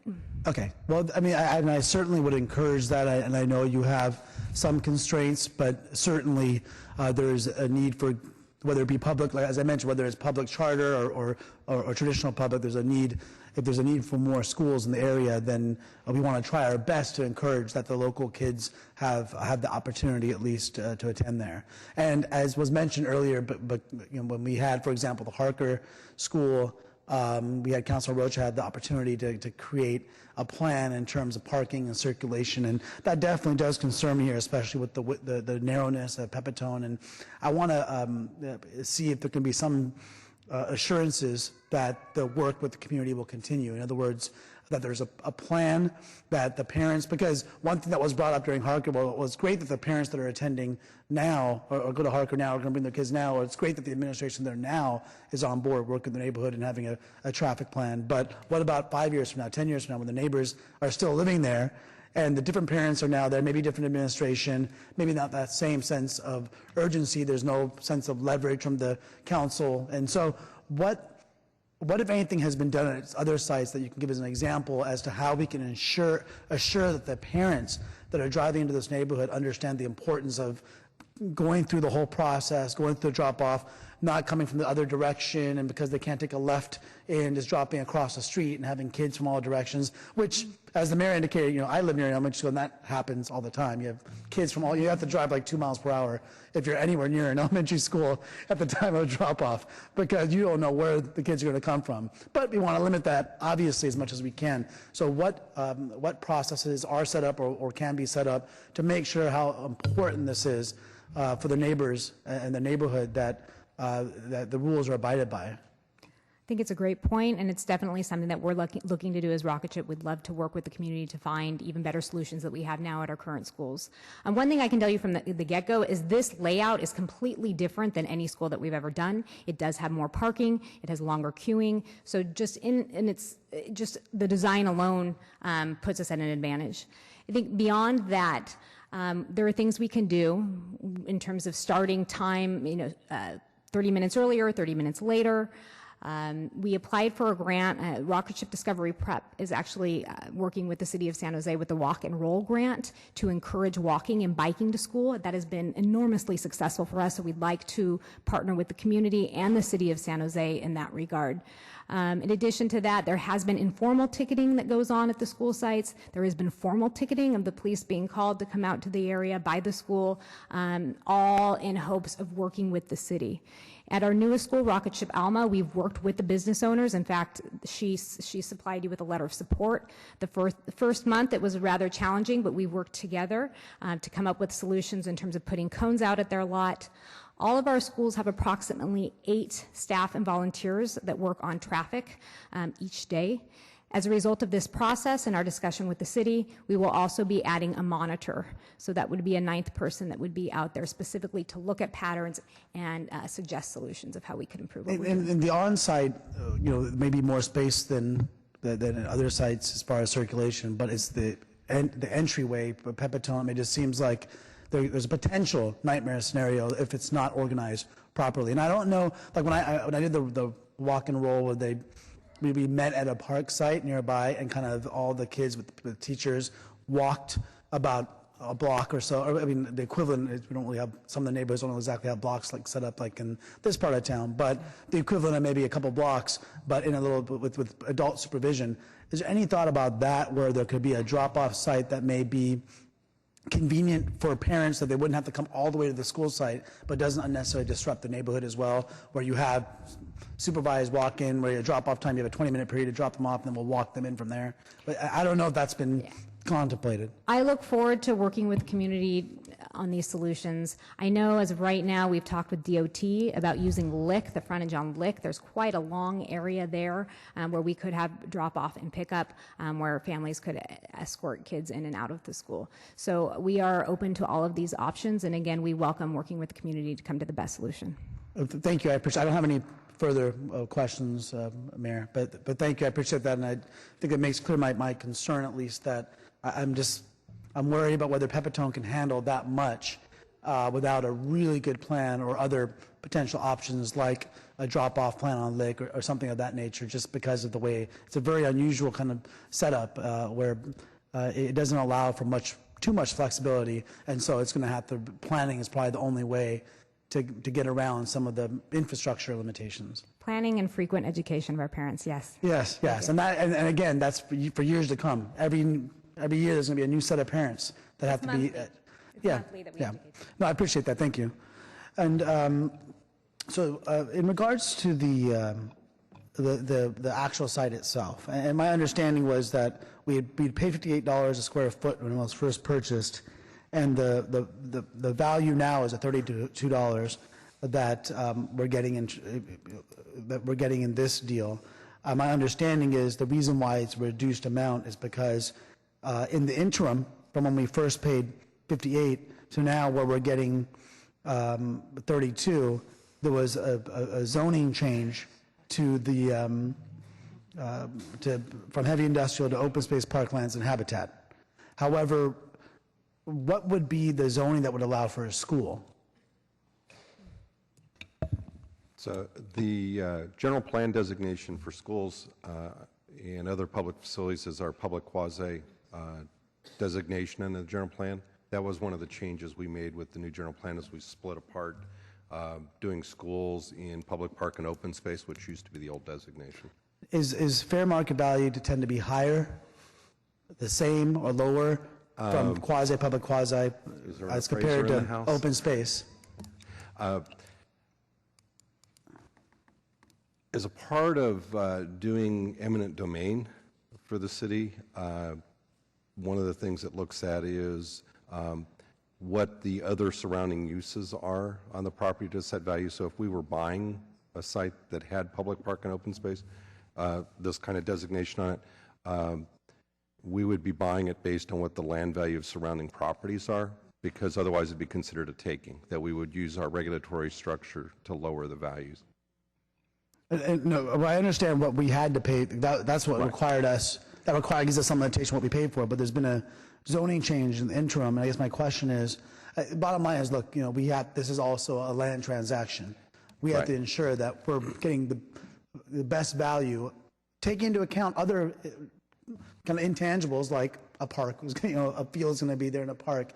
And I just want to, that's why when I look at the staff report, it indicates that there was an appraisal done that was at least looked at as well, independently reviewed by a firm that we hired that indicated $32 per square foot. But that's for a designation that wasn't used when we purchased it and would not be used in order to build a school. And so it just seems like it artificially lowers the price, and then after it artificially lowers the price, we make a deal, and then the zoning change occurs to allow for a park or for a school. If I'm inaccurate in that, but yeah, Nancy, please, clarify that for me. I just saw there's some inconsistency there. Nancy Klein, Economic Development and Real Estate, Council Member and Mayor. The public quasi-public would be used for a school designation. And Chris Carnegie, who we did call in, because we had the same concerns, wanting to make sure, even though we support the school, we have a fiduciary responsibility to get as much money for the city as possible. And Carnegie, again, after a rigorous review, did confirm the price being appropriate, and it was with the same or appropriate zoning for the school. Okay, so good. That's good to know, because it doesn't clarify that necessarily in the staff report. I can't understand you can't put everything in the staff report, but I appreciate that. That clarifies that issue for me. And then I know the mayor made reference to this having to go to the school, the Board of Education for an exemption, what have you. What are the further process we have to go through? If this were to be approved today, what, if anything, would be the subsequent steps on the city side prior to an approval of a school being built there? Or is this the last step other than going to Planning Commission? Yeah, this would be the last public opportunity for the city to talk about the project, the school.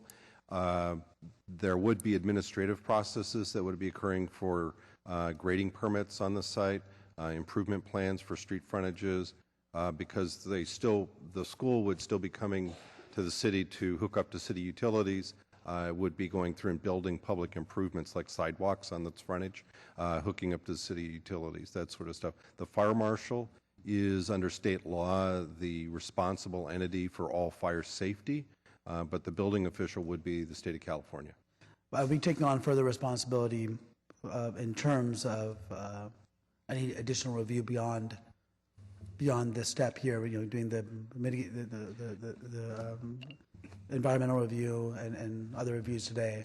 Is there any other anticipated costs going forward in terms of further review that we're taking on? The city, as part of the neg deck, we did say that there are certain things that need to happen prior to issuance of a grading permit and improvement plans to this Public Works Department, related to some of the environmental mitigation, to make sure that those measures were in place.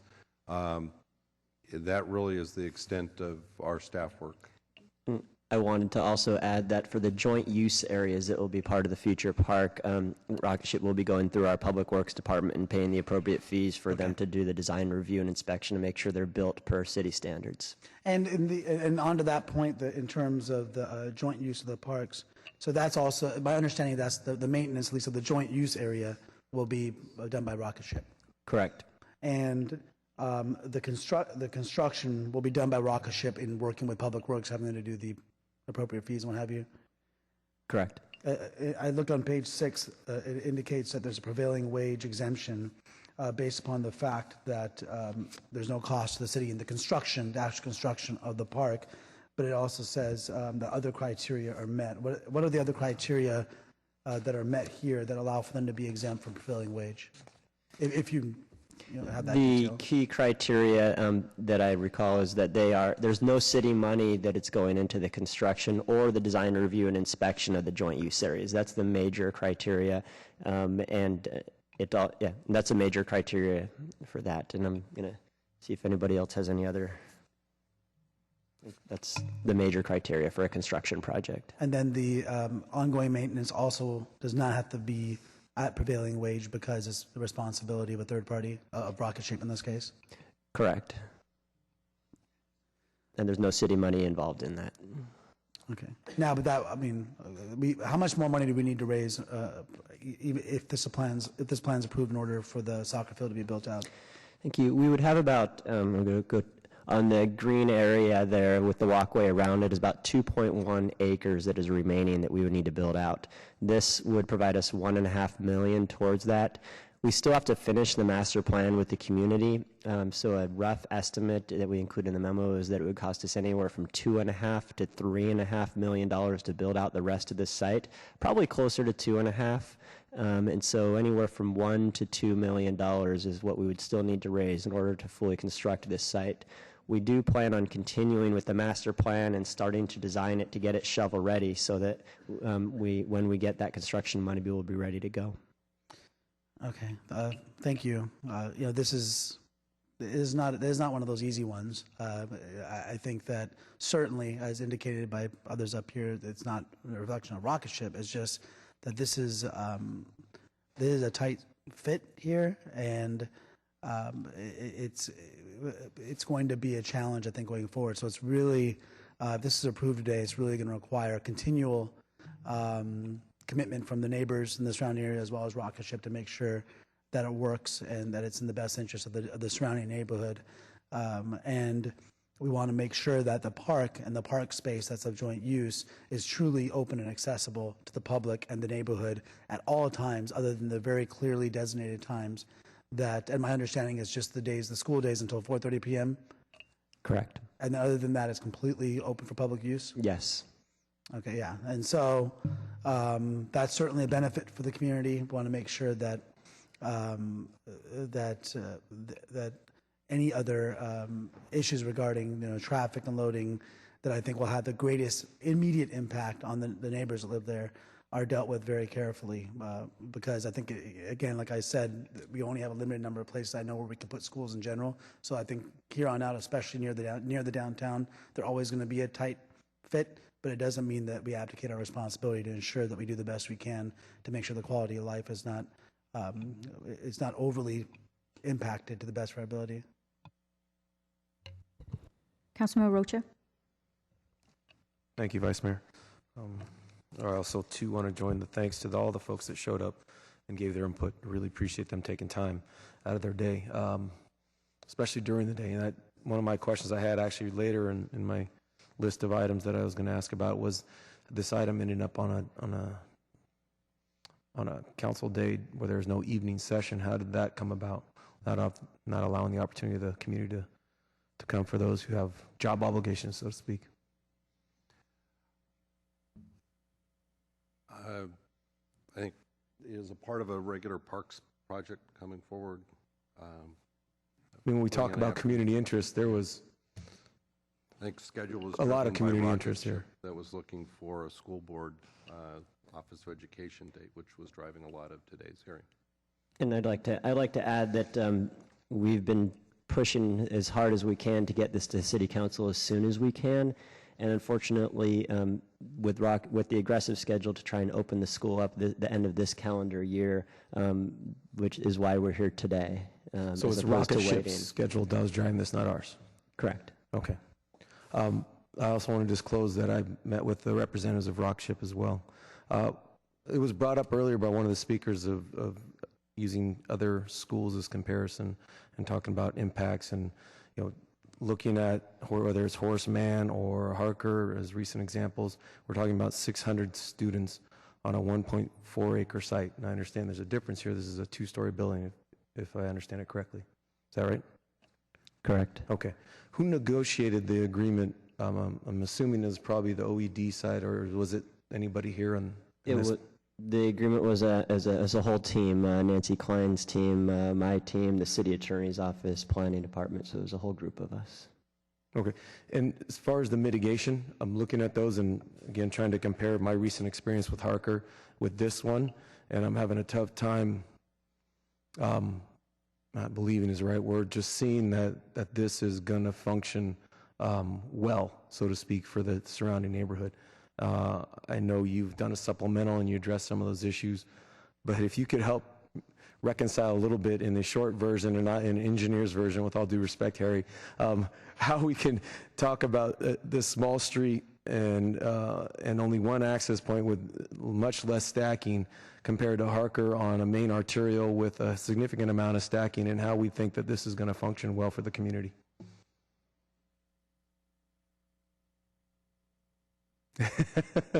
No, I said just don't use your engineer language. That's all. I'm teasing you, Harry. I'm sorry. Council. No, I appreciate the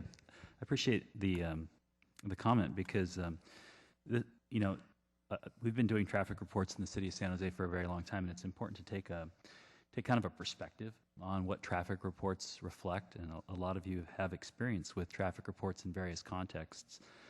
You use the word mitigation. as you know, our level of service policy really reflects or revolves around arterial networks, and it doesn't get into the neighborhood issues. And the neighborhood issues are very subjective, and they're very personal because of where you live and what you perceive.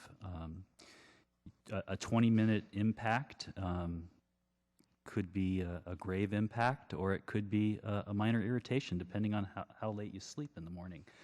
I think it's clear that these streets are narrow, and it's a very old neighborhood. And during those periods of time when the school is loading and unloading, it will be difficult to navigate. What we anticipate and what we've seen is that those congestion levels on narrow streets do cause drivers to slow down and to be more aware of their surroundings. But certainly this, I would say, just from a traffic standpoint, is not ideal, but it doesn't get into the issues of mitigation. The other thing that's important to understand is, I try to use those analogies on trip creation. This is not new housing, and this is not new jobs.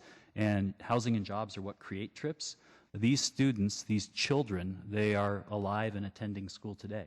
So they're on the network in one way or the other. They're either walking to their neighborhood school or being driven to their neighborhood school, and now they're going to be in a different, possibly or probably neighborhood school. At least the evidence from the traffic report indicates that most of the kids will come from the neighborhood, even though, from what I understand, the lottery is citywide or even countywide. But I think it's going to be tough for 20 minutes in the morning and in the afternoon. Thank you. That all makes sense, and it's still left with, and I don't disagree with anything you just said, but I'm looking at the mitigation requirements for Harker and comparing them to this, or for lack, it's night and day. I mean, when we're talking about requiring a shuttle for 600 students on a almost 8-acre site, and we're on 1.4 acres with one-way access or one-street access, it just, I'm struggling to at the end of the day, I think Councilmember KALRA put it correctly. We heard some folks do their oath of office today, and their oath of office is to serve San Jose. And to me, that's the residents. We're not here to serve organizations or corporations or whatever the case may be. We're serving residents. And I'm very concerned that at the end of the day, this deal best serves not the residents, with all due respect to the folks who attend Rocket Ship. It's a great school, and the ones that want it or don't want it. I'm concerned that we're not doing the best we can with this site that we could. And I understand we have fiscal constraints, but if that's the case, this could be a permanent use and a permanent impact. And if we don't have it right, and it's not the best outcome for the residents, then I'm struggling why we would pursue this arrangement. And I'm not compelled, reading through all this material and meeting with the individuals, that we need to make this deal, so to speak. I'm not feeling that this is in the best interest of San Jose and that surrounding community. I did have a few more questions. As far as the mitigated negative declaration that we have to make, the mitigations we just talked about, who monitors or who enforces those? Councilmember Rocha, in the mitigated neg deck, there is a mitigation monitoring and reporting program as required by state law, and in that we've identified there are certain of the mitigations that need to happen prior to issuance of the grading permit improvement plans by the city, recognizing that those are things that otherwise we might normally push further down in the process because we would be the building official and doing inspections. We said if the city's going to be involved, that's kind of where it stops. At that point, it really moves to the County Office of Education and the state architect as the building official permitting arm that is approving a school design to go through and comply with what is in the negative declaration. If they do not agree with what's the mitigations built in it, they need to do subsequent environmental review through the County Board of Education. So it is a little bit of hybrid. Normally the County Board of Education or San Jose Unified or a school district would be the body doing the environmental review in becoming the authority to enforce under it. So it is a little bit of a hybrid here. So we've said we do have some amount of role, but then we put a bright line that says we stop at this point. In some cases, there seems like a voluntary waiver of our land use authority, in the sense that maybe in the agreement, follow with me for a moment, if we in the contractual agreement or the legal document, could we put in there that we could retain land use authority? Or legally, as far as state law and charters, we don't? Yeah, the city is not offering, suggesting, proposing waiver of the city's land use rules. That is a long-running issue Yes. with all the school districts that we need to bring resolution to. That Could we state law is put really into a clear about contract that we want to retain land use authority on this Yes, property until? Right. Under state law, a school district has the ability on a supermajority vote to essentially waive applicability of city zoning and regulatory rules. That is something that the city would like to see not happen, because we think there is value from what we do, but it is not in our control to say yes or no to that. Well, if we put language in the contract that said we're not going to sell this property unless the Santa Clara Office Board chooses not to waive that. Councilmember, it is a condition in the agreement that a condition of the sale to close requires that there be essentially an override of the city's general plan and zoning requirements by an appropriate school district. So if the Santa Clara County Board of Education or Office of Education takes such action, that would appear to satisfy that requirement. So it is a requirement of the agreement. I know, I'm flipping it the other way. Could we retain an option that says we're not going to sell this property unless the board agrees to not Well, I don't think override our the land deal use would authority? close in that case. John, I'm looking at you. This is a condition to close of escrow, as I understand. I understand, but would we have that authority? Could we put that in a legal document legally? Whether or not they would agree to it. So it is kind of a moot point. I was just curious if there's any way that we could retain land use authority. I don't think that's going to be a make or break issue. Thank you. Now, as far as the site design, that generally, was there much work from our side on planning in terms of how it was laid out, or is that Rocket Ship's site Yes, design? There's a significant level of back and forth on the team between many city staff departments, with PRNS as the lead, and working with Rocket Ship and looking at the site design. Joe, can you follow up on that, please? I think, as Matt was saying, is that the configuration of where the school would go was driven by a lot of different features. Remember, the reason the city bought the site was to put a park with active sport fields, and we wanted to make sure that the ability to do the soccer field was paramount. Otherwise, there's really not a reason for us to own any of the land out there. So we worked really hard with Rocket Ship about how to go and fit their building onto the property. We have not done review to go and say, is the building design one that the city would approve through a permitting process. It's really been how do you arrange the pieces on the property, dealing with the interface of the railroad, the confines of dimension of a soccer field, how the circulation works. So there were a lot of different things of coming up with that site plan. Could you go to the slide before that one, please? Or actually, that one's fine. You can just leave that. So from looking at it, and of course, we've all done this either in our roles as planning commissioners or council members. If I had a magic wand or if I had my own pencil to design this differently, and I did ask the question of why we couldn't line this up along the railroad tracks, is my understanding in reading your response in here that what's driving that is Rocket Ship, not the issues on the San Jose side of why that couldn't be done. I mean, there's plenty of structures that are built along railroad tracks. It just requires reinforcement and, I'm sure significant investment in the building itself. So all the response I saw here was, well, according to Rocket Ship, that's not going to work. What about our interests? Yeah. The state of California does have standards for schools adjacent to railroads, and so there are some standards built in really to move. I think the word should, though, right? Right, and so you get into all kinds of waiver process through the state architect. So it's possible. I know it's been a real issue on other sites around the city with schools and the railroads to not put them there. And again, that goes back to, well, then this is an alternative, and is this, when we call this an actual park,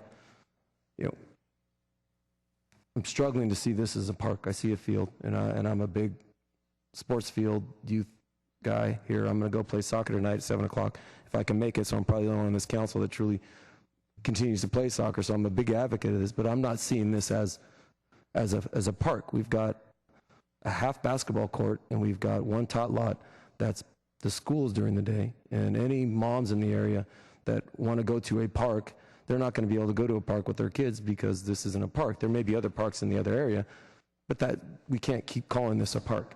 And if it's a field that's in use, then I'm not sure where the park exists beyond the soccer.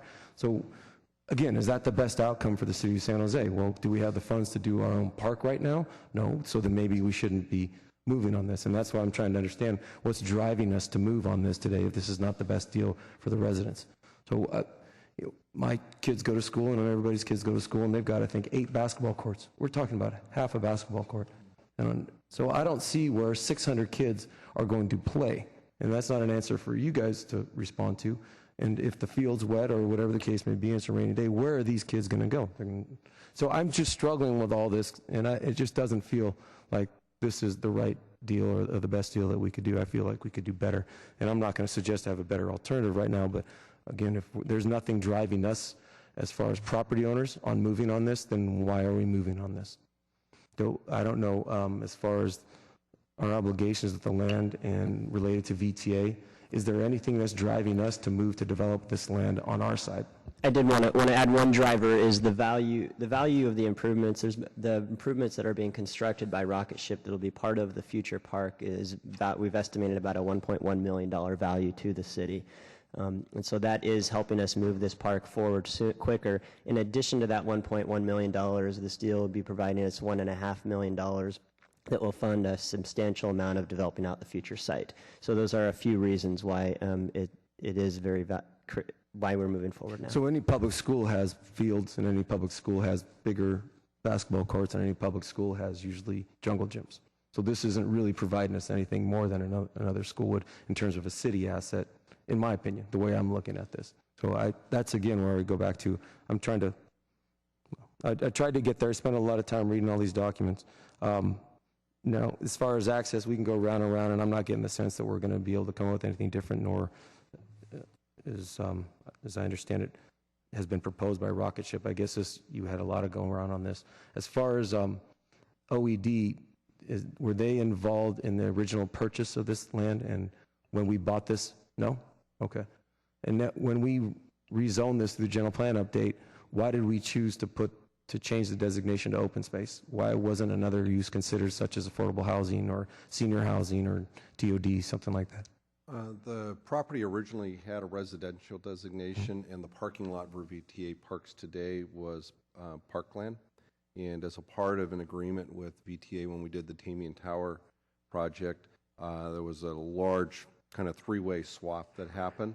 And as a part of that, this was designated as parkland because that's where VTA, who was the owner, wanted to go through and have the park and leave the better, more square site for doing development in the future. And so that was negotiated as a part of approvals for the Tamian Tower site. We reflected that agreement with the new general plan. Okay. Okay. When we bought this, then our tent, I saw mentioned in the report that we had a conversation with Rocket Ship at that point as well about this. Correct. We mentioned in our staff memo when we bought the property a year and a half ago that we were in discussions with Rocket Ship about a potential partnership. Okay. And then when we changed the designation, we really kind of did it to ourselves in terms of devaluing the land, so to speak. I mean, we could have kept the original designation and the value would have been higher in any appraisal, I would assume. So we devalued the land ourselves, and I'm trying to understand why we did that. I think my earlier answer is that if we were buying a site that had that designation on it, we would not be paying public park open space land values. We would be paying residential land values because that is what the surrounding. So when we originally bought it, you mean? No, if we were buying it today. Oh, okay.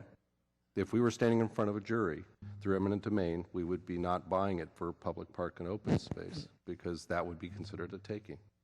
And Councilmember, I think the business decision was made that it was a negotiated price at the VTA, and I believe it was above the appraised value. I think the appraised value was in the 40s, yeah, and we paid in the 50s. So, but that was just a deal we made with the VTA. Okay. And as far as the remaining property, we still don't know what VTA's intent there is or what that arrangement is going to play out as. They had talked with us previously about doing the entitlements for residential on it. It is intended essentially for like apartments or condominium type densities. And they were looking for the city to actually move forward with zoning that land for that.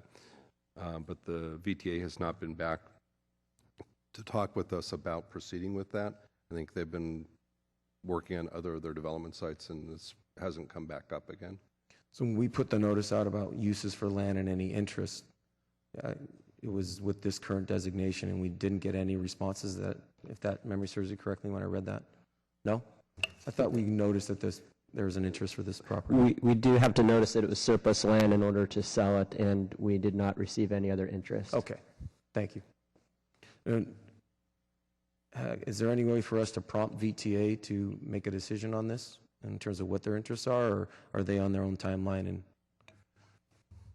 I think they are on their own timeline. They really run hot and cold. Is that they've been very busy at some point, and we actually designed a project, and then it's been probably 2 or 3 years since we've talked with them. Okay. You know, again, the best overall use and the best interest of the residents, you know, knowing what we're going to do with that entire site might allow us some better opportunities. But again, that's potentially hindsight and also just my opinion. As far as when the joint use runs out, what happens to that arrangement of the facilities? The 33 years that's listed in here. Currently, and I'm going to ask Johnny Fan to maybe help me out on this one, but currently I would anticipate that we would want to look into renegotiating with Rocket Ship. But right now, the purchase and sale agreement does indicate that the only use that can be on there in the future is a school property. Mm-hmm. Well, and who makes out better in that 33-year termination? I mean, when we sit down at the table and negotiate, who has the leverage?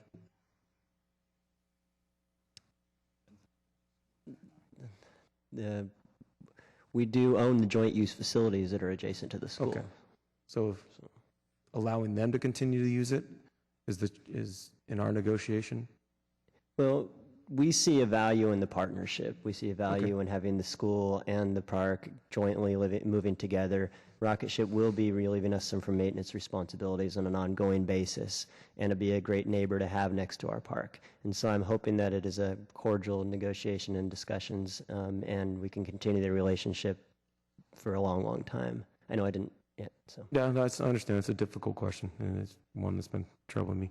You know, I've got other questions, and I'm going to stop here. Thank you, staff, for the time and work you put into this. I'm sorry I'm not going to be able to support this motion. I don't think this is in the best interest of the community. I don't think it's in the best interest of San Jose, given the deal as it stands. Thank you. Councilmember Campos. Thank you, Mayor. And Councilmember Rocha asked most of the questions that I had. You know, but he did bring up something that's just been, you know, that's just stuck with me right now, and it gets back to the Harker development.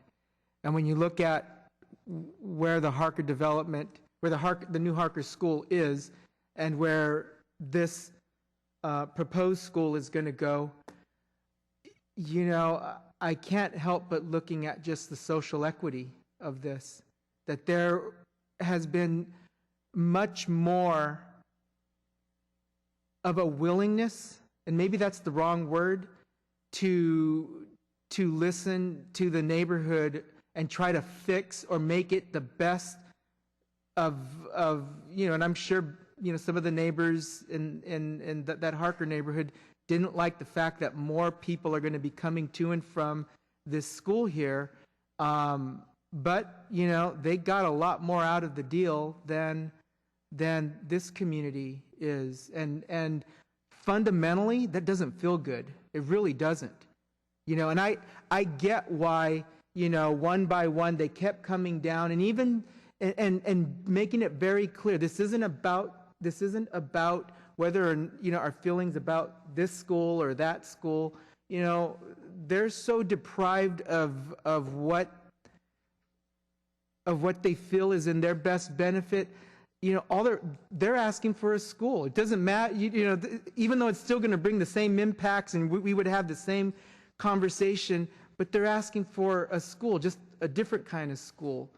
And again, I know Renee did a good job bringing us back to, you're talking about land use today. So, just this whole discussion centering around, is this the appropriate place for a school? So one of the questions I have, and getting back to that Harker discussion, we were talking about dealing with 8 acres right there, or maybe it was a little bit less, or maybe more than 8 acres, and having, I don't know, maybe 900 or 1,000 kids on 8 acres.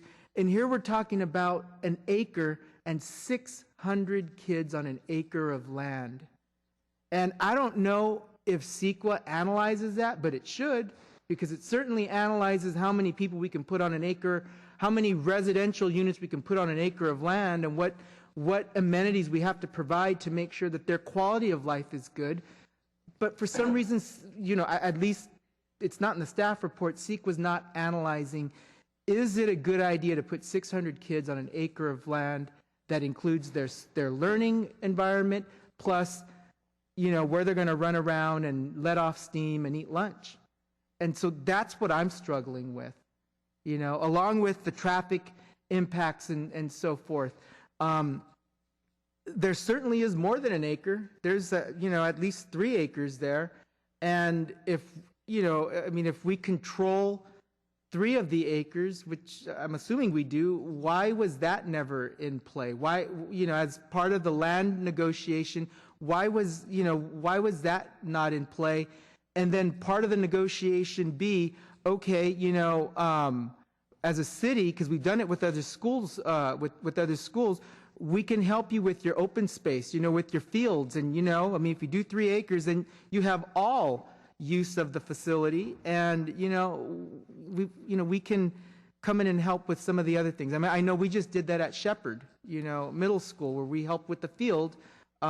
School has exclusive use during school time, but at least the community gets a little bit of use of it afterwards. And so, those are, it's just, I can't put my arms around this, because I think that we really are selling our kids short on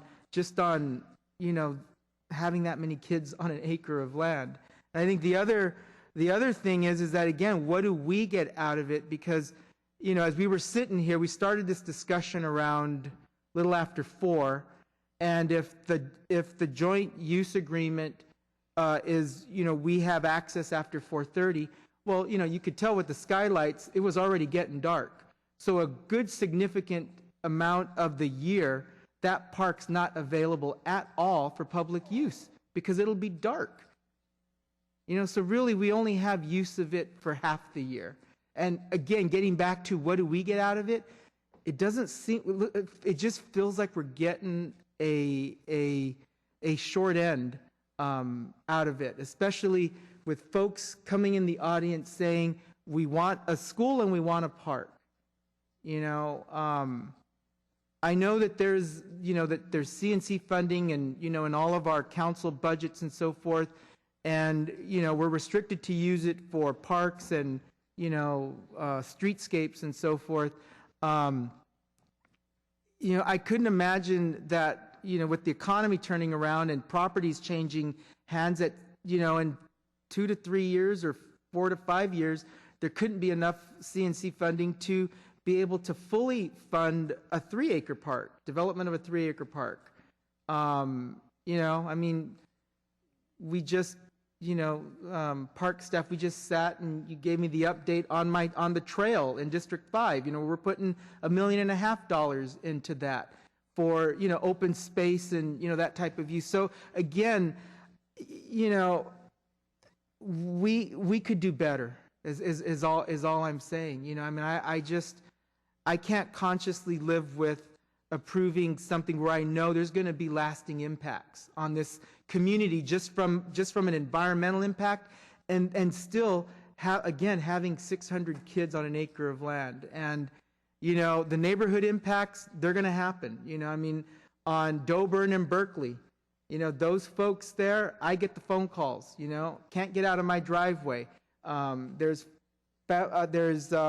parents that, you know, I mean, God bless them. They're driving their kids to school. They need to get to work. They're probably, you know, allotting enough time, but, you know, that's just the ingress egress is not good. So they're parking in other neighborhoods where the old Mayfair packing neighborhood is, and walking over to drop their kids off. You know, so we need to look at, you know, as these go forward, because, you know, we need to do what's best for everyone. And you know, there's a great educational model with Rocket Ship. We need to be able to help facilitate that there's going to be compatibility in the neighborhood with the land use.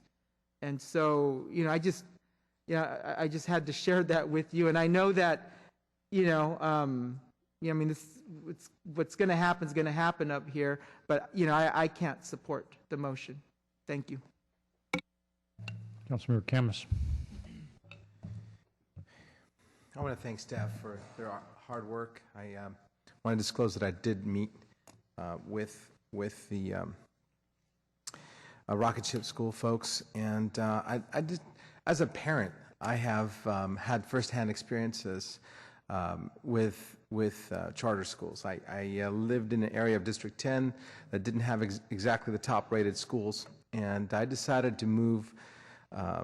For my first child, we went, and we were lucky enough to get into a charter school in the area, and we were driving about 5-6 miles a day each way. We're happy to do so because the kids had my first son had a really good, very welcoming environment, and he did great.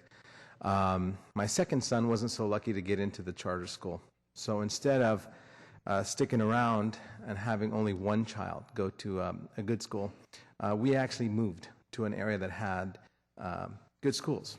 And the areas that tend to have good schools tend to have good home values. So when I look what's most important to me, the kids are the most important to me. We saw tons of them here today, and a lot of them can use a great education. And I think that we really we're looking at this in a way that we should be looking firsthand at who benefits most, which is the children. I think having top-rated education should be our most important decision here. But besides that fact, we're going to provide them with a park that they've been asking for. Otherwise, we're sitting on an empty field. I don't know how long it's going to take us to put a park there, but we're going to be sitting on an empty field if we don't approve this. I think that my staff and I contacted ACE Middle to see if there was going to be an interest in middle schools, and there was not. So the fact that everybody wants a middle school is not there. I mean, I understood that request, and I did my best to research it and reach out to see, hey, is it possible? And the choice wasn't there for me to make. So I think the best deal for our residents and for these residents and for our children is to approve this wholeheartedly. I think, especially in the lack of space, I understand my colleagues' concerns about the tightness of space and the commutes. I mean, I live next to a school, and I know what time they get in and out, and so I either go to work, after 9 o'clock, or I go before 8:30, and that's the way it is. Or I try to use side streets, and I think people will adjust to that. And so that the traffic, I think, should be a secondary issue, because all parents know, everybody who lives near a school knows, you only have to go one time to learn that this is not the time that you need to go down that street. So I think that that excuse is not a great excuse either. I think, again, we need to keep sight that we are helping kids who are, who we want them, who we want to succeed, and I think and I want to support their recommendations at this time. Councilmember Herrera. Thank you, and I also want to thank everybody who came to testify, and those who came and left. It was really good to hear from the community, hear from all perspectives. I just had a couple of questions as I was going through this. that hopefully I can get some answers. In terms of the responses, Andrew, I was reading your response to some of the questions on the mitigated negative declaration and the comment about staggered pickup times. So I guess that was recommended in the transportation impact analysis. That seems to be pretty important in terms of managing traffic there, but I think my concern is city won't have any ability to enforce that. That's going to be up to the County Office of Education. And it's really up to the schools, and just like any public school, that's one of the things that while we don't have control over, I think it's the principal hears from the parents about when it works and doesn't work. Where we do have issues going on, we get complaints at the city, so our transportation staff talks to the school district or the school principal about how timing is working. So it's one of those things that I think there's a mutual benefit to not be creating problems out there, but technically we will not be monitoring, or we can't enforce on it. So that's not really part of the recommendation. I'm trying to understand what are we recommending to mitigate in terms of our negative mitigated declaration? The hours that are proposed are actually a part of the project description from Rocket Ship. So when they describe what their facility and how it operates, that was part of their project description. And so it's not a mitigation, it's just the project. Okay. But as we noted in the staff report today, that is something that there is the ability to change over time, because we don't want to go through and have a false impression about that. But we do recognize that that happens every year at every school across the city, is that there's hours are changing, and they kind of work their way through. So it's one that we think it will find its equilibrium. From our experience of dealing with schools across the city, we don't say that changing those hours would rise to a level of creating a significant impact. So therefore, we didn't see the need to have to put, a mitigation tied to that would have, something would have to live forever in it. But it is something that the County Office of Education is the grantor of the charter, so they are the school district that would go through and be working with Rocket Ship. If there are problems that come up, we're going to go talk with the County Office of Education, we'll talk with Rocket Ship, and we work with them today on their other schools about how to go through and make things work better, and that would be the same thing here. Another concern I have is the fact that this is a county-wide, it's the county board acting as the district, or acting as the enabler of the school. And how do we know there's not going to be a much larger representation from students outside the local area, which would create more driving and more cars? We don't. We did look at kind of how their other schools are operating, and in some ways, their early schools probably had a higher likelihood of attracting, that larger audience. Our sense is that as they build more of their schools, they inherently will become more local, because there will be more Rocket Ship schools out in the city, and that somebody who's willing to drive 20 miles to their school is going to have other options to go to. So I think that will also provide some equilibrium. Is there more of them? So the distribution of more schools, because I think there's 20 schools approved? Well, yeah. It's our understanding from the county has approved 20 charters for them. So these are the first couple starting to come. So there'll be more planned out. This, I think, is their 7th or 8th school in the system. I guess I would like to ask the Rocket Ship representative to also address that, because I do want to get an understanding of how we're going to be dealing with the traffic. I think the traffic in the neighborhood is a legitimate concern by the community, and I think it's important to hear how that's going to be addressed.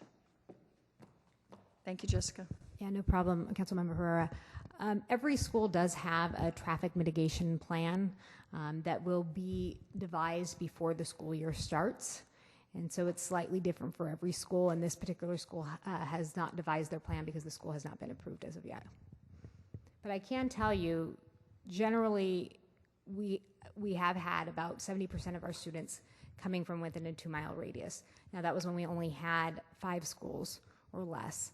So as we do get more schools, I agree with Mr. Horridell that we will see more people able to walk and bike to school.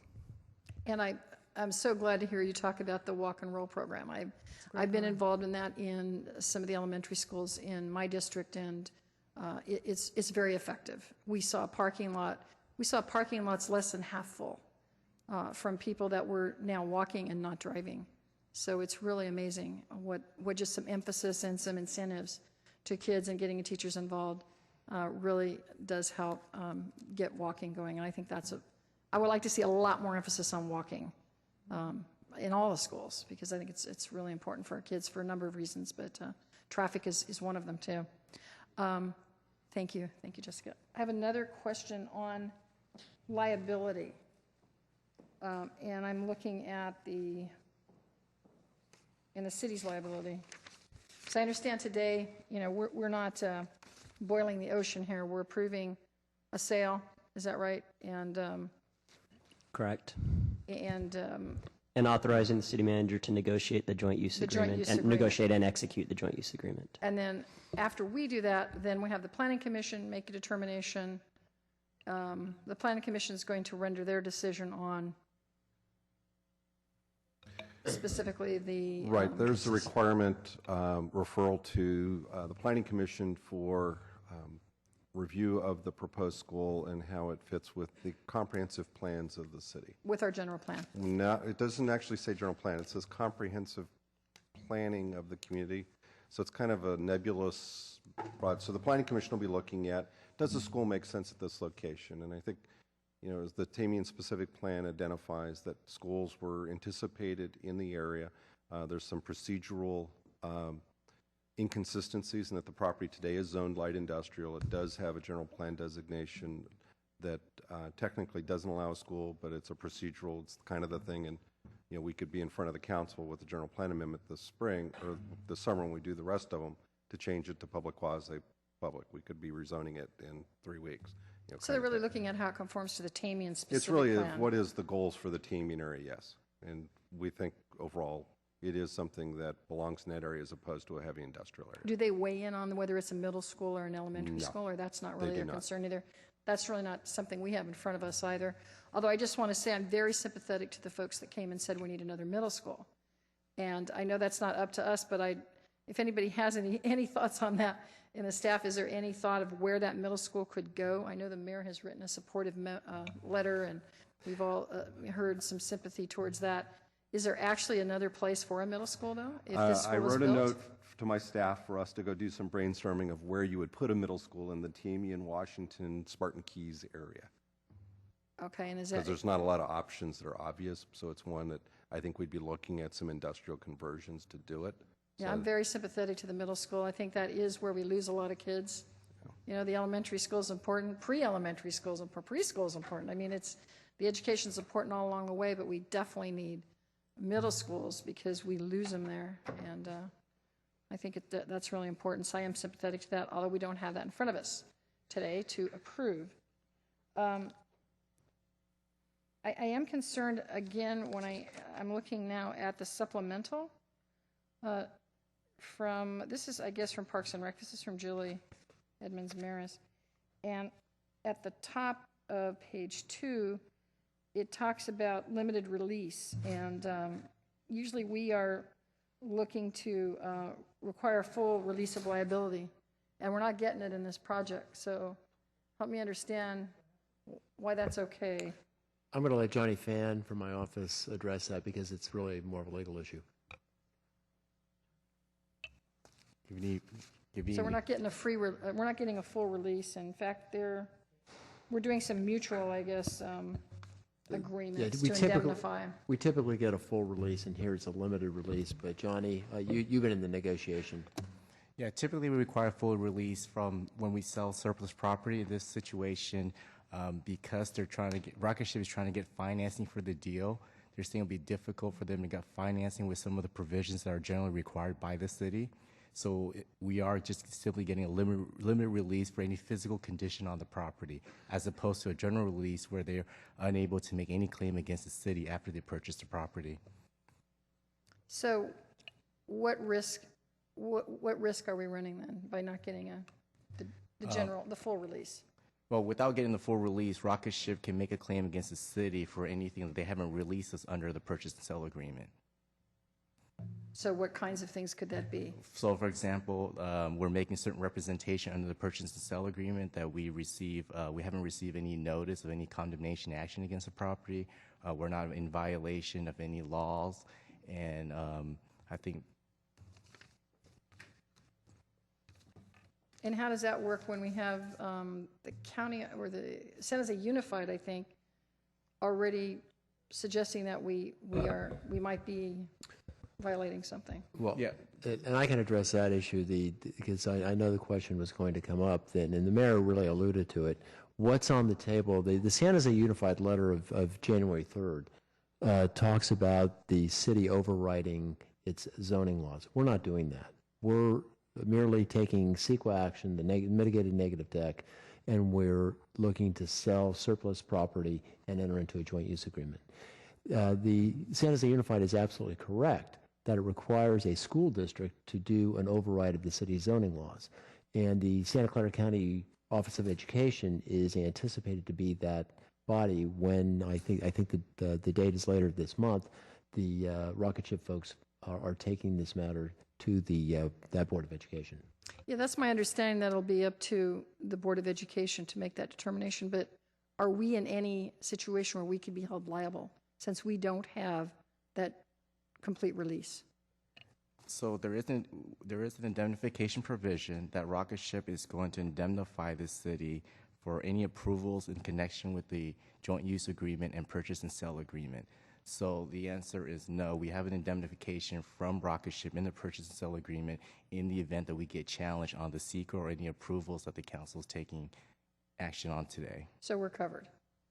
Yes. And then if the county says, and all this does not move forward unless the county says yes, right? If the county says no to the zoning exclusion, if they say no to Rocket Ship, then what happens to this deal that we're moving forward with? Renee Gerza, San Jose City Attorney's Office. It is a condition of the purchase and sale agreement, and as noted by the city attorney and some of the speakers, only the school districts can do the override. And if they fail to do the override, then this particular site is not consistent with the general plan or the zoning on the property, and it would need a general plan amendment and a rezoning to move forward. I suspect the Rocket Ship would say that would kill the deal. Okay. All right. Those are my questions, and I will be supporting this proposal moving forward. I wish it were a middle school, but it's not. I wish the park were bigger. There's a lot of things I'd like to see. There's lots of projects that we work on all the time that we'd like to see them different or bigger or better, but I think there's a lot of good in this project, and I'm going to support it. Councilmember KALRA.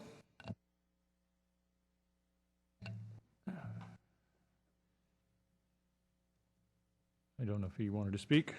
I had his light on. Anybody? That's about the end of the discussion then. We do have a motion on the floor. We've got a couple of council members out. We'll be back in a second before we take a vote. We're going to need all 11 here, or 10, to get the vote done. Councilman KALRA, did you have anything you wanted to say? I did have a couple questions. One has to do with I was watching in the back the point that Councilmember Herrera raised about the waiver. What does that waiver apply to, the legal waiver? If it doesn't apply, if it indemnifies us for, as to whether the board decides, the county board decides to approve or not, what does it not indemnify us to? The waiver applies to the. So the city is making certain representation under the purchase and sale agreement. The waiver does not apply to those representation made under the purchase and sale agreement. The indemnification is a separate provision that we're going to get indemnified by Rocket Ship in the event that a third party files a claim or action contesting any approval by the city council today. I think, council member, if I can just chime in, the purpose of this memorandum is really to just to get before the council and disclose that this is a little bit out of the ordinary of our typical agreement. That being said, I see minimal risk in this. I mean, for example, us saying that there's no condemnation action pending, we're certainly not aware of it. I don't think anyone's out there trying to take this land, and we would have been on notice. So if that happens, and we're not indemnified for that activity, and we would be on the hook for that. I think those are the types of things. The representations are, there's a minimal risk. The point of the memo is to say we usually get a blanket release, and that's what's different here. And so in this case, we're not in order for them to get their financing. It really is I think, to satisfy lenders, yeah. Now, this is not a referendum. I keep hearing the need for this school or that school, and that's not the issue. It's not a referendum on traditional versus charter or public versus private. It's also not about whether the neighborhood deserves a park, because they do deserve a park, and this is actually all zoned for open space and for a park. But through this agreement, and when we did the original, when the general plan was approved, there was some contemplation that there could be a partnership with Rocket Ship. But I just feel very uncomfortable. I think part of it is, through the discussions that have occurred, part of it is the fact that it looks like this is, and it is, because of the density in an urban style school, which is fine. We have one right down the street. But it's an urban style school built in the middle of a neighborhood that's not built for that type of school. And I think that's where the discomfort exists as to whether this is the best possible use for this land and whether this is the best use for the city. The positive is that we do get to a park sooner, but at what cost? And I think that's where the tension exists. So, as was mentioned, with Harker, we had much more discussion with the drop-off parking plan, all that, and that was on a much larger site and a much more significant thoroughfare that was dropping kids off. These are small streets in a neighborhood dropping kids off, and there doesn't have to be the same extent of a plan. I do trust that Rocket Ship, as has been represented, would put that together.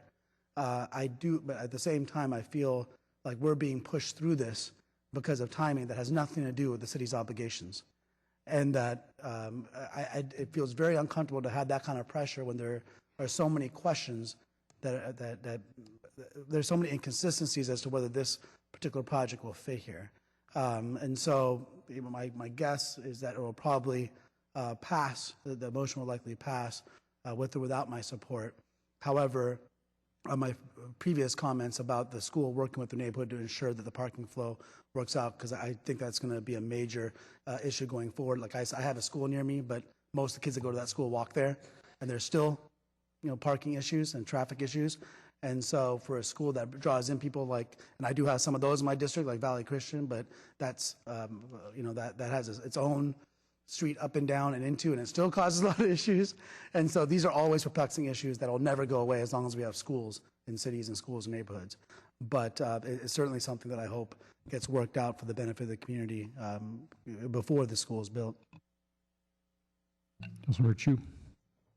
Thank you, Mayor. I just want to have a quick question for housing 600 children per acre. Would that issue eventually will come back to the Planning Commission and to the council? It will not. It will not. No. Could you give me some examples of some other schools, like the school across the street? What's the ratio, the student to the acreage issue? I think the numbers I was hearing was 3 acre site and 800 students. 3 acres for 800. So I do have a concern of cramping so many children in such a small footprint. And the other question I have is regarding to the timing of the business decision. I heard that the staff have been working with the Rocket Ship for 3 years, and the transaction that was actually taking place is at 2012, so less than 2 years ago. So we entered into the contract with the VTA knowingly that we will purchase this lot and then give Rocket Ship an opportunity to finance and to build a school, or we purchased the lot just for the open space, for the reason of keeping an open space, and then later comes Rocket Ship that wanted to kind of work with us to build a school and also help us to build a park. So the timing of it, I like to have some clarification. Sure, thank you. So for several years, even before my time at the department, the city and the community have been working on putting a park here. But looking back the past few years, we have, since 2008-ish, we were in really aggressive negotiations with VTA on buying acres here in this on their property in this general vicinity for a park. As we're in those discussions, as we were getting closer to finally coming to a deal on this specific 3.5 acres, Rocket Ship did approach us in late 2010. Late 2010, I think it was November or December, and expressed an interest in possibly partnering. Moving forward 6 months later, in June or May 2011, we came to the City Council and received approval to purchase the 3.5 acres from VTA. In that memo, we wrote some notes about how we were working with Rocket Ship on a potential partnership, so that if that partnership discussion had fallen through, we would have just proceeded with the entire 3.5 acres as a park. Then in May 2012 of this past year, we came to the City Council with a memorandum of understanding that laid out the general business terms of the deal that we were negotiating with Rocket Ship for this site. And then we're here today. Okay, great. Thank you for the clarification. Councilmember Herrera? What? You don't want to talk? Nobody wants to talk? It looks like we're done talking, folks. That's the good news. We have a motion made by Vice Mayor Nguyen quite some time ago. The motion is now on the floor. On that motion, all in favor? Aye. Opposed? I count 1, 2, 3, 4 opposed. KALRA, Chu, CAMPOS, and ROCHA opposed. So that passes on a 6-4 vote, with 1 abstention being Councilmember LICCARDO. So thank you all for enduring this. Although most of the people have gone, they're probably watching it on a webcast. All right, we still have a couple of items we've got to deal with before we get out of here. So I'm going to move to those. 3.5 is a statement of policy and city council questions for the prospective police chief. I have a motion to approve the staff recommendations. I would request the maker of the motion include 1 additional question, if we could. Let me tell you what that is in just a second, as soon as I can find my notes. If we could add, I think, Councilman Rocha, did you get the motion? I want to add the, what has been your experience with using analytics to improve police effectiveness, and what are your plans for San Jose PD? If I could add that to the motion. Okay, that's acceptable motion. Anybody else that had anything? Councilmember LICCARDO. Thank you, Mayor. Sorry, I'm just trying to find the page. I had request for the maker of the motion to include 2 additional questions. One would be with nearly every, something the equivalent of, with nearly every city facing routine shortfalls in funding, what are some of the best ideas you're seeing in other cities' departments to provide policing more efficiently? And what kinds of innovative solutions have you led in your own department? And then second, how do you plan to promote diversity within the department? Okay. With nearly every city, is that necessary? Can you just ask, do you have any ideas to approach reduced That's funding? fine. I'm not Okay. too stuck on language. I just don't know. I think the gist of it is we're just looking for innovative solutions to shortfalls. Thanks. Yeah. Okay. Councilmember Campos. Thank you, Mayor. Just, this isn't to add on to the motion, but just for staff, city manager's office, the letter from Siren, I really would hope that you really incorporate a lot of their requests.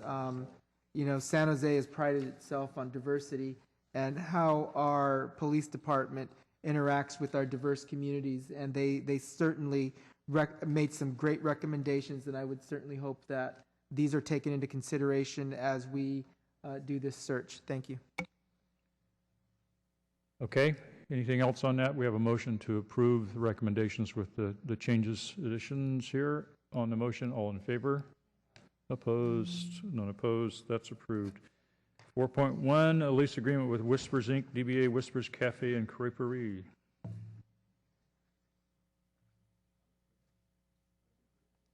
We have a motion to approve. On the motion, all in favor? Opposed? None opposed. That's approved. Item 4.3 are actions related to the 2013-14 Hazardous Vegetation Commencement Report for removal of weeds or refuse. Motion is to approve. On that motion, all in favor? Opposed?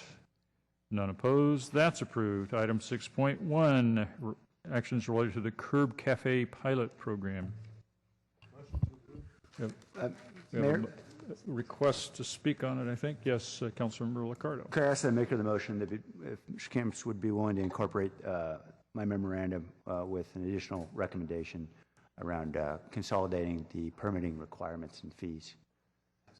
Great. Thank you very much, Councilmember. Okay, so we have a motion to approve that includes Councilmember Liccardo's memo. I also just wanted to thank Harry Fredis and Hans and everybody else who worked so hard on this. I have one request to speak. George or Jorge Sanchez.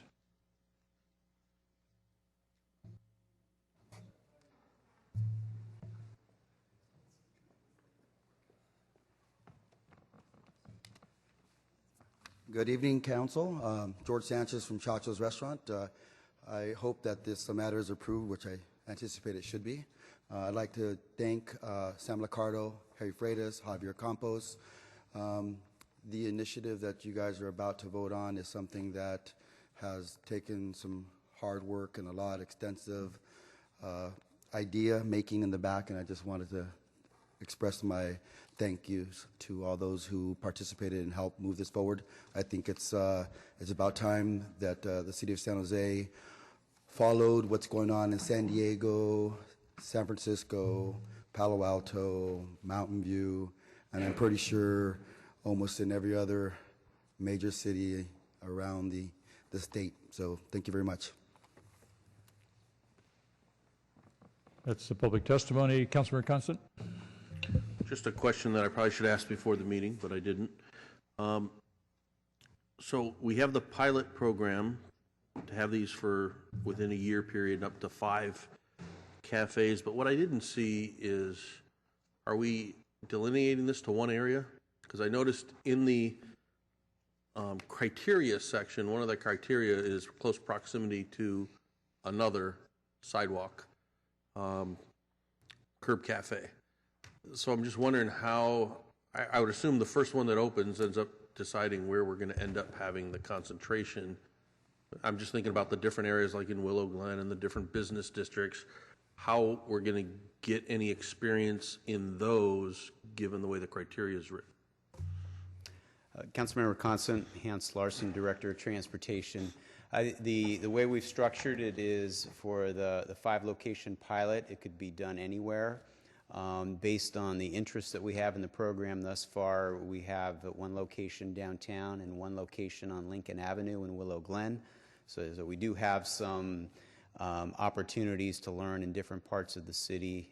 And so I think generally the purpose of the pilot is to see how this works, what the costs are. We have a very low cost recovery fee that's proposed, and so through the 1-year learning process, we'll be able to refine the program for the future. I think it's great, and I really would like to see these in a lot of areas.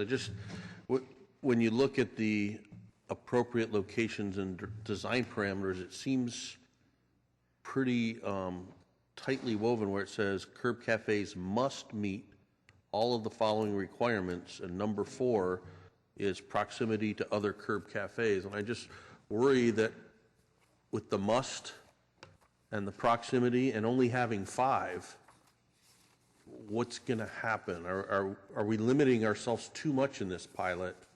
And is it just going to be a horse race to see who are the first 2 that get out there? Because I think these are much like other things. It's one cafe is not going to be successful on its own. It's a combination of them that work together, like Santana Row. You go through there, the way they have them, it's because there's several of them that creates the atmosphere that allows it to happen. So that's just, if we think we can work through it, that's okay. It's just a concern I have that we don't end up just not getting the full experience because they're all downtown, or none of them end up downtown and they're all just in Willow Glen, or something like that. Yes, I would say we see the application of these fitting in the downtown area and really any of the city's neighborhood business districts. So I think that, probably we did pattern this largely after other jurisdictions that have them. Obviously, San Francisco, I think, has got more than 50. So I would say, probably that provision is not something we'd place a lot of emphasis, particularly in the pilot program at this time. And again, we would like to encourage them at a variety of locations across the city in our neighborhood business districts. As long as we have a commitment to that. I just always worry when we have words like must and shall and only. Those, tend to be misinterpreted later down the line. Councilmember KALRA. I agree with Councilmember Constant. In addition, is there a reason why we're limiting it to 5? Is it just bandwidth? I mean, or do you expect, are you expecting an onslaught of 10 or 20 to apply and you want to limit the number? Or I'd imagine that, in other words, if in 6 months from now you say, 5 have already applied, great, let's open it up for more. But, is there a reason why it was 5? Was it just so that we can have a small number to test out? I think, that's primarily the reason. I think what we want to do is, we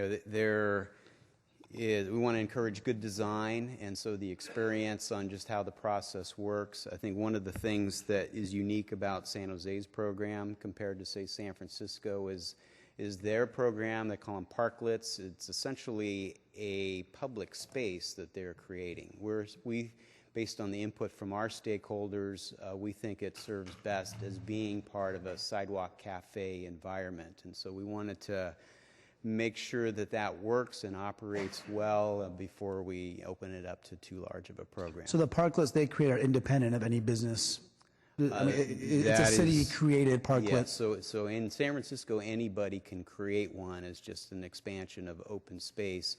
Obviously, for them to be approved, the coordination and support is important, but they do not specifically allow dedicated table service within the parklets in San Francisco. And we felt that we wanted to model it as really an extension of a sidewalk cafe where the business owner that's making the investment actually has the ability to use it primarily for their purposes and then it open up for public use when they don't have it.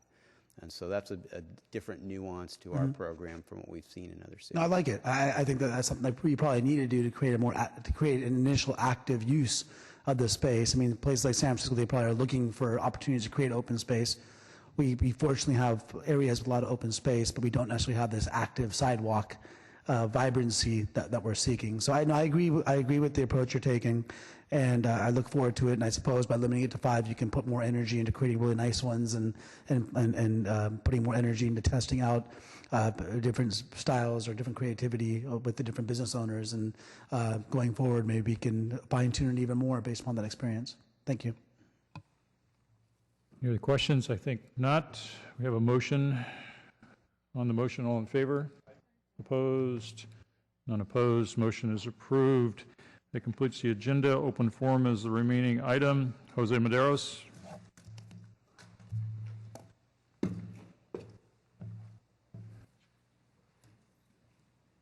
Sorry, you can't bring the sign up. Just bring your papers. Okay. Well, can I just read it to you? Would that be possible? Just leave the sign back there. Mayor and City Council, first I want to let you know that I'm nervous. I don't like speaking. I'm not an orator.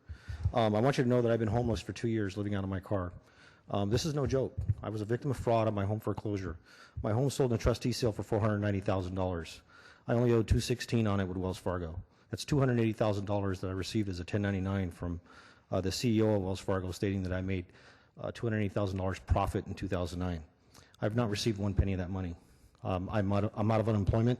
I'm now collecting food stamps of $200, and they just gave me a cash award in December of $147. In November, I was in Valley Medical for 10 days. My heart's been pausing, so I'm having medical issues from being out in the cold. I've gained 60 pounds from eating fast food and living off fast food. I haven't had a job in 4 years since I was laid off from Symantec. My pay rate was $85,000. And that year, I was missing money. I couldn't make my mortgage payments. I reported to the FBI. I reported to the State Attorney General's office. I reported to the Labor Commissioner. I reported to the governor of Texas because the contract agency that Symantec had me go through was in Texas. And I received no money. I estimate that I was missing $20,000. I reported to the FDIC. They investigated it with the bank. Recently, the CEO of Mechanics Bank that I was with resigned. They didn't say why. But I know that the FDIC did investigate this. But I haven't received any money. So the reason why I brought this sign is because when President Barack Obama was in Newport Beach at a $35,000 per plate dinner, I was there, and I stood with that sign. There were several celebrities that came up to me. Tiger Woods, I think Madonna took a picture with me, but I'm not 100% sure because she had glasses on. And I'm stating on this sign that I was a victim of fraud. I have my MySpace page. I'm asking Obama for help. I want justice. Currently, it's being reviewed by the Independent Foreclosure Review. So there's a chance that I might get my house back if I can prove that there was loan fraud. The foreclosure company was out of Texas. The notary was out of Texas. I think that was a fraudulent notary. And what I'm asking from you... Your time is up. Okay. Thank you. I wanted you to contact the DA's office and try to help me because they won't see me. The real estate fraud unit won't help me. Your time is up. That concludes the open forum, concludes our meeting. We're adjourned.